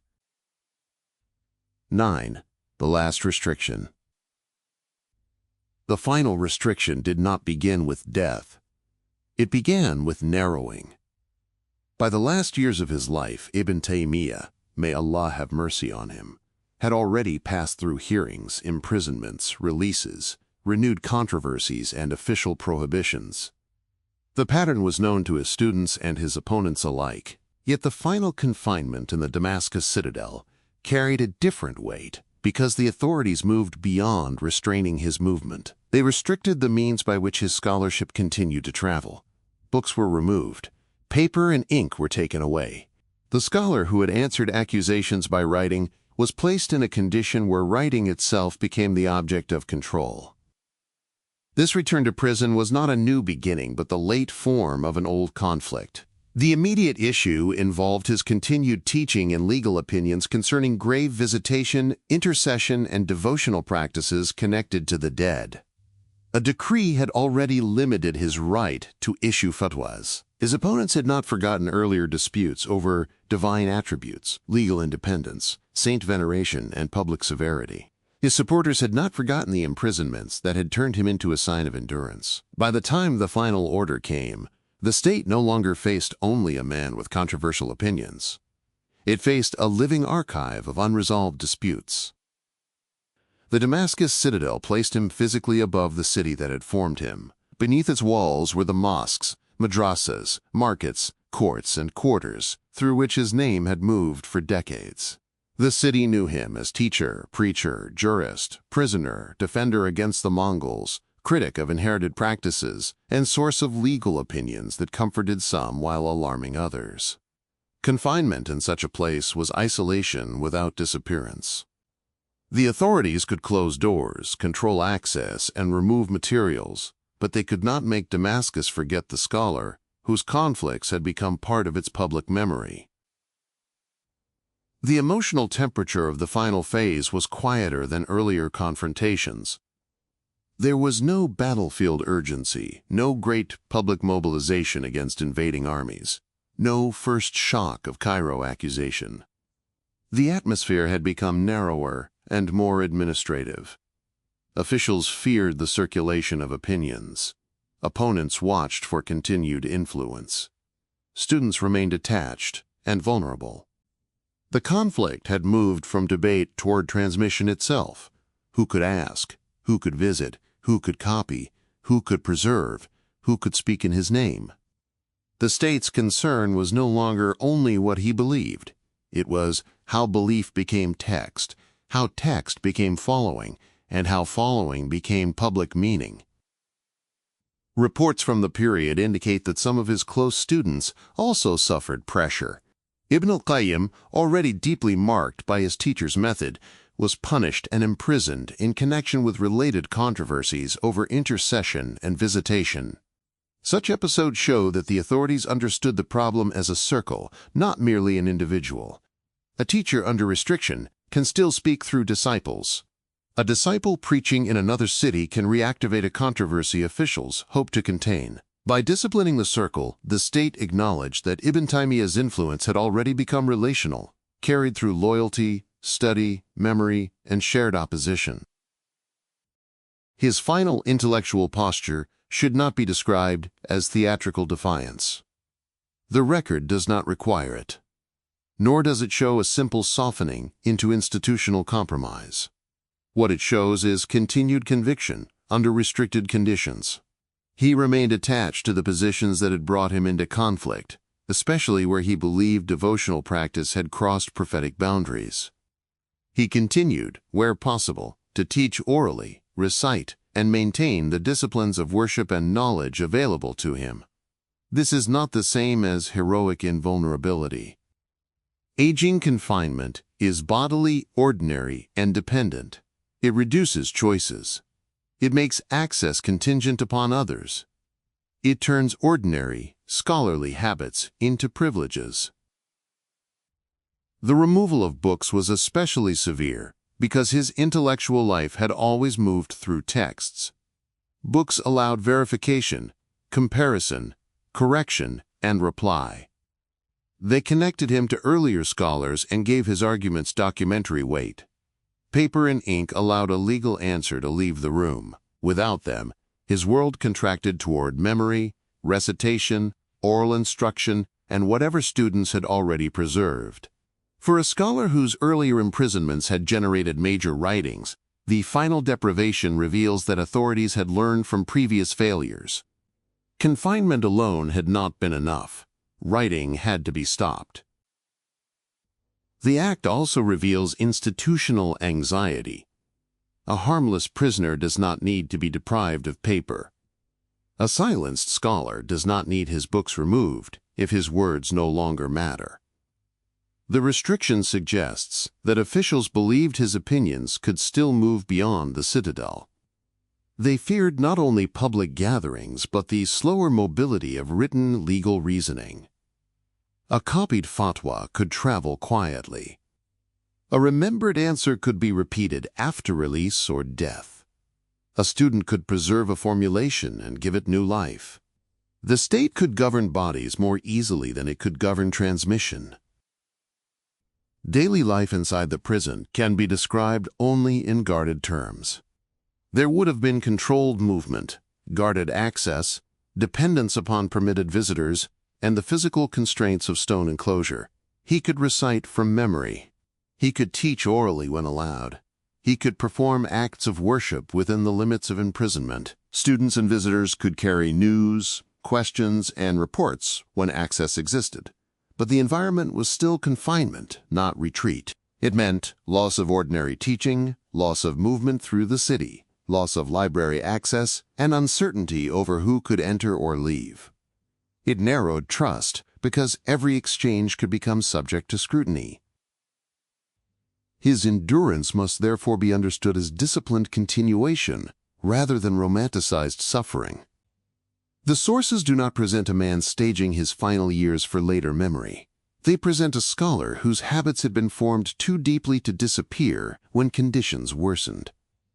The same structure appears again. Pressure did not lead him toward public compromise. It reinforced the seriousness of the questions at stake. Yet, by this stage, the conflict had become less expansive. Earlier disputes had produced vast works and long refutations.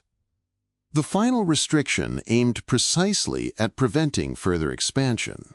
It forced his authority back onto what had already been transmitted. The controversies remained unresolved around him. Ash'ari theologians had not accepted his treatment of divine attributes as safe. Legal scholars had not ceased worrying about his departures from established rulings. Defenders of shrine practices and regulated visitation had not accepted the full severity of his critique. Officials had not found a stable way to contain him without intensifying his symbolic force. Students had not loosened their loyalty. The final imprisonment did not close these arguments. It suspended the man within them. There is a difference between isolation and defeat. Institutionally, he had been narrowed. His access was restricted. His materials were taken. His opponents had succeeded in bringing state power to bear against him again. Yet the larger public meaning of his life did not belong entirely to the authorities.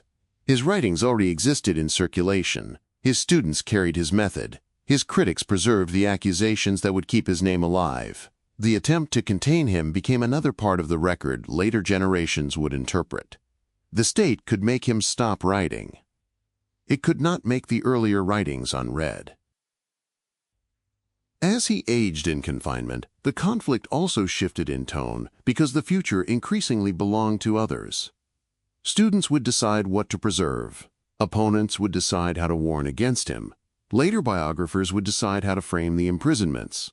Copyists would decide which works survived in which form. Communities would decide whether his name meant renewal, danger, courage, severity, or all of these together. A scholar can shape his legacy through teaching and writing, but he cannot govern the full afterlife of either. The final restriction made that loss of control visible before death. In 1328, within confinement, illness overtook him. The reports do not need embellishment. He died in prison in Damascus, after a life repeatedly drawn into dispute with scholars, judges, rulers, and publics. The scene should remain simple because simplicity carries its own force. A life of argument ended not in a final debate, but in the silence of custody. The man whose words had moved through councils, battlefields, court controversies, legal disputes, and devotional conflicts could no longer answer. Death did not settle the questions attached to him. It removed the living participant from a dispute that had already exceeded his body. The state had contained him at the end, but it had not produced institutional peace. His opponents still had reason to fear the use of his writings. His students still had reason to preserve them. Ordinary believers and later scholars would continue encountering his positions through memory, manuscript, praise, warning, and selective reading. The prison death became one more fact around which interpretation gathered. The restrained contrast is enough. A scholar who spent his life insisting that religious authority must answer to revelation died while denied the tools of answer. A jurist who treated public silence as dangerous was silenced by the physical conditions of imprisonment. A teacher whose influence depended upon transmission died, surrounded by the anxiety that transmission would continue. There is no need to turn the moment into legend. Its historical shape is already severe. What remained after the body was removed from the prison was not agreement. It was a contested inheritance, legal opinions, theological refutations, prison writings, students, enemies, admirers, warnings, memories, and unresolved boundaries. He had not reconciled the city's competing authorities. He had not persuaded all scholars. He had not dissolved the devotional practices he opposed. He had not created a peaceful settlement between legal schools and independent reasoning. He had forced questions into the open and left them there. The next movement belongs to the public response. Death in custody can close a prison record while opening a social one. The authorities may have confined Ibn Taymiyyah's body, narrowed his access, and taken the materials with which he wrote, but the meaning of his death did not remain in the citadel. It moved downward into Damascus, through students, mourners, critics, and chroniclers, entering the unsettled space where a controversial scholar becomes memory, before anyone has agreed what that memory means. 10. The funeral beyond the prison walls. Death moved Ibn Taymiyyah, may Allah have mercy on him, beyond the reach of the prison, but not beyond conflict. The citadel had contained his body during the final restriction, deprived him of writing materials, and cut him off from the ordinary instruments of teaching and reply. When he died in 1328, the confinement ended in one sense and widened in another. The question was no longer whether officials could stop him from issuing fatwas or writing new arguments. The question became what the city would do with the memory of a scholar who had died under restraint while his writings, students, and controversies remained alive. The funeral in Damascus was reported as extraordinarily large by chroniclers and later biographers, though the precise numbers vary and should be treated with caution. What matters historically is not a single exact count but the agreed sense of scale. The movement of people through the city made visible what imprisonment had not erased. Scholars, students, merchants, soldiers, craftsmen, and ordinary people were remembered as part of the public response. The crowd was not evidence that all Damascus accepted his doctrines. It was evidence that his presence had reached far beyond the circles of formal debate and that his death in custody could not pass as a private event. A funeral for a scholar in the medieval city was never only a domestic passage from death to burial. It revealed social weight. Who attended, who stayed away, who wept, who watched cautiously, who later recorded the event, and who disputed its meaning, all became part of the record. Public mourning did not need to become rebellion in order to carry political force. A large gathering around the body of a man repeatedly imprisoned by the state could be read as quiet commentary on the limits of official containment. The authorities had narrowed his final years, but they had not removed him from the moral imagination of the city. The funeral also showed the double nature of his influence. He had been accused by serious scholars, restricted by rulers, and opposed by institutions concerned with doctrinal and legal order. Yet many people still recognized in him a scholar of learning, endurance, and public seriousness. The crowd did not settle the arguments over divine attributes, grave visitation, divorce oaths, legal method, or political legitimacy. It made clear that those arguments now belonged to a figure whose death itself would become part of their transmission. The body left the prison, but the disputes followed it into public memory. Students played a central role in this transition. Their grief was not only emotional attachment to a teacher. It became labor, preserving writings, copying treatises, transmitting legal opinions, defending disputed positions, and arranging memory into usable form. Ibn al-Qayyim stands most prominently among them, not merely as a disciple who admired him, but as a scholar who carried forward elements of his legal, theological, and spiritual method. Around such students, legacy began as a network rather than a unified movement. It consisted of texts, recollections, arguments, prison stories, legal positions, and habits of reading inherited through loyalty under pressure. This early transmission carried both strength and risk. Students who had known his breadth could preserve nuance better than distant followers.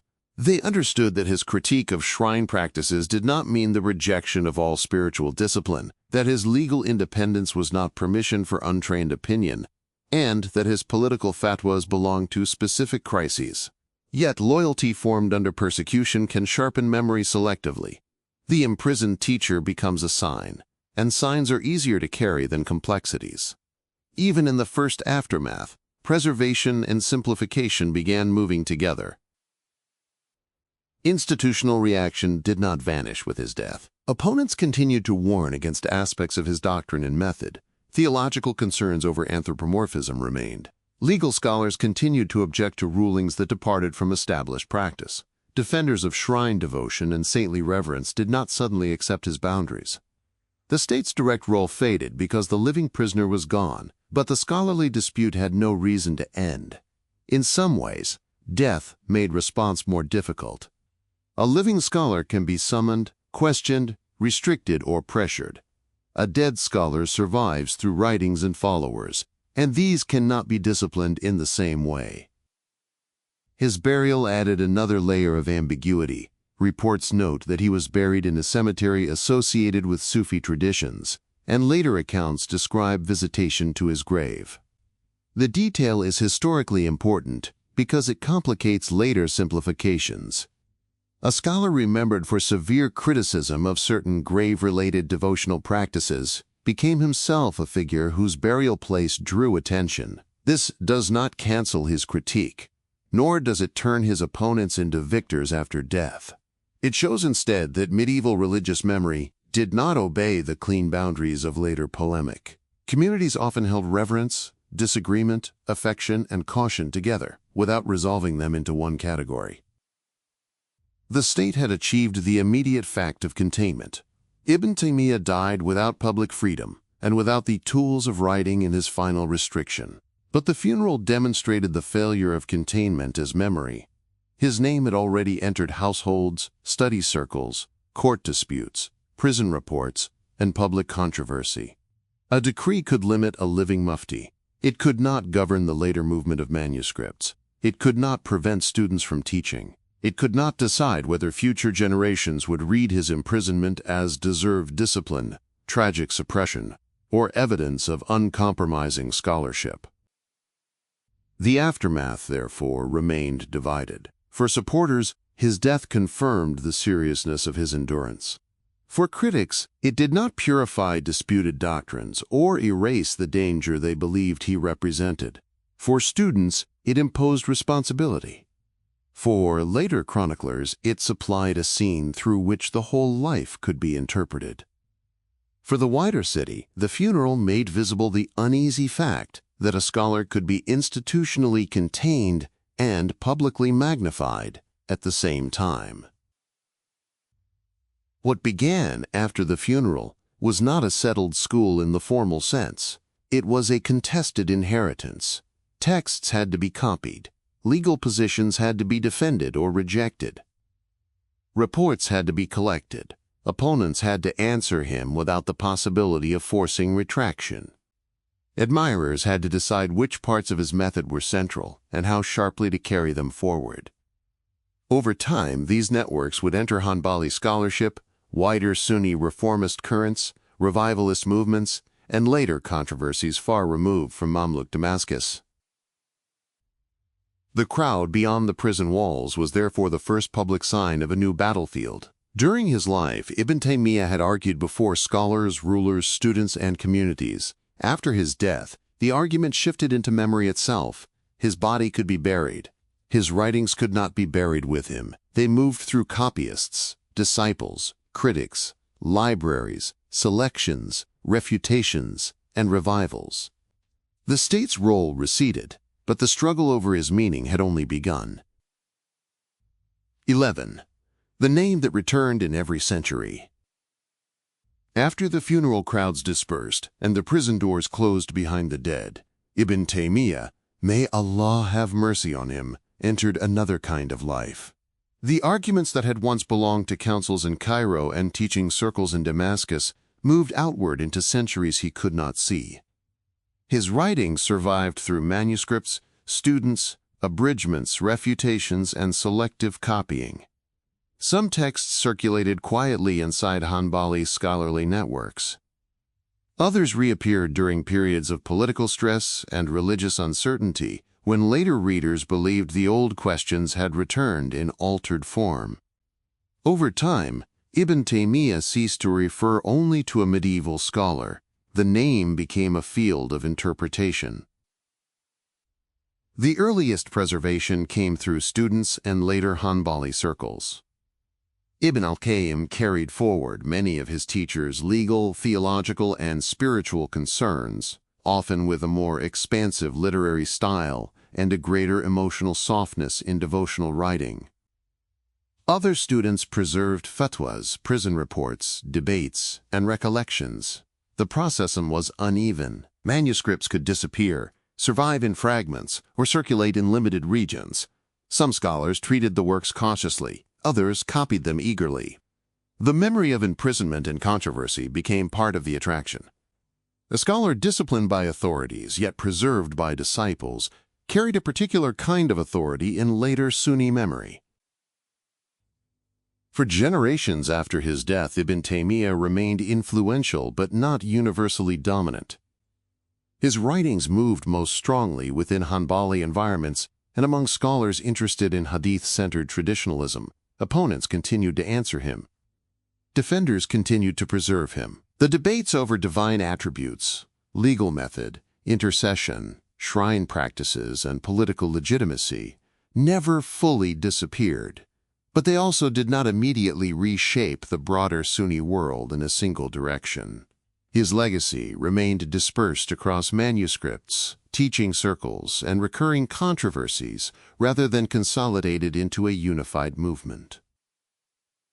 What gave the legacy unusual durability was not only the force of his arguments, but the type of problems he addressed. He wrote during a period of military invasion, institutional uncertainty, contested authority, and fear of decline. Later centuries repeatedly produced similar anxieties in new forms. Whenever Muslims confronted questions about stagnation, political weakness, devotional practice, or the legitimacy of inherited authority, some readers found his writings newly relevant. The texts appeared less like relics of a closed medieval dispute and more like interventions waiting to be reused. The return to foundational sources became one of the most enduring parts of that reuse. His insistence that renewal required direct engagement with the Quran and authentic prophetic tradition reappeared in later reform discourses across different regions and periods. Yet the meaning of return changed according to circumstance. For some scholars, it meant disciplined scholarship grounded in hadith and early precedent, while still operating within inherited Sunni structures. For others, it became a sharper rejection of accumulated legal or devotional tradition. The same language could support careful reform or impatient simplification depending on who carried it forward. The 18th century gave his name new visibility through Arabian revivalist movements associated with Muhammad ibn Abd al-Wahhab and later alliances in the Arabian Peninsula. Here, Ibn Taymiyyah's critique of tomb practices, saintly mediation, and devotional innovations acquired renewed force. His writings supplied arguments, precedents, and vocabulary for movements that believed Muslim society had drifted from prophetic monotheism. Yet the relationship was not simple continuity. The Arabian revival emerged in a different political and social world, shaped by local tribal structures, state formation, and its own historical pressures. Later readers often compressed these distinctions and treated the two men as identical voices across centuries. The actual history is more layered. The critique of shrine and saint practices proved especially portable because it addressed recurring tensions between inherited popular devotion and reformist purification. In some contexts, later scholars used Ibn Taymiyyah carefully, distinguishing between lawful remembrance of the righteous and devotional excess. In other contexts, his arguments were simplified into broad campaigns against practices associated with local religious life. Communities attached to shrines often experienced such reform as an attack not only on doctrine, but on memory, grief, and social continuity. The same medieval arguments that once moved through Damascus and Cairo now reappeared in regions shaped by entirely different histories. His anti-Mongol rulings followed another path through time. In the Mamluk context, those fatwas addressed a specific crisis: rulers who professed Islam while invading Muslim lands and governing outside what he considered revealed law. Later generations repeatedly returned to these rulings when confronting questions of political legitimacy. Reformers, revivalists, anti-colonial thinkers, and eventually militant groups all found material in them that could be adapted to new crises. Yet, adaptation often involved severe compression. Arguments tied to Mongol warfare and Mamluk survival were lifted into modern conditions without the institutional structures, legal limitations, or historical details that originally surrounded them. This later reuse produced one of the most difficult dimensions of his legacy.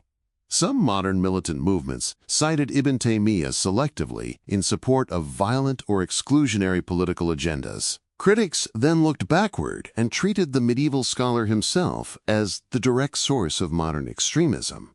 Both approaches flatten history. His writings undeniably contained forceful arguments about political legitimacy, rebellion against certain rulers, and the boundaries of correct belief and practice.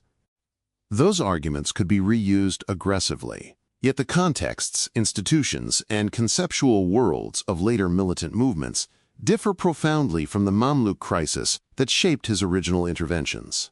Historical continuity exists, but it is neither pure repetition nor simple causation. Modern Islamist readings added another layer. Some thinkers approached Ibn Taymiyyah as a scholar of resistance against corrupt authority and social decline. Others emphasized his vision of governance ordered by revelation. Still others drew from his critique of institutional stagnation and his willingness to confront entrenched power. In these readings, he became a symbol of principled opposition during periods of political humiliation, colonial disruption, or authoritarian rule. Yet even here, later interpreters often selected only certain dimensions of his thought. The jurist of crisis overshadowed the prison scholar concerned with theology, spirituality, and legal detail. Salafi currents in the modern world also turned repeatedly toward him, especially regarding the return to foundational sources, suspicion toward speculative theology, critique of devotional innovation, and emphasis on hadith-centered methodology. But Salafism itself has never been singular. Quietist, reformist, activist, and militant tendencies all invoked Ibn Taymiyyah differently. Some stressed textual scholarship and doctrinal purification. Others emphasized political confrontation. Some valued his spiritual writings and moral discipline. Others focused almost entirely on polemics. The medieval scholar became multiple symbols because different readers approached him with different anxieties and needs. Academic reassessment in the modern period complicated these inherited images further.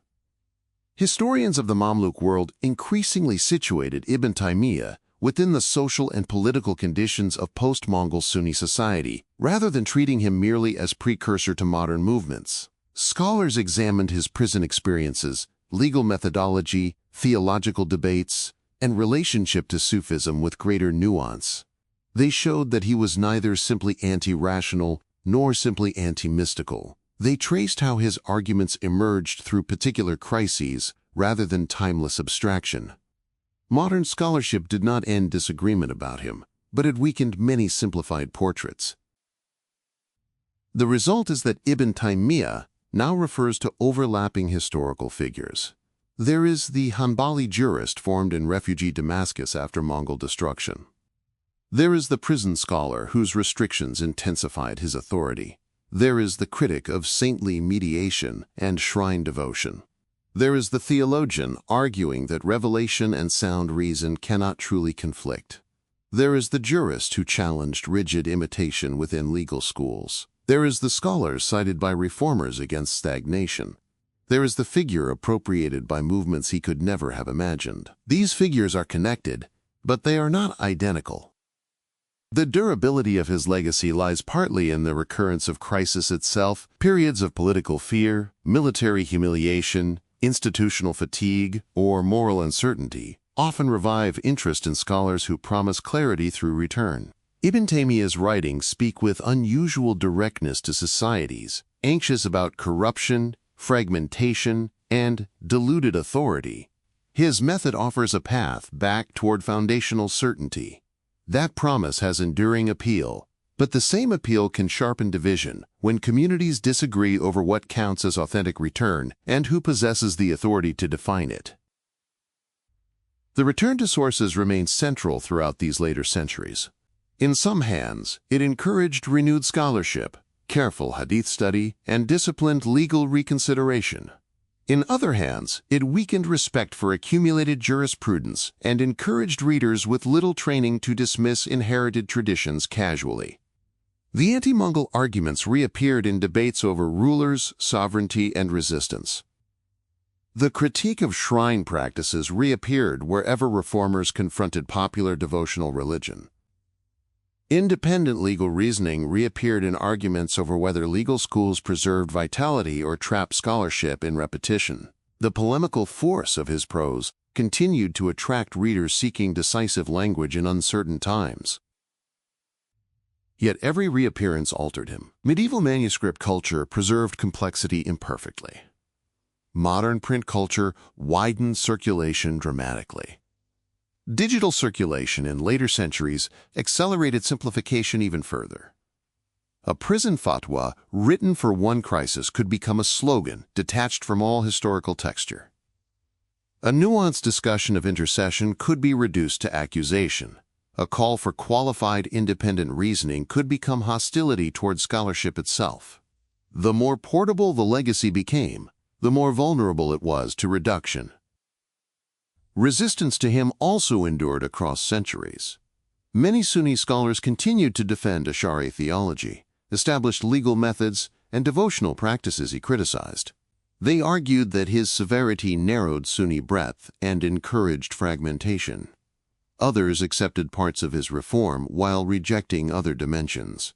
The debates rarely settled because they concerned permanent tensions inside religious civilization. Revelation and interpretation, continuity and correction, authority and renewal, public order and principled opposition. Ibn Taymiyyah remained present because those tensions remained present. The question of orthodoxy runs beneath all of this. Who defines correct belief during periods of crisis? Is orthodoxy preserved through institutional continuity, or through disruptive return to foundational texts when institutions appear compromised? At what point does renewal become fragmentation? At what point does the defense of stability bury reform beneath habit and hierarchy? These questions existed before Ibn Taymiyyah and continued after him, but his life forced them into unusually sharp visibility. There is also the question of imprisonment itself. Why does a prison scholar often gain authority beyond the walls intended to contain him? Part of the answer lies in perception. Confinement can suggest that ideas are dangerous enough to fear. It can transform legal or theological disagreement into moral drama, without the prisoner needing to create that drama himself. Yet prison alone does not produce enduring influence. Many prisoners vanish into history. Ibn Taymiyyah endured because the arguments already circulating through his writings touched recurring fears about decline, compromise, and authenticity. The long afterlife of his name, therefore, resists clean judgment. He cannot be reduced to a pure reformer rescuing Islam from decay, nor to a pure source of later extremism and division. He was a crisis-era Sunni scholar whose ideas possessed unusual elasticity because they addressed foundational anxieties. Later readers repeatedly turned to him when they believed inherited authority had failed, when political power appeared illegitimate, when devotional life seemed corrupted, or when legal systems appeared rigid. Other readers turned away from him because they feared the cost of such confrontations to communal stability and inherited breadth. In the end, the prison walls did not disappear. They remained part of the image through which later centuries remembered him. The scholar deprived of paper and ink became a figure copied across manuscripts, printed across continents, cited in movements, condemned in refutations, defended in lectures, and reinterpreted by historians. The state that once restricted his writing belonged to a vanished world. The writings remained. And so the final image returns, not to triumph or defeat, but to transmission. A manuscript passes from one hand to another. A student preserves a legal opinion. A critic writes a warning. A reformer finds a language for renewal. A historian reconstructs a prison cell in Damascus centuries after the guards have disappeared. The walls held the body for a time. The name moved beyond them and kept moving.